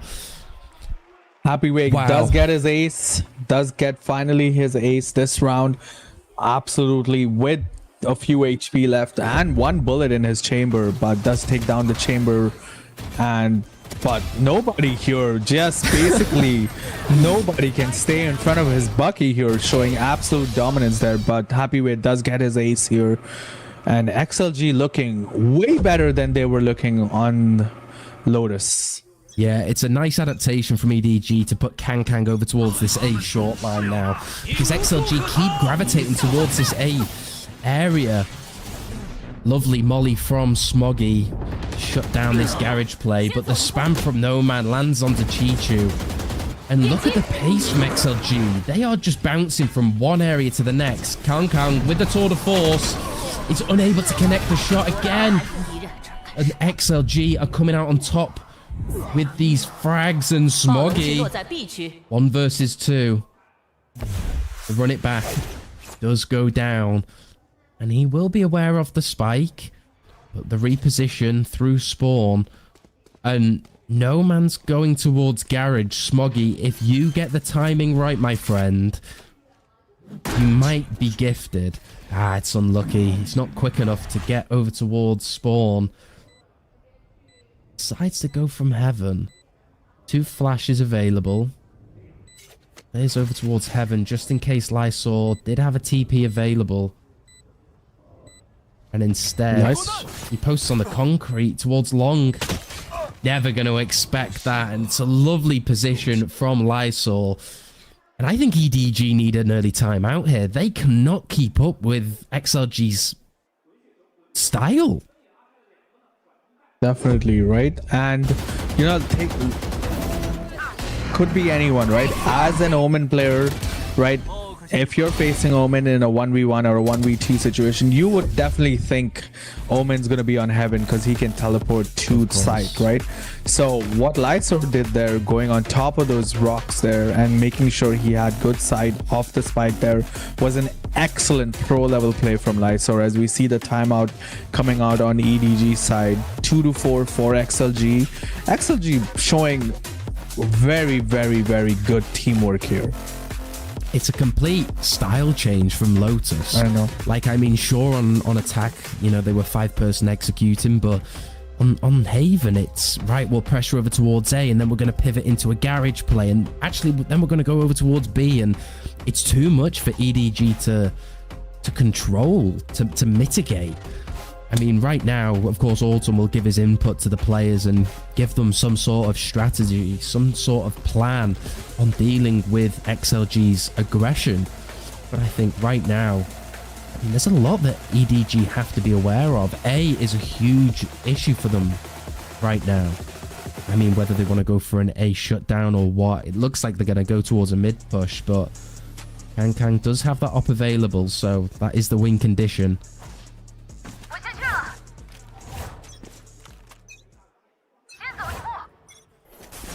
As we move on to our next round, yeah, as you said, Kong with that operator here can completely shut down anyone moving into sites here, right? But they've completely left B side open here and C side. So if XLG get a win, that C is empty here, they can probably take it. But We do see EDG rotating off on C slowly, but will they be fast enough? Smoggy is on site behind the neon wall here. Everyone's here. It's going to be a barrage of kills here. Lyso takes one down. Rarga takes another. Rarga takes two. This is the Rarga we want to see. We want to see you shine. XLG taking down EDG, Chichu as well. And the spike is going to go down. Kankan, the only one left on EDG side, going to be staying back to save that up as XLG probably takes this round up. Yeah, I wonder what the EDG comms were like in that round, because Kankang's posted up over towards A long. Short is a huge question mark, but every single one of the players of EDG rotate because they think they're back over towards short. To me, you just leave Kankang alone once he's set up and you stack a site like C and you have an effective fast flood. But I just think the timing was off, the decisions were a little bit slow, but the fact that Kankang can bring the operator into the next round allows for another chance, but you can't ignore the fact that EDG are struggling to get a grip on this game. Definitely, right? And I completely agree with you, right? A C-side hold from Kankang would have been like a smarter play there, but again, you know, then they could have rushed on to A, so you never know. But, you know, just throwing XLG off, I think it's the misinformation that XLG is spreading around just to throw EDG off guard is definitely working in XLG's favor, as we see there you go, as we see the fist bumps going out. Oh, XLG completely showing a much different style, winning 5 in a row here. The lovely Nano Swarm to counter the potential push from Kankang with the off. Nobody alone again on an island. I really do hope that he doesn't stay for too long on this site. Of course, he doesn't have that signature Bucky, and he is going to go and explore over towards long. But alarm bells will start ringing, like I keep saying. But he does have support with the likes of Smoggy, despite being stunned. Smoke on the site to just delay, to cause a little bit of pressure. And Raga, with that ultimate, cannot be stopped.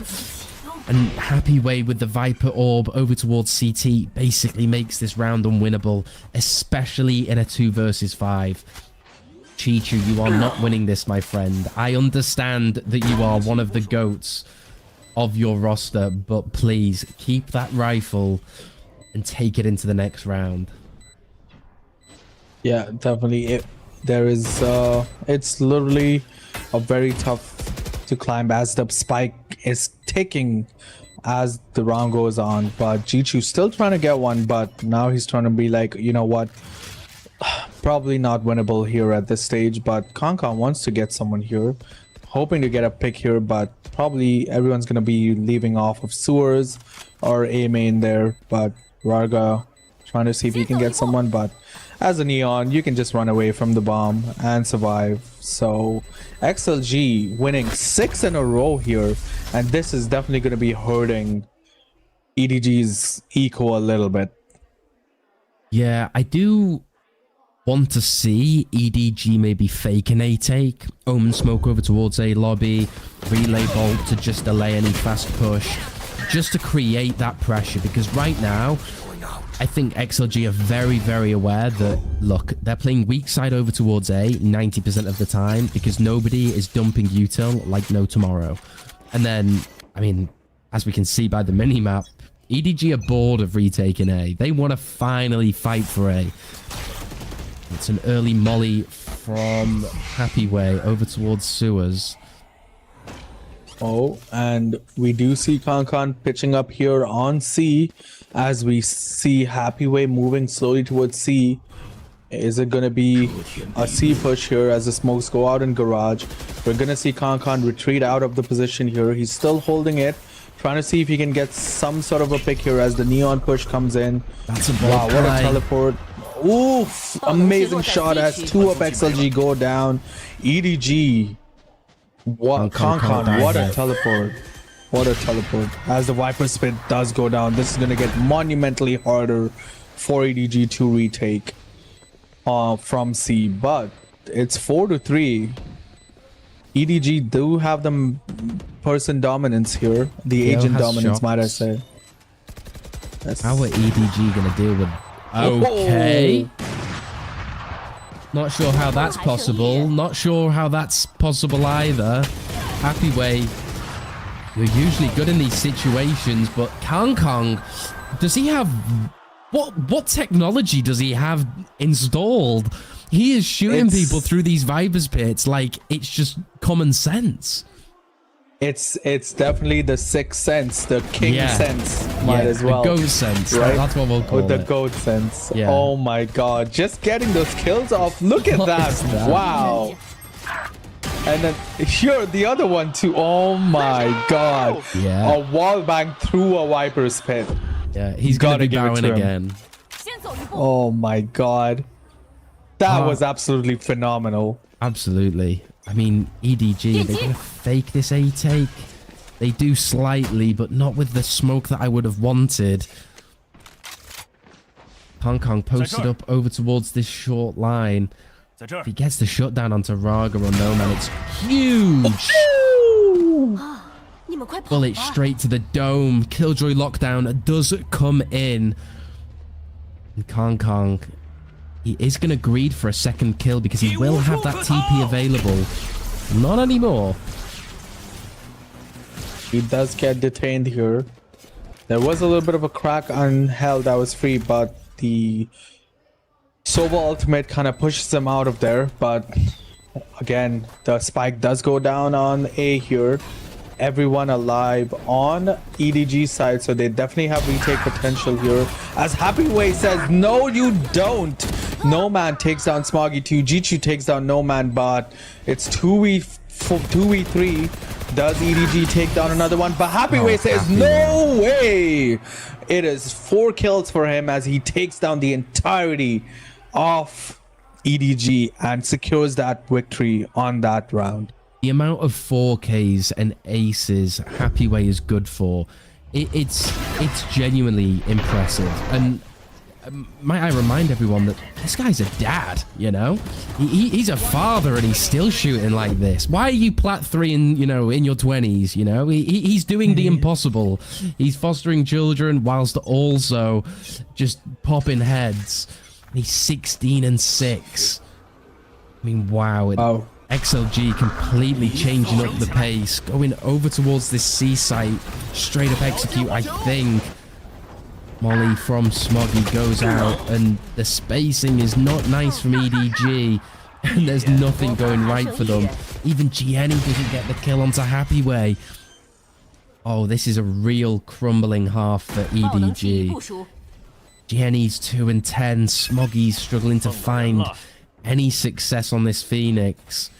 I know I praised Autumn for for the composition, but right now it's looking pretty rough. Granted, it could be a very T-sided composition, but still.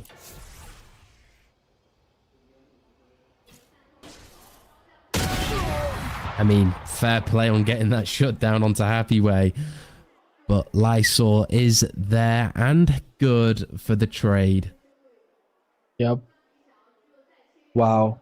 There's definitely going to be some thinking here to do on how do we stop the XLG dominance here, right?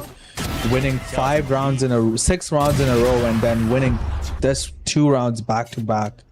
Wow, XLG 8-3. Very similar timeline, very similar scoreline, might I say, we saw onto the first map here. But XLG, last round left before we move on to the second half of this game. But you know, this completely a B rush here from XLG as Smoggy takes down Happy Way, but No Man takes down the ultimate for Raga, takes down Kong. Very important pick here. No Man takes down nobody here. And the ultimate here on Jenny's side, ready to take down some of XLG, but Jenny takes down 2, takes down 3. Last one. Does he have it? Does he have it? He does! And he does take down Leo. Wow, EDG taking down, how might I say, the Neon taking down all of XLG. Yeah, if there's a round for Gianni to pop off, it was for that round in particular. But I think this isn't exactly dealing with EDG's bigger issue, and that's the fact that you're still taking individual fights. And this could be a ranked game for all we know. Because even Smoggy using the run it back at the start of the round, it's a very questionable yet bold play. He is lucky enough to shut down Happy Way and allow Gianni to rotate over towards that C site, but I do think that EDG don't look as prepared and confident on that CT side as I would have liked. I mean, it's half time. They might have some cool things cooked up for us on that attacker side, but we'll have to see. 8-4 XLG, right? Definitely, if EDG, you know, we've seen Kankan being absolutely dominant on an attacking side play here on the first map. Oh, this is a different map. Yes, I agree. But Kankan is absolutely dominating whenever he's attacking, right? So with EDG probably getting those few rounds up, can bring this back here against XLG. But for now, XLG showing an amazing game here on Haven, as we see these fan cams going around about quizzes on what map is this on. I think that's Breeze, right? Yeah, I think that's Breeze. Could be wrong though. We'll never know. We'll never know. But essentially, yeah, the second half is about to start. XLG basically need to run away with it and get it to map 3. You know, Happy Way, the halftime score 388 ACS. So what a crazy play. Happy Way really being dominant here and paving the way for his team to gain that victory over EDG here. But we're moving into the second half. Does EDG have what it takes to bring it back, or XLG is going to take it to map 3? My name is Div, this is X1N, and let's get to it. It's a very strong A hold from XLG. Killjoy setup, Omen, Sova, Happy Way and Raga having to hold down this C site as best as they can. Gianni's position will be noted. And honestly, the eliminations are pretty good for EDG. Happy Way, 22 HP, and he's going to eat a flash in a second. Doesn't get the elimination onto Smoggy. And Leo also goes down to Kang's Headhunter. And look at the HPs. Nobody is on 30 HP. In theory, this is a favorable 2v2 for both teams. All comes down to nobody. It's a great trade from Kong. And nobody gets the elimination onto No Man. And if you're an EDG fan, you needed to secure this pistol in order to get that early momentum, in order to get that confidence installed. The pistol is crucial. Definitely. Now EDG can buy up a little bit here and completely make this a 6-8 scoreline, which is a much more doable scoreline to come back from, right? Unless they get eco'd. Unless they get eco'd. And it's a high risk, high reward position, right? And you definitely do see EDG buying up here, right? We see Bulldogs, a Guardian actually come out, and an Outlaw from Kankan. We know how dangerous he is with this Outlaw. Will he be able to get a pick here as Jenny sprays into the smoke here, trying to get someone here? There's a lot of XLG perched up in sewers there, but we see a quick rotate onto C, because I have a feeling they got this intuition that C site might be empty here. They're trying to get more information on that C long position, as you can see on the minimap here. Smokes do go down on C main, kind of throw them off, but C, wow, that smoke does make them rotate off of the C push here. Nothing happening here. 3 perched up, 4 perched up near sewers on A here. Everyone on EDG's side still trying to make a decision as Kankan slowly pushing in, trying to make sure if he can get a pick here as the Viper's wall does go up here. We do see not much movement I'm worried for EDG. Here. They think they're outplaying XLG, but XLG have not moved from short. Kang will spot a single player over towards that A site, but the site smokes from Lysol might allow them to secure this round. Leo does EDG get dropped. They've definitely pushed up here, but we have so many on sewers here and getting off guard. And the tactic did work. Yeah. Them being patiently and doing what they do best. Taking kills in a 1v1 situation, just taking those trades well. EDG completely secured those two quote-unquote pistol rounds and showing their team fans, showing all of the people in the crowd, don't shoot us out yet. We have what it takes to take this map too, as we go to a 6-8 scoreline for XLG. But EDG definitely making this game look much more comebackable, even if that's a word. But yes. It's a nice ace shutdown from XLG. Lovely stun, lovely shots from Raga. Please, can we get more of that? And this is great conditioning from XLG. EDG had no chance, almost no possibility of even taking a space during that round. All they needed was their nice. rifles. They just needed their rifles. I'm not even sure. The utility was so oppressive. You know, the relay bolt from Raga, the Sova recon.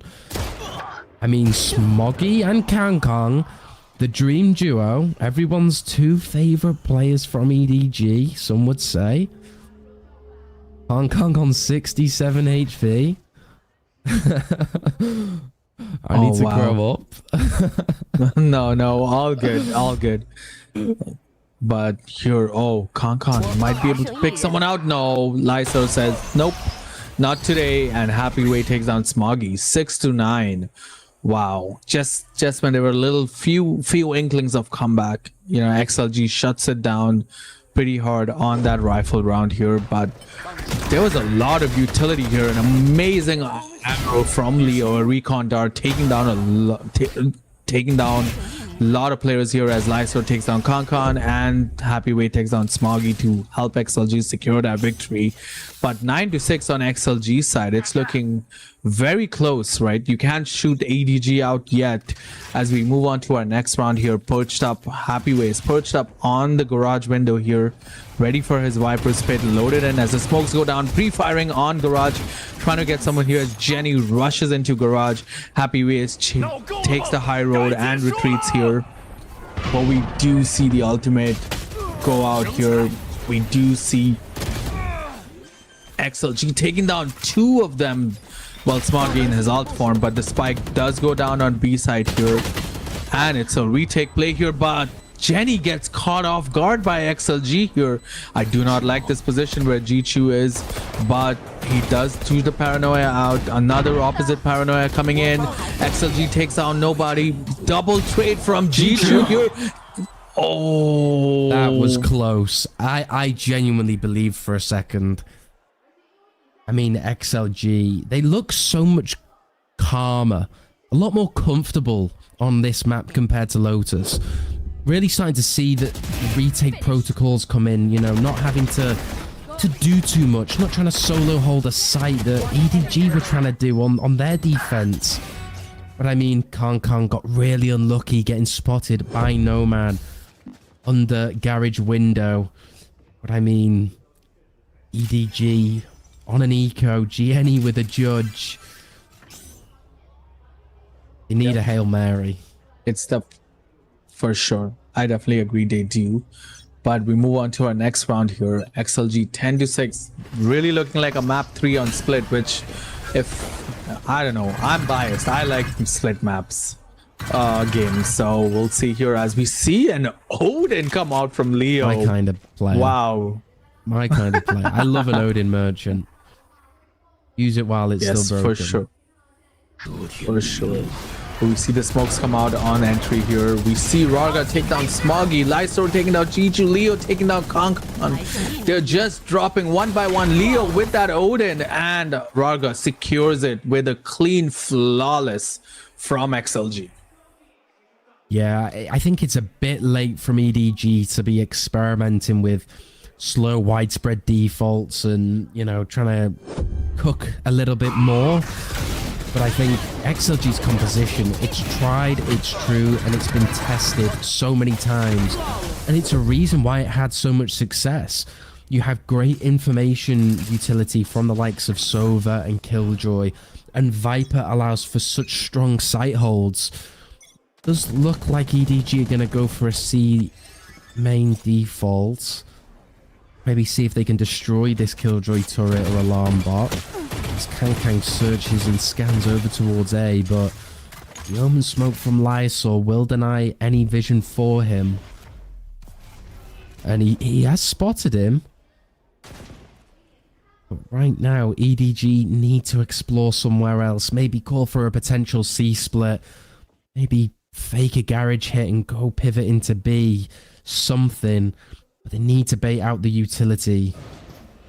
And that's a good start. Prowler over towards garage. Baits out the Hunter's Fury. And the molly from Happy Way. Not much being taken down by that Sova ultimate here, but Happy Way is ready with his Odin to take some heads out, but no one's moving in yet. EDG playing this very slow, very calm, very composed. Looking like a garage push here, but No Man is ready as the Nightfall does go out. No Man being pushed into the corner here. Can he take 1 or 2 here? Does not be able to Digny.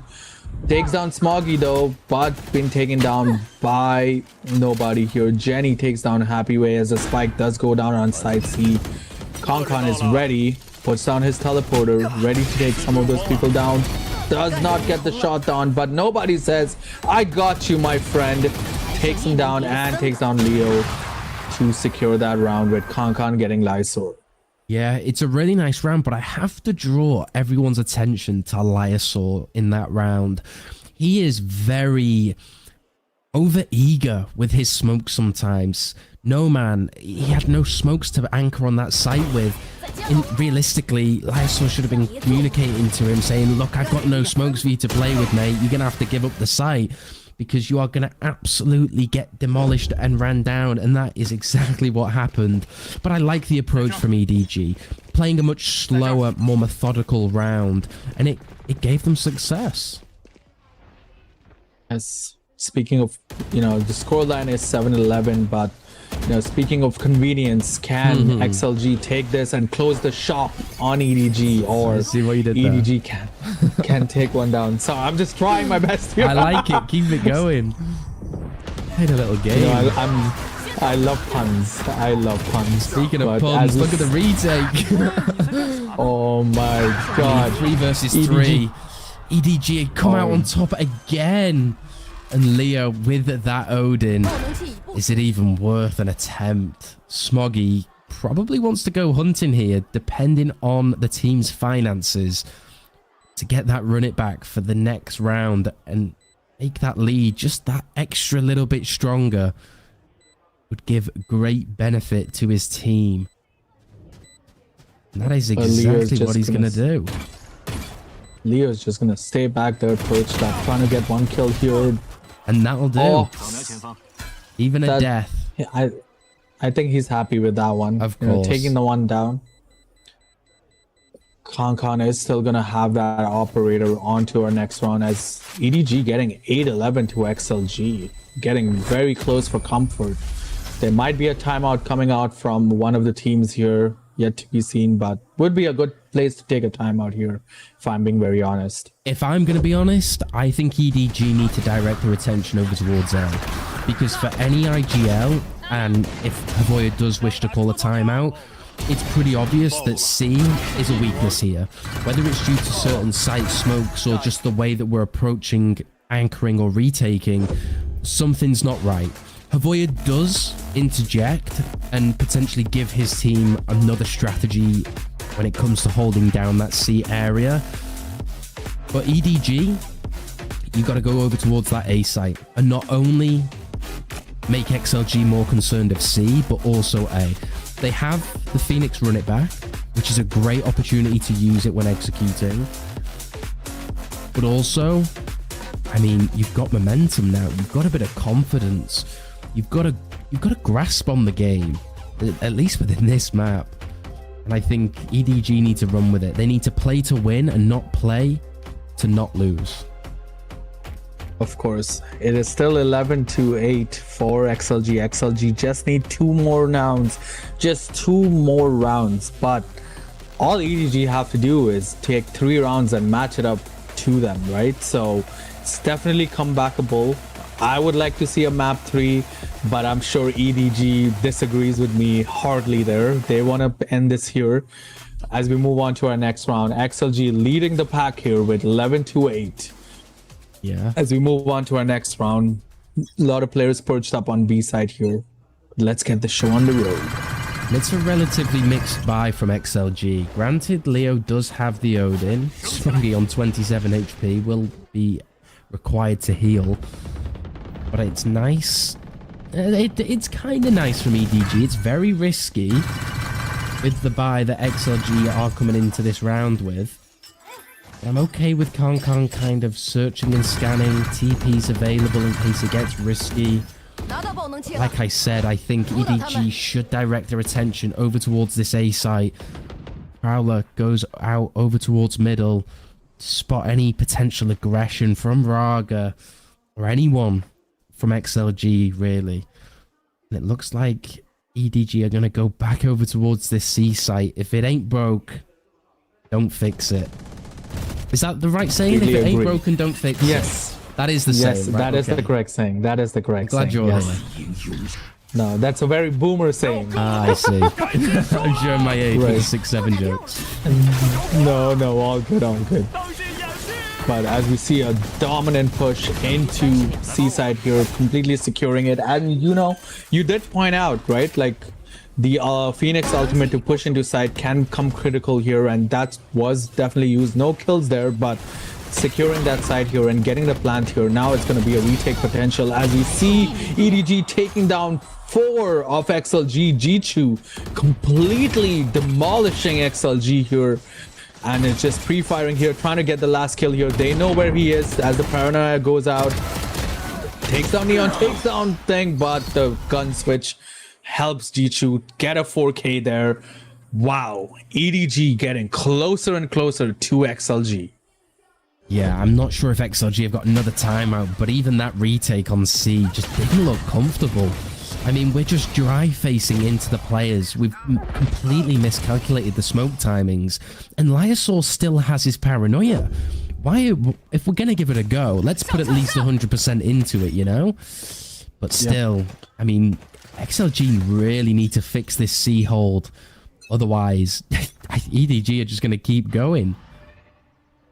XLG does have No Man's Deadlock and Killjoy ultimate on site here, so they can use it, but we do see EDG have the Chamber ultimate, the Neon Overdrive available there too, so plus the Omen ultimate there. But oh my god, Leo takes down nobody, but Happy Wig is down in the process too. But EDG have planted the side on C, as you keep saying again and again, right? The C side is here, but the Deadlock is gonna push everyone out here. But with an operator hold here with Concon, who's being dominant here. Oh, that creep. Oh no, he does not get the shot here. There's gonna be a spray here, but not gonna be able to get. Jichu takes down 2. Is he be able to get that? No, he does not. 1 HP. XLG. Oh, no man was on 1 HP. Honestly, that's a difficult situation for EDG to handle. They almost weren't prepared with dealing with that Killjoy lockdown. And, you know, I mean, I saw Kang position himself and almost pre-watching the spike and saying, look, stand where I am, aim at this direction. But it wasn't effective enough. And if you're an XLG fan, that's exactly what you wanted. But you're not going to have a Killjoy lockdown every round. So you've put a band-aid on it. You've not actually fixed the issue. No, they were easily able to take C-side here, right? And the lockdown definitely helped them secure that. But if there were no smokes available from Lyosaur, I don't think XLG win that round. Oh no, not a chance. I think even if Kang gets that like first pick when they're retaking it makes the round so much more doable. But yeah, as we can see, Viper's Pit over towards C long. No man has revealed that he's got the judge in hand, and he does go down to spam. Raga also posted up with a judge. It's a big investment from XLG. They really want to end this match quick. huge flash, doesn't get checked. The trades are slow. The trades are non-existent, really. And Lysor coming on top again. And I mean, Chi-Chu and nobody in a 2 versus 2 situation. Chi-Chu does take down XLG here, making a 2v2 situation. The spike does go down. This could be the final round if XLG come back, but it's going to be very critical as Leo does notice someone as the Owl drone is going to go down, but Lysor catches Chi-Chu off guard here, but Leo takes down nobody, and they do get the map victory here on the second map. We're going to split XLG EDG 1-1. What a second map. I mean, I'm really happy to see XLG really come alive in this second map, because in the first one they looked pretty limp at the start. You know, they really kind of found their footing in that second half, and the plays, the strats, the calling, it was very gimmicky. Just okay, let's just 5-person exec. It lacked trust, it lacked confidence. But I mean, their T side on Haven was very, very nice. It was very effective. I do think that they exposed a lot of EDG's gaps, specifically over towards that A site, whilst EDG also would kind of be able to come back in it as well by exposing XLG's C weaknesses. But I mean, we're going to map 3. You know, what a better way to end the final match of the VCT China group stage. I go into a third map, and of course it's split. Of course it is split. Right, Concon still being very dominant in both of these maps here, right? You can see him taking the chamber pick. Kind of, I know they didn't win the map here, but he is very dangerous on chamber as well. I think you give him any agent, but Happy Way getting that ace very early on into this round probably might have given their team the momentum to run with it, right? Taking 6 rounds in a row, but this was absolutely crazy, going through the Viper's pit, getting 2. How does he do it, my friends? No idea. No idea. Whenever I blind shoot through a smoke or a Viper's wall, I don't get anything, but Happy Way does get 4 in that one. Yeah. A lot of multi-kills here, you know. It's definitely, yeah, it is XLG versus EDG, but for some fans here, it's actually Concon versus Happy Way here, and that's definitely what we're seeing here.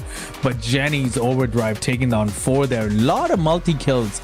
You know, there was not a clear player here who was completely dominating, because we saw Chi-Chu dominating really well. We saw Happy Way, we saw Concon, we saw Jenny, right? There were a lot of players, individuality coming out in this entire map here, but Haven completely bringing out everyone's amazingness.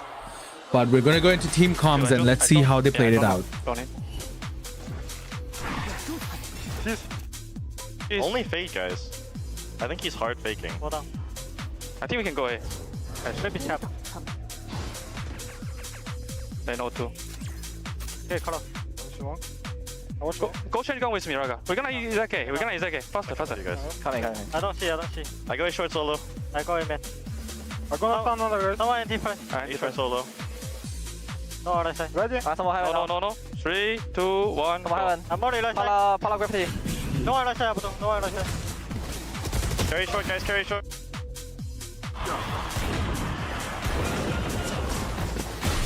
Oh, one side. In the smoke. Fade, Fade, Bunker smoke.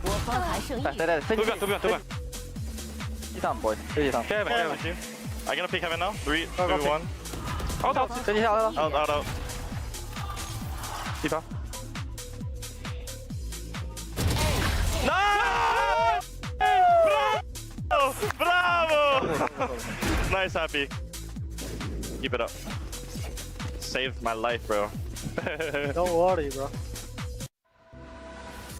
All right, and we do see Happy Way being the map MVP there with an ACS of 288, KD of 1.8, ADR of 201. What an absolute performance by Happy Way. You know, definitely when they were defending, or sorry, when they were attacking, was really dominant there.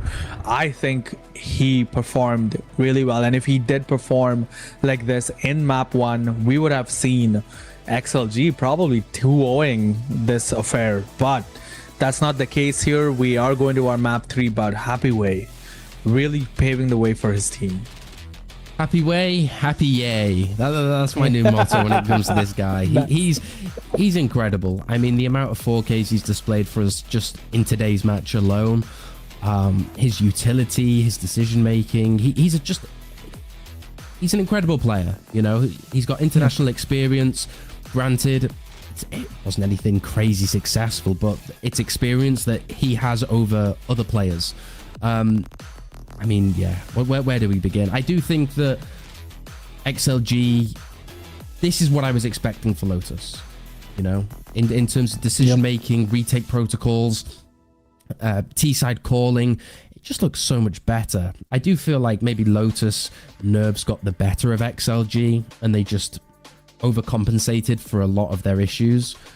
But honestly, great performance.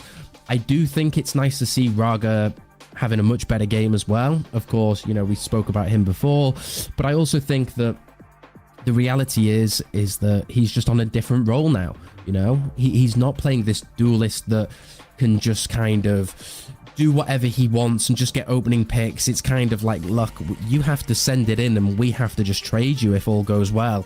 I do think that he is just going to become better and better within that role. But I think another star candidate of that match was Chichu. You know, if we look at the stats in terms of ACS and cast, you know, Chichu, he's not usually known for his Omen. You know, he's known for the Vise, the Cypher, the Viper. And I think with Smoggy picking up that Phoenix role and that secondary duelist when Kong Kong's playing Chamber, he's able to show a different side of his agent pool, which is always nice to see, because Chichu's another just incredible player to watch. Yep, and as we are going to our map 3 soon, that was an incredible series of games. You know, XLG bringing it back 1-1 for EDG. We're going to be going to our map 3 on split in a few moments here, but before we do, we'll take a short break. My name is Dev, this is X1N. Don't go anywhere for our final map, final game of our group stage here for VCT China.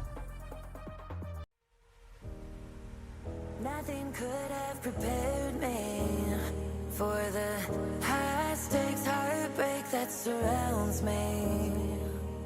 You want me, you won't let me go. So I burn so. I can feel you coming like a wildfire. I'm just a fuel, baby, you're the lighter. If I'm not careful, you'll burn right through my soul. Burning like a wildfire, dynamite.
How will I know if I'm ready The demons unleashed from your mind hold me steady.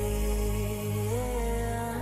'Cause you want me, you won't let me go. So I burn slow.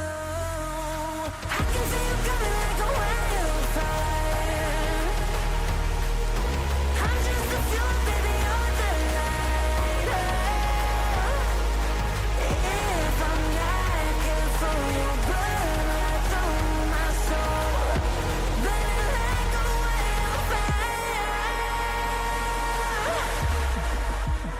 Careful, you'll burn right through my soul. Burning like a wildfire. Dynamizer.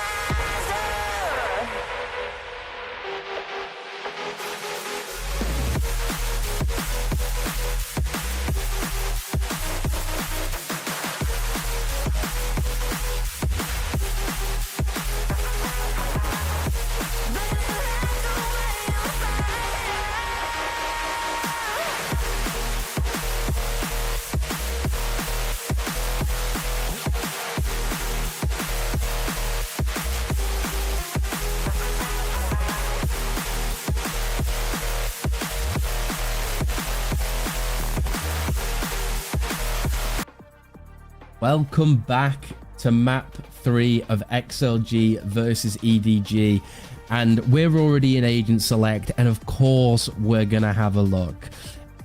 It's a mirror matchup, right? I mean, this is pretty expected. XLG have not shown their split all throughout stage 1, which is incredibly fascinating because EDG are basically going in blind. They were probably going to expect this composition. Of course, Raga back on the Neon and No Man on the Waylay. How are you feeling coming into this final map? It's very apt that the map is called Split because these two agents are splitting images of each other, right? My lord. But someone stop this guy. But Concon on the Waylay here, right? As I said earlier, that's an agent that is completely very dominant right now, right? Before the nerf comes out in the next patch, these players will be playing with the pre-patch here, but definitely showing a very, very diverse agent selection here for Split.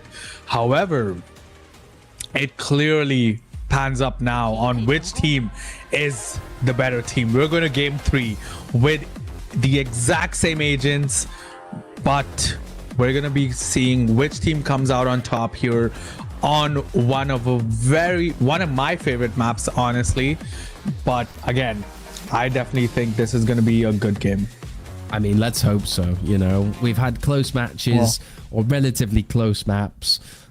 It'd be a shame to go out on a stomp. I want to see both teams fighting tooth and nail, sweating as much as they can. And as we can see, Raga has already been shut down from nobody over towards that B main. And I mean, look at the proactivity from XLG. They are really trying to cut nobody's rotation off. And No Man doesn't have the Saturate available. As we're back over towards Heaven, Saturate goes out. There's no smoke just yet. I mean, what is No Man doing? My fellow Welsh brethren is popping off. Chichu falls all the way back over towards Suez, catches Lyosaur. Happyway next to potentially go into the grave. And Chichu, the movement is pretty damn nice, but the bomb, the spike does go down. And Leo gets the heal onto Happyway. And even they're a bit confused on where nobody's gone.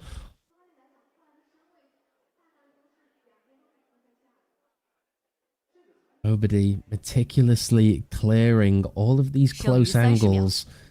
Does have the Trailblazer available. That is Leo spotted. 42 HP. I like nobody's odds here. Flash goes out.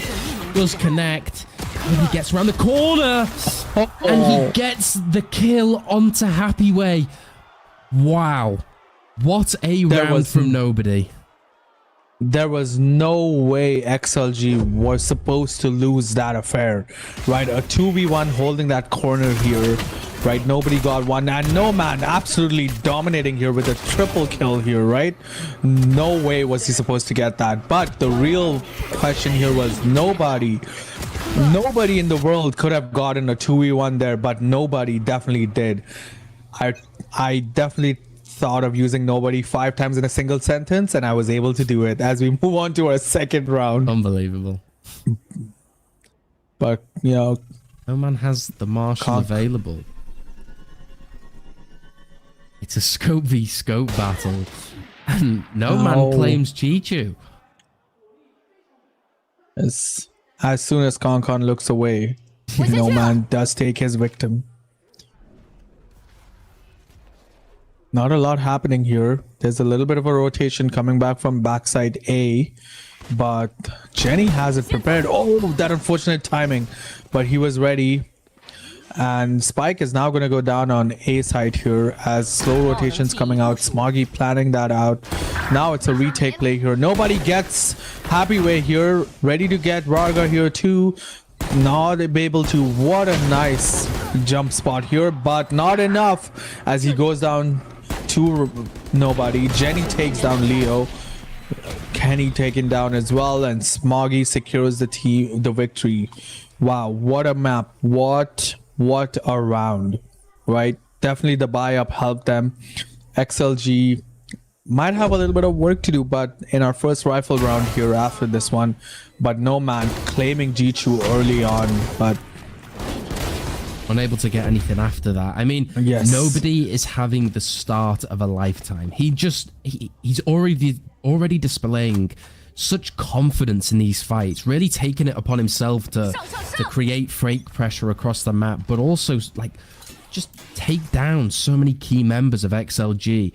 Of course, XLG run an eco, but that pistol round, it's such a key factor in getting a great start. And as we can see, Raga goes down to 10 HP. Gianni is claimed from Happy Way. It's a 4 versus 5. But Raga is low. Will go to Leo for the heal. And it's a perfect resplit opportunity. Flash goes out. Bullets aren't able to connect except for Lyasaur taking down Kang. Gets another one. Chichu, can you take him down? Lyasaur is Thanos right now. Sadly, Thanos dies, but hey ho. Nobody. We spoke about him literally moments ago. Has so much utility available. Look at the respect that XLG are giving him. They're playing quite separated as well, in all fairness. Flash towards CT, does get nothing. Goes for a little bit of a spam, but the clock is ticking. You're gonna have to plant eventually, my friend. And that's unfortunate. He gave it a great go, but no man's utility of the light speed and the saturate. Oh, it just secures XLG's first round on the board. Wow, what an absolute dominance here. But again, look at that. Lyasaur with the Guardian getting not 1, not 2, but 3 kills. But Leo does go down. Leo does take him down as XLG, as you said, finally get on the board. Absolutely. It's a buy versus buy. Nobody. Ultimate available. Early flash over towards B main. Just to insert Gianni, but it's a great smoke from Lyasaur to just create a question mark that there could be a potential crossfire in this garage area. Chichu and Nobody grouping over towards A. Trailblazer is broken. And it looks like Nobody wants to apply just a little bit of fake pressure over towards A. Dog does spot No Man. No Man has to retreat over towards vents. Just a question mark. EDG have got a lovely bubble that denies mid information. Leo holding it down here, trying to catch anyone off guard, but EDG are not taking the bait. They're slowly just trying to pick someone off, but here is going to be the slow rotate. Leo is holding that point there. This might be a timing thing. Can he catch someone? No, what the Viper's wall does go up to throw him off. Is he going to spray? He does. Is not able to get someone, but Leo, oh, he does get Concon there as the spray keep going out from No Man here. They do know they're on site here. Smokes are about to go down, but no, so does so many players, one after the other. No Man takes two, Lysor takes two, as well as XLG bring it back up 2-2.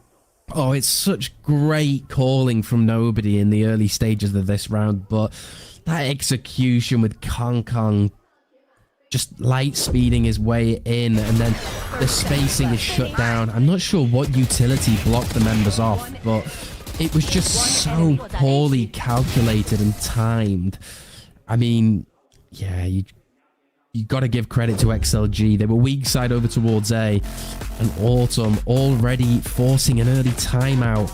I mean, it's incredibly early. I don't even feel like you've seen much of this last map, and Havoya, passionate as ever, giving clear instructions to his players about the approach that EDG might be taking coming into this final map. I completely agree, right? That this timeout might be a little premature for sure, right? Because it's just 2-2. No one's running away with the game, or no one's like proceeding behind, right? It's still anybody's game. Yes, it's in fact map 3. Sorry, slurring on my words a little bit there. But yes, in fact, it is map 3. But might be a little early for a timeout, right?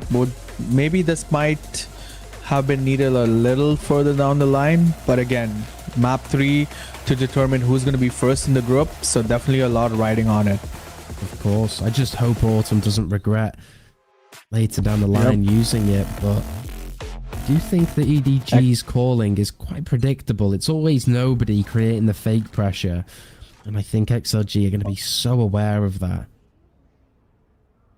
Yeah, EDG are very, very low on eco here on those definitely pistol and early gun rounds, right? But that does not stop Jenny from taking Lysor down here.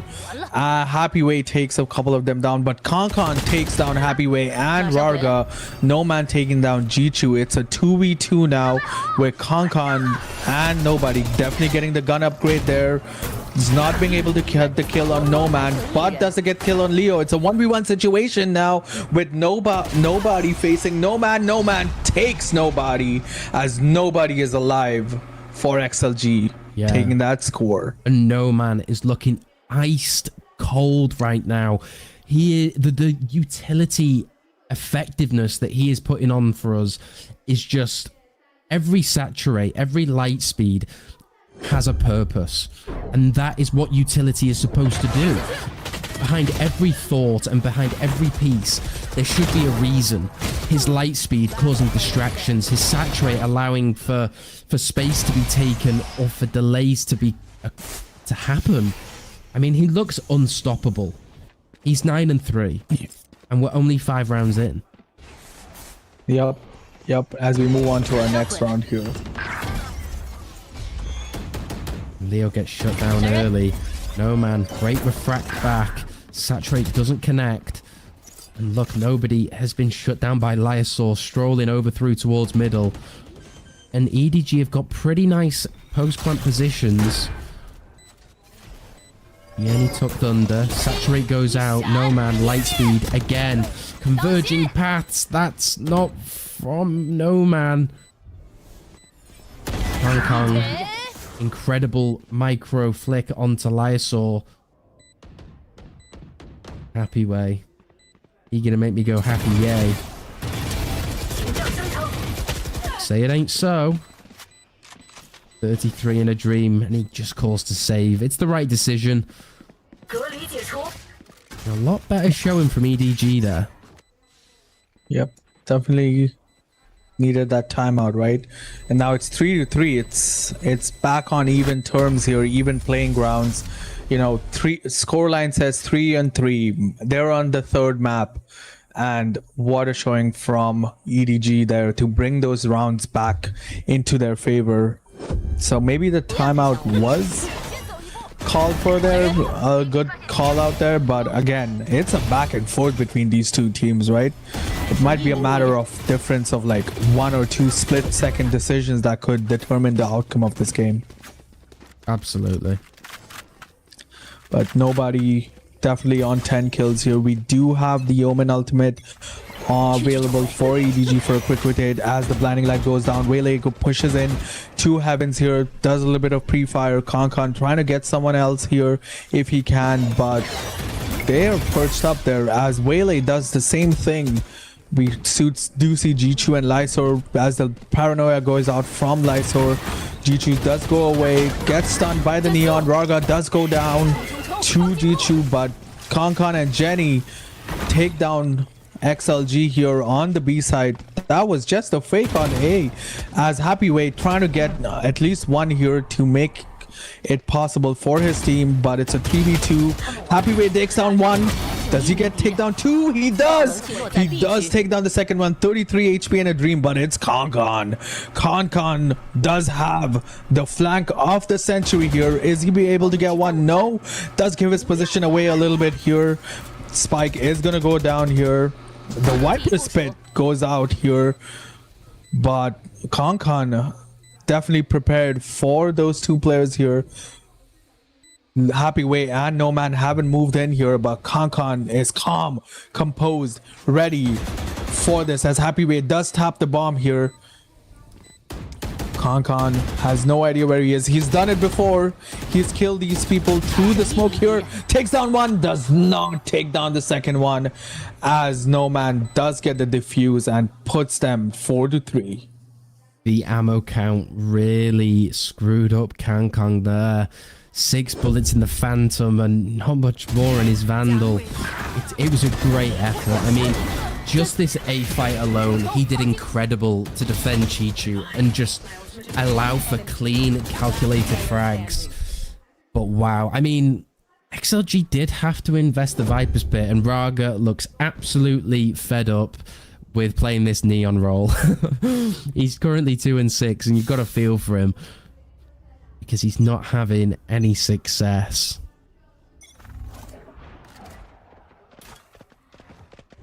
I mean, here we go. We're back into the action. One way over towards B main.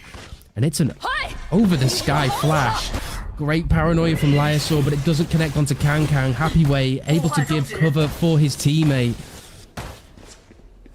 And right now it's a stalemate on the site. I mean, look, this is absolutely baffling. Saturate goes out for No Man and connects onto 2. Raga with the judge in hand, he looks absolutely lost and confused, but he is able to shut down Chichu, and Happyway has got his extra 4K of this series. I think that's his 3rd 4K. Wow. Wow. I'm a little speechless right after that round, right? I mean, of course. It's just Happyway. Happyway taking down 4 there. Showing, let's go, is what he calls out to his fans and his teams as XLG's 5-3. And it's fast B main control again from EDG. Lysor holding his paranoia a little bit more proactively this time, just in case EDG repeat the same strat. But look at EDG, just feeling out the map. EDG Chichu over towards A main, just spotting for information. Right now, EDG don't really have a clear idea in mind. Light pressure over towards A. Chichu try and get a shutdown onto potential ramps player, and then the rest of the players speed up over towards B. But EDG haven't baited out any util. No Man, it's been as strong as a rock. 45 seconds left, and this isn't looking too comfortable for EDG. Yep. Oh, it's messy. It's muddy. It's clean from Happy Way. Oh my. Happy Way. He keeps on delivering. He is the gift that keeps on giving. Wow. That is so impressive from Happy Way. Happy Yay for sure, as he dabs his teammates here to get the 4 kill here on mid. Very impressive. 3k, my apologies, but very impressive. XLG showing amazing gameplay here, right? 6-3, taking the lead away from EDG here. What an impressive showing here as we move on to our next round. Wow, 6-3. It's a little bit of spray fire here on A main, A long, trying to get a few things here. Wow, what an unfortunate timing here, but does go down here. Happy Way does take down Jenny here as the Seekers do go out. Happy Way trying to reorient himself, trying to get someone here as the paranoia does hit him. Happy Way is trying to get a few kills here if he can to bring his team back, but the guiding light does blind him out. Happy Way takes another. Nobody can stop him. He is on fire today. Happy Way still holding it down with Leo. 3v2 here. Does they go down to Smoggy and Jichu. Now it's just Lyso left. Does he? Oh. He does. He does. Oh, EDG. Oh my God. They really need another timeout because this is some muddy, messy Valorant. I understand it's an eco strat, you know, Jenny sliding on in with that Bucky to try and get something. But my lord, the last round and the last second pivot over towards middle for a B split. And even now they're just resorting to fast-paced panic strats. If they don't adapt soon, I think XLG are just going to take this lead and run with it. That was very, very impressive from Lysor. I did not expect him to take that away, but he did. He proved me wrong and everyone else wrong. Absolutely. As we move on to our next round.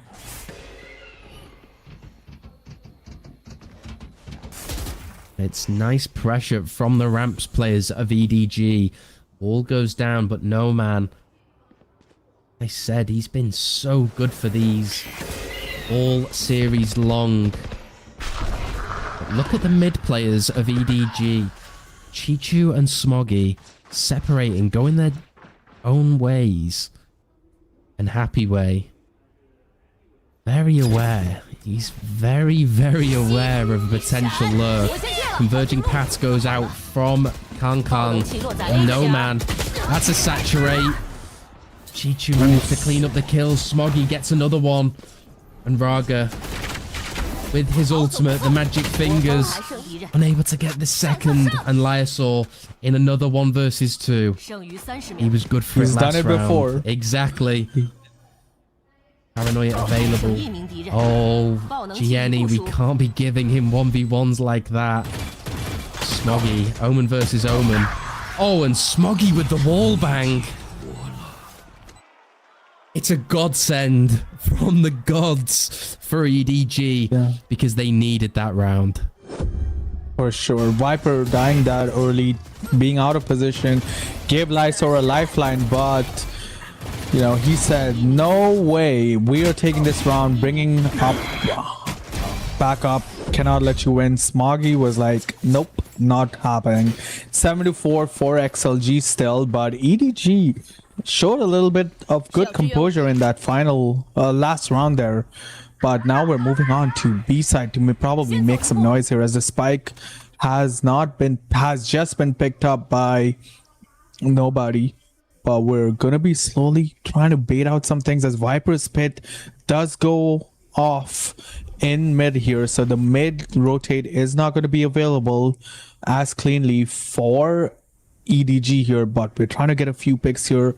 Varga and Lysor are ready if EDG do decide to push as smokes go off on Heaven.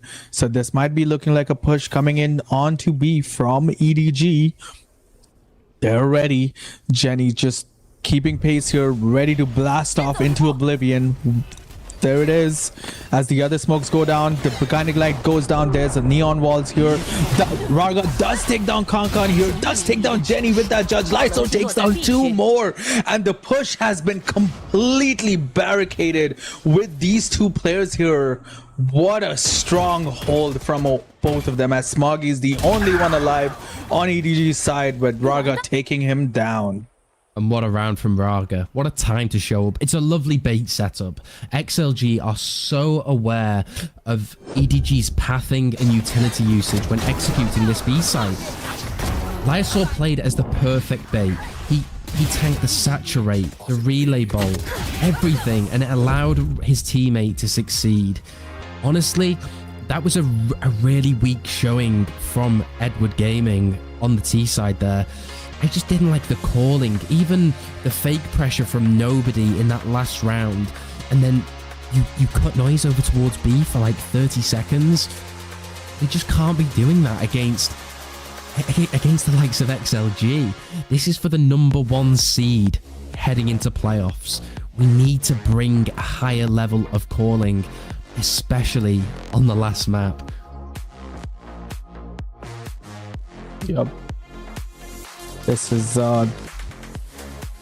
definitely a very, very close game from both of these teams here. Yeah. I mean, I want to draw your attention to the little game we've got on screen. Which is your preferred spray? I think the Harbor on a motorbike's pretty cool. Harbor on the motorbike is definitely better. Of course. Or definitely. Yes. Omen's good, but you know, you can't beat a guy riding a bike. Yeah. Not to say a good-looking guy riding a bike, right? That's a whole different scenario there. You can't even see Omen on some places, which is what his agent does best, right? He moves away, so he is doing what he is doing. But definitely, this is a defender side favored map here, right?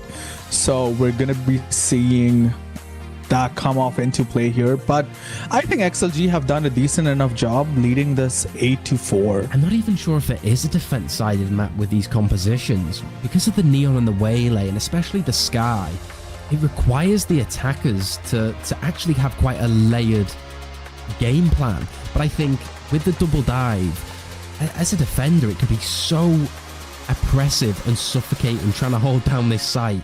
I think back in the day when we used to run a Cypher or a Killjoy or whatever teams used to cook up, I would agree it used to be very defense-sided, but now I'm not so sure. True. As we move on to the final map, final half of the group stages here. My name is Dev, this is X1N, and we are ready for the second half here. And it's a very safe and precautious start to the round from XLG. I'm not opposed to it, though. Leo was contemplating using some util over towards B main just to cause a question mark. They decide to tuck. I do think that nobody, and I mean nobody, was spotted over towards B lobby. And Leo calls an excellent group up over towards B, and as we can see from the minimap, EDG have completely misread this situation, and it's a complete outbrain maneuver. But Smoggy with this paranoia might be able to cause a little bit of delay. Relay bolt goes out, and he kisses Raga right on the lips as he executes onto this site, and right now it's a 4 versus 4 retake. Either side can come out on top of this round, but it's a very difficult retake. Lovely from No Man, shuts down Kong Kong. Gianni with the follow-up, and Lysor with the frenzy, and it's easier said than done. Look at the hold from XLG. Div, do you have any faith? I am a man of belief, but faith is definitely lacking here for EDG to make a comeback here, right? XLG showing complete dominance there, right? With the frenzy here, Lysor taking 2 down, and Happyway cleaning the job here for his team as their dabs all around. But XLG are more than ever closer to winning this series here. 9-4 for XLG as we move on to our next round, and there is a cross wall here between mid and A side here. with the Viper walls here, but no side has been committed to yet.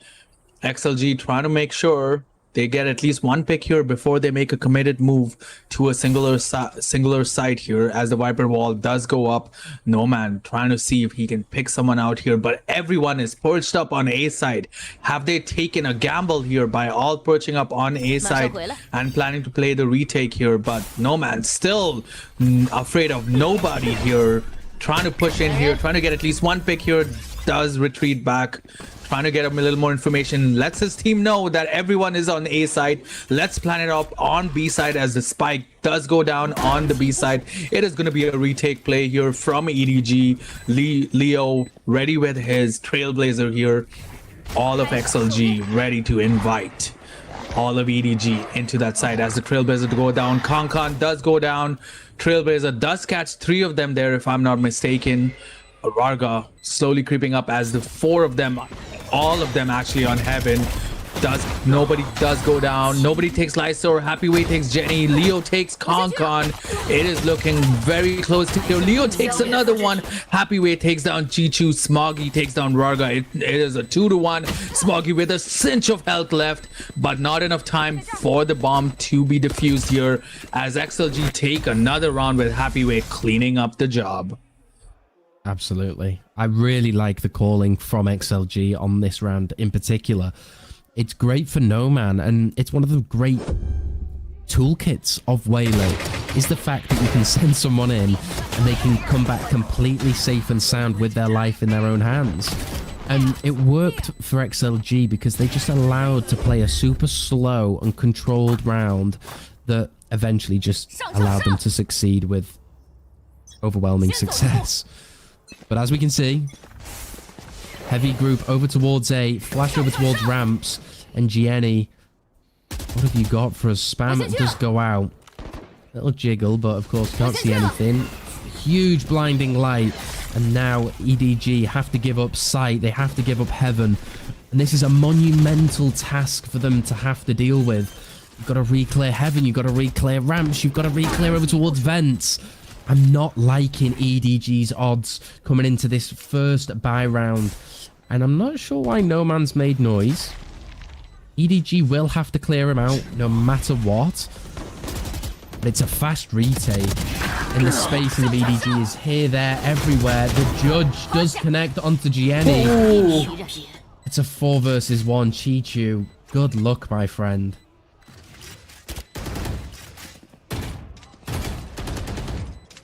Has he got anything in store for us? No Man is toying with him. Oh, Chichu, as a Welshman, I will apologise on behalf of No Man for trolling and making you tweak ever so slightly. But wow, I mean, I would love to throw EDG a bone here, but they are on just completely different pages. They are very, very uncoordinated and so disassociated as a team. I mean, Autumn giving his final 10 cents to the team, trying to give them anything. Just Hail Mary. XLG haven't had to use a single timeout within this whole map even. And Autumn, I mean, what do you even say here? It is looking very, very tough for EDG to come back here. And XLG is looking very, very strong on the attacking side here too, right?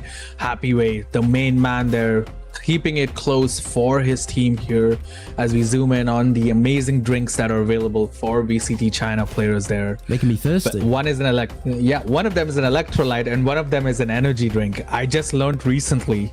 So that definitely want to try that myself. But speaking of trying it myself, what do you think EDG is gonna try out to bring this back, or has it gone too far for XLG? I don't know where you were going with that one, but I'll give you an A for effort. I know. Where do I think EDG are going to go with this? I mean, I think it's hard, you know? I think you've got to fall back to your strat book. You know, whatever worked for them against DRG, you've got to try it here. But you just can't give up so much space. You've got to fight for something. Be proactive. Maybe even get flanks in. Both comps lacking a sentinel, so allows you to be a little bit greedy. Lightspeed does go in, and Kong with that Bucky is able to secure one, but the trades are in favor of XLG. And right now, 4 versus 3. Information will be gathered that Gianni is over towards that A site. And right now, XLG just freezing. They do have the weapon advantage. Gianni given that jump spot. He's double guessing himself, predicting a potential fast rotate over towards B.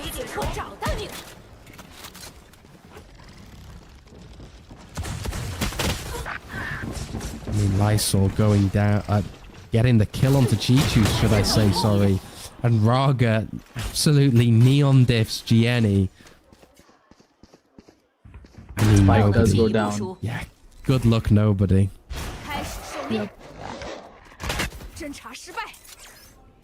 4v1 affair for nobody. I think he's just gonna try to catch some stragglers here. I mean, he's been good with the Bucky, but if doesn't get any willing participants coming through spawn, then he's just gonna go down to the bomb. But that's match point for XLG. Definitely. I think XLG have this in the bag unless EDG can pick something out from their pocket. And as you said, a final Hail Mary for them. But it doesn't look like it, as Lysor does go down to nobody. I will personally wager getting an EDG tattoo somewhere on my body if they come back from this. I will hold that against you. Everyone in chat, clip it right now. We're gonna see X1N take an EDG tattoo if EDG does come back. I mean, I have very, very little confidence in them bringing it back, but I'm a gambling man. I'll throw it out there every so often. I mean, it's match point, like we mentioned. Scoreboard on the side of EDG looks very bleak. Just loss of life. Yep. Smoggy. As a final rush push here, Kong takes down No Man. Leo takes down Jichu. It's a good trade on either side of the team. Kong still holding it down behind the smokes. Goes down to Raga. Smoggy takes down Raga. Trade after trade, trade after trade. Happy Way takes down Smoggy. There's a lot happening. Jenny takes down 3 and brings us back for EDG. Okay, wow, Jenny. let's chill out a little bit, buddy. Okay. I think maybe certain information was relayed to him. And he's like, okay, X1N's going to get a tattoo. I'm a lock in.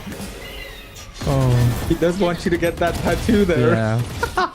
I don't think GNE's 3Ks are the winning formula for EDG to take this to overtime. But I mean, anything will do for EDG. But I'd like to see him try do that again. And all of a sudden, Ethan's a little bit nervous. You can hear it in his voice while he's casting. Yeah. I do not want to get an EDG tattoo. But I mean, Raga is the saving grace. Yeah, take that, Smoggy. Oh my god. No one can stop him. XLG. Yeah. I should say Raga takes down 3 with him as the spike goes down. EDGs just have Jenny and nobody, even making it further worse for them. The Viper's Pit does go down. What can happen? Lyso takes down Jenny. It is the final person left here. Nobody left. Meanwhile, nobody dead on their side as they do take the game. Whew, that was close. Made it a little bit more interesting in that latter half, but wow, what a performance from XLG. The fact that they were holding Split in their back pocket throughout the whole of this stage speaks incredible amounts of confidence. You know, we briefly spoke about in the very start of this match that it would all come down to the map veto and the skirmish, and got to give credit to Havoya. He's played the map veto incredibly well. And, you know, for EDG, you've definitely been exposed in some areas. You know, Split, you didn't look convincing. Lotus, you looked pretty dominant, but then on Haven, the composition the execution, it definitely raises for concern. So I think heading into playoffs, T1, EDG will be given adequate amounts of just things for them to work on. Whilst XLG, they're thriving, they're happy, they're laughing. Happy way, happy yay. For sure. You know, and definitely like, what a comeback, right? Game 1, you definitely saw XLG lacking a lot of things, right? And EDG completely showing dominance in that first map on Lotus. But as the games evolved, as the time ticked, as the map rounds went on, we saw XLG get better and better. And on Haven, they completely turned it around against EDG. And then finally on Split, on our final map here, they completely dominated the round and basically showed EDG we are not a team you should mess with. Not just EDG, the entire VCT arena, especially heading into playoffs, right? We are the team you need to beat to get on top. We have what it takes to take the entire division by storm, as we see these players signing these amazing fan cards here. But what a showing from XLG here. Happy Way being one of the dominant players there. Him basically getting those multi-kills on multiple rounds, going to that as we go into our interview section here. And now we have Raga from XLG with us. Hello Raga. Congrats on the win. Thank you. 来到了影视修所，其实可能一开始大家会比较担心他们这张地图，因为会觉得过往的战绩没有那么的理想。但是今天大家整体发挥的特别好，想问一下 Raga 有没有预料到 EDG 今天的变阵？同时面对对方的变阵，他们是如何去应对处理的呢 ？And coming into Haven, there were some concerns from the fans, but you guys performed really well today. So did you expect EDG's comp change today, and how did you adapt to their new comp? To be honest, I don't know. We just play our game, so we don't know like what they've been playing. So we just play our game on our defaults, all the stuff, and we win. 他说，可能从他的角度来说，确实没有想太多，因为他们可能之前也并没有说预料到对方的一些变阵，或者说想更多对方的东西，而是专注于自己的游戏内容，打好他们自己的游戏，可能把他们之前所做的一些默认，把所有东西都打好，今天就赢下了比赛的胜利。那影视修所11比9，其实当时是一个非常险的分数，当时对方也是一个4人在场的情况，但是那个时候 Leo 选择了一拆到底，想知道那一分拿下之后，大家是个什么样的反应呢？Let's talk about the round 11-9 on Haven. It was really risky at the time. There were 4 players of Edward Gaming alive at the time, but you guys were sticking to the plan. And what was the reaction after Leo got that crucial round? The reaction was like, we killed 3 people, and like all the guys in team scream like, go back, 5v2, 5v2. So this is the reaction. We insta go back to play passive. So how about when Leo win that game and the reaction of all the team? Just Very happy? Yeah, I think. 他说，在那个时候，可能当时觉得是一个非常险的，非常险的情况，因为那个时候是一个2v5，大家说往后退，但是那个时候Leo最后赢下了比赛，他们还是非常的开心的。那其实悬念一直都是留到了常规赛的最后一天，现在 XLG 也是以小组第一出现，觉得现在的 XLG 在哪些方面做的会比较好一些呢 ？And now you've locked in the first place in your group. What aspects do you think XLG has improved on the most this season? What aspects do you think XLG has improved on the most this season? What's your biggest improvement? I think we start to play more like team play, start to communicate it more. So maybe this is the key of the winning. 他说可能觉得现在他们整体打的会更加团队一点，包括他们整体的沟通也变比以前更好一些，可能这是他们能够赢下比赛的一个非常关键的原因。那最后还有什么想对粉丝们说的话呢 ？And now, do you have any words to the fans? Thank you very much for cheering for us. We'll still try to win. So, thank you. 最后也是再一次表达了对大家的感谢，感谢你们的支持，他们也会一直继续努力去赢下比赛的。那再一次感谢 Raga 选手接受我们的采访。本场比赛现场还设有福能掉落的抽奖活动，在比赛期间现场将随机抽选观众获赠游戏资产。接下来请 Raga 为我们抽取一下幸运的现场观众。Now, Raga, it's the lucky draw for the audience. You can say start, 3, Oh. 2, 1, and stop. Start, 2, Oh, 1. and as we can see, Raga is concluding this interview. He's a man of few words, but my lord, does he have aura. I mean, it wasn't the greatest game from Raga, but I mean, he did his job. He did his role, and that is something that people can't really disrespect about him. I mean, if we do look at the stats, he did go 39 and 48, but 10 first kills to 9 first deaths, it's not bad. You can't complain. I think another notable person that was a little bit underrated was, of course, Lyosaur. He was incredible. I think Split in particular, when he was anchoring that back B site, he didn't use util. He's just so confident in his own individual mechanics that it's something that you've got to praise. And I like XLG's odds coming into playoffs. For sure, as he do, I think that this was his mixtape, but it might be all of the amazing plays he did. But as we go into our highlights here, right, amazing play from the team here. We're gonna see some of those cool clips here as nobody takes down Raga here very early in the round, but this was, nobody had no shot of winning that round there, but he did prove everyone wrong, including ourselves. But we see absolute dominance here, controlling every point of the map here. You know, No Man was really there at those pivotal points for his team, really showing off. His arms are feeling hot. There is ice in his veins. He was ready as Happyway takes down a couple of players here. Happyway, another player who was really clutch, really came in for his team here.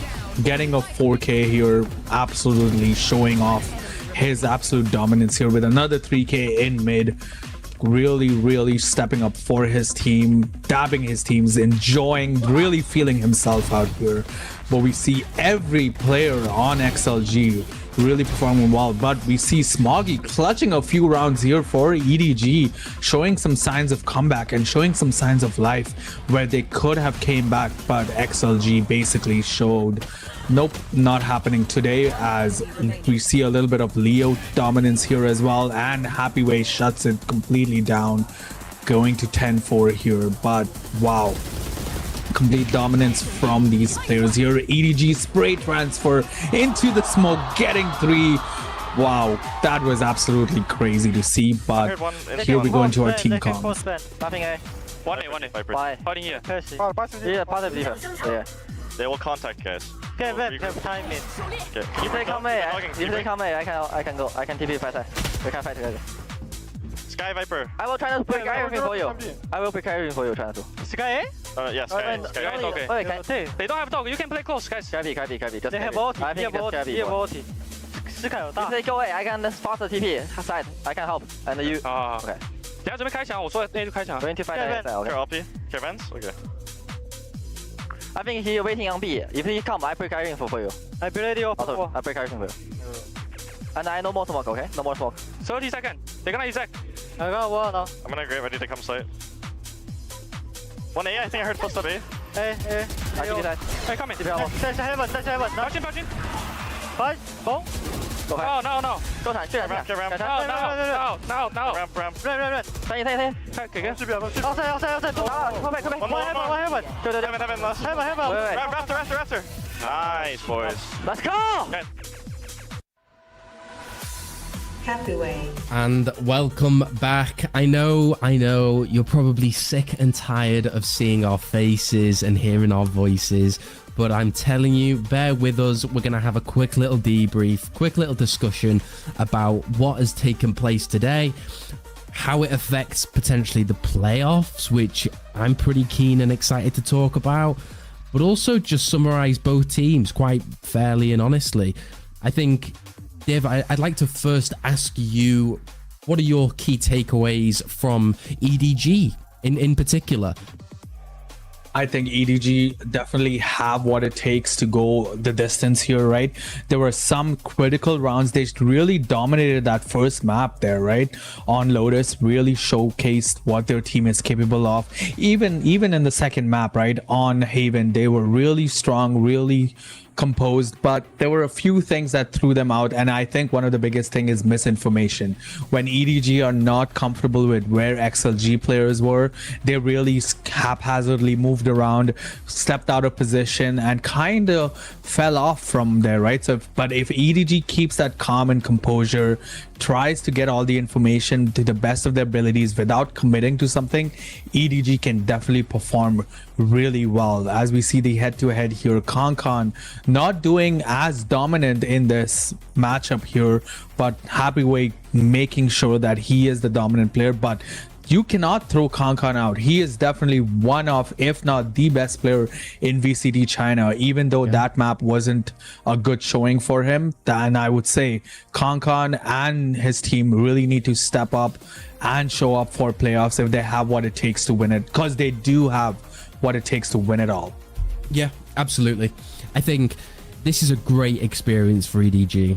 They're going to be a little bit annoyed that they didn't secure that first seed, but I think what's more important is you have valuable takeaways from today's series that you can use proactively and efficiently, and take this practice and these lessons and apply them into your future games. They were undefeated until today, okay? So the rest of the competition in their group couldn't really touch them other than DRG. Whereas now, it's a case of, okay, we can get even stronger. We can get even better. I think we need to talk about Waylay, okay? Yes. We've avoided it for too long. Waylay's nerf will be getting changed, I guess. You know, the saturate, everyone knows it by now. Every caster and analyst has been talking about it, so I'm not gonna bore you with the details. But both of these teams use Waylay pretty effectively. I'm looking particularly at No Man, okay? His saturate usage, his light speed usage in Split more than any other map was hands down gorgeous. Chef's kiss. Mwah. Okay? As a Welshman, super happy for him.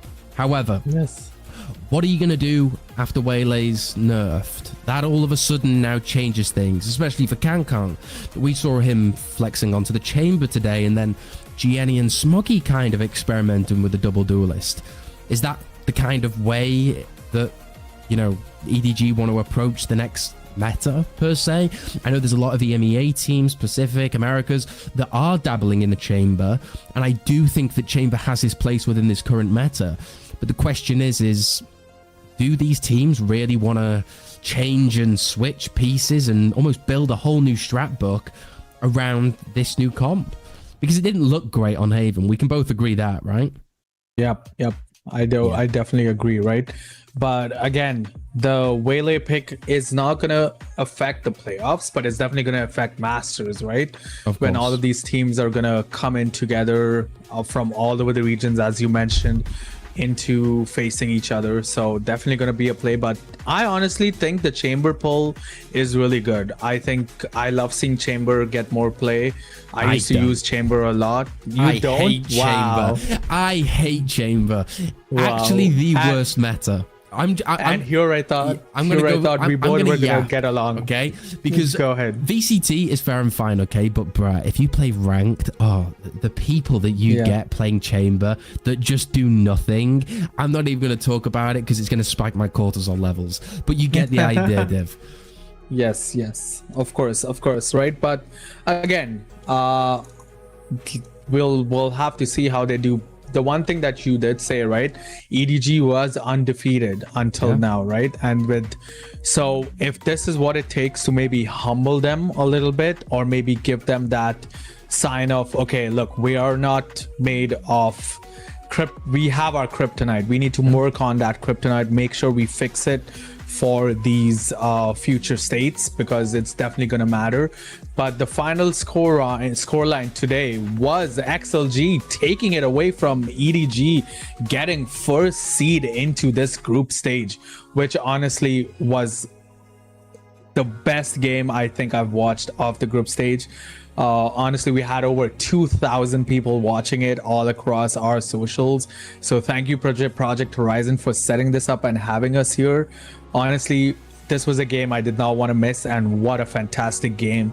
Both of these players, both of these teams, all of the players bought out for everyone. Amazing to watch. But again, XLG is basically something. XLG really can take this momentum, right? Because beating one of the top teams in the series can definitely lift up your expectations, can lift up your team morale up a lot more higher to going into this group stage, especially with first seeding.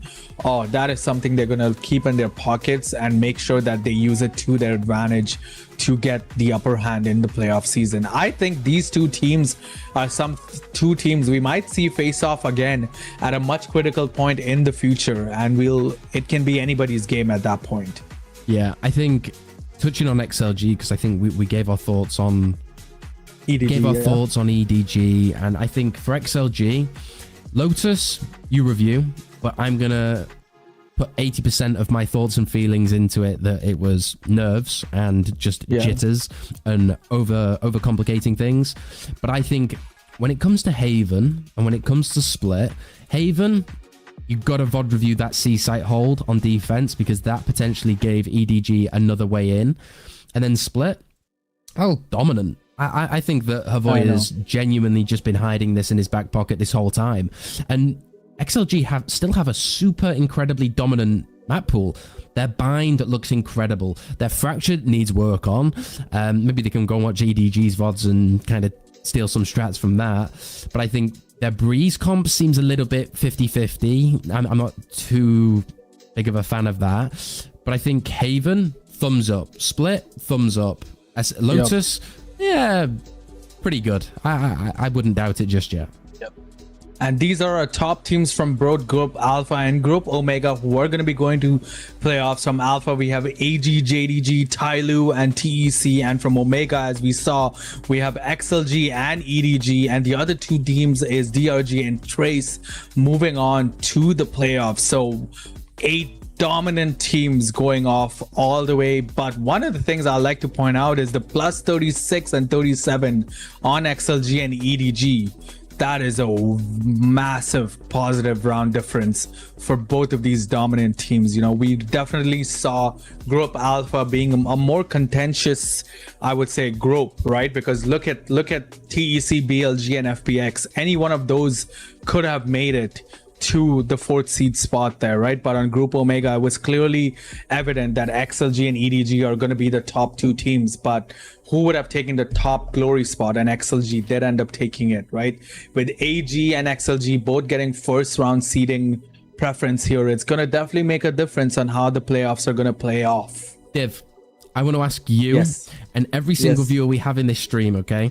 I want everyone to put 3 teams that you think will qualify to Masters London from these groups, okay? Who would your 3 teams be? JDG, EDG, and XLG. Okay. Those are the 3 teams I think we're going to go off. Yeah. Interesting. I'm interested in what our Twitch chat also has to say, as well as YouTube, because I think the CN region is one of the hardest to predict, because any team can win on any given day. And I think other than Gilai and maybe even EDG, they are the only ones that can convincingly dominate a team. I think everyone else, is pretty equal footing, and I think the bracket shows that. Yep, definitely. As we see our top 5 players of the day today, Happy Way leading the way. We have Spring, Swagzer, Concon on the top 4 as well, and Kuda N on the 5th spot here. But Happy Way leading the pack here. Absolute dominance here. The game 1 might have not been the best one, but game 2 and 3 really put him on the top spot here. What a thing. But here's our schedule. On April 18th, we have Tyloo versus DRG, and JDG versus EDG. What an absolute game we have on April 18th here. We're going to be taking a break tomorrow, but we'll be back day after for these two amazingly exciting games. What are your thoughts on these games? Oh, they are juicy, bro. They're juicy. Tyloo versus DRG. Holy cinema. That makes me excited. Because Tyloo, they need to go to an international. Splash might go the future prodigy of just Valorant in general. People need to watch this kid live. He is insane. And DRG, Spirit, Life, honestly, that game alone will fill my stomach for weeks on end. Yep, I definitely agree. It's the absolute cinema we have happening. I'm gonna do the emote, cinema, but it's gonna be a great showing in the playoffs. Honestly, I think this might be the most exciting. If not, don't come after me, but might be the most exciting playoff season we've seen in a while, right? All of these teams have been preparing well, and honestly, like all of the teams that have made it to playoffs have something to prove, something to show. Especially teams like Tyloo, EDG, XLG, DRG, JDG, and every team. DRG. Every team wants that At this point, I can name all the 8 teams that are going into playoffs. Absolutely. Right, so it's been a really good showing. But yeah, at the end of the day, XLG take this game away from EDG 2-1. Yeah. But it's been a pleasure. I think that's it from us. I hope everyone enjoyed today's games, whether you were here for a map or every map. It's always a pleasure. And we'll see you in the playoffs. Yes, huge shout out to Project Horizon for putting this up for all of you. Huge thanks to our broadcast, Kashi, yourself, X1N, myself. I'm going to say thank you to myself and my mom, and always my mom, supporting my endeavors here and helping me play Valorant and shout it out. So thank you so much, everyone in the chat. We had a popping chat today. So we'll see you for the playoff season. Thank you again. It's me, Dev, and X1N signing off. See you guys on the bright side. Bye-bye.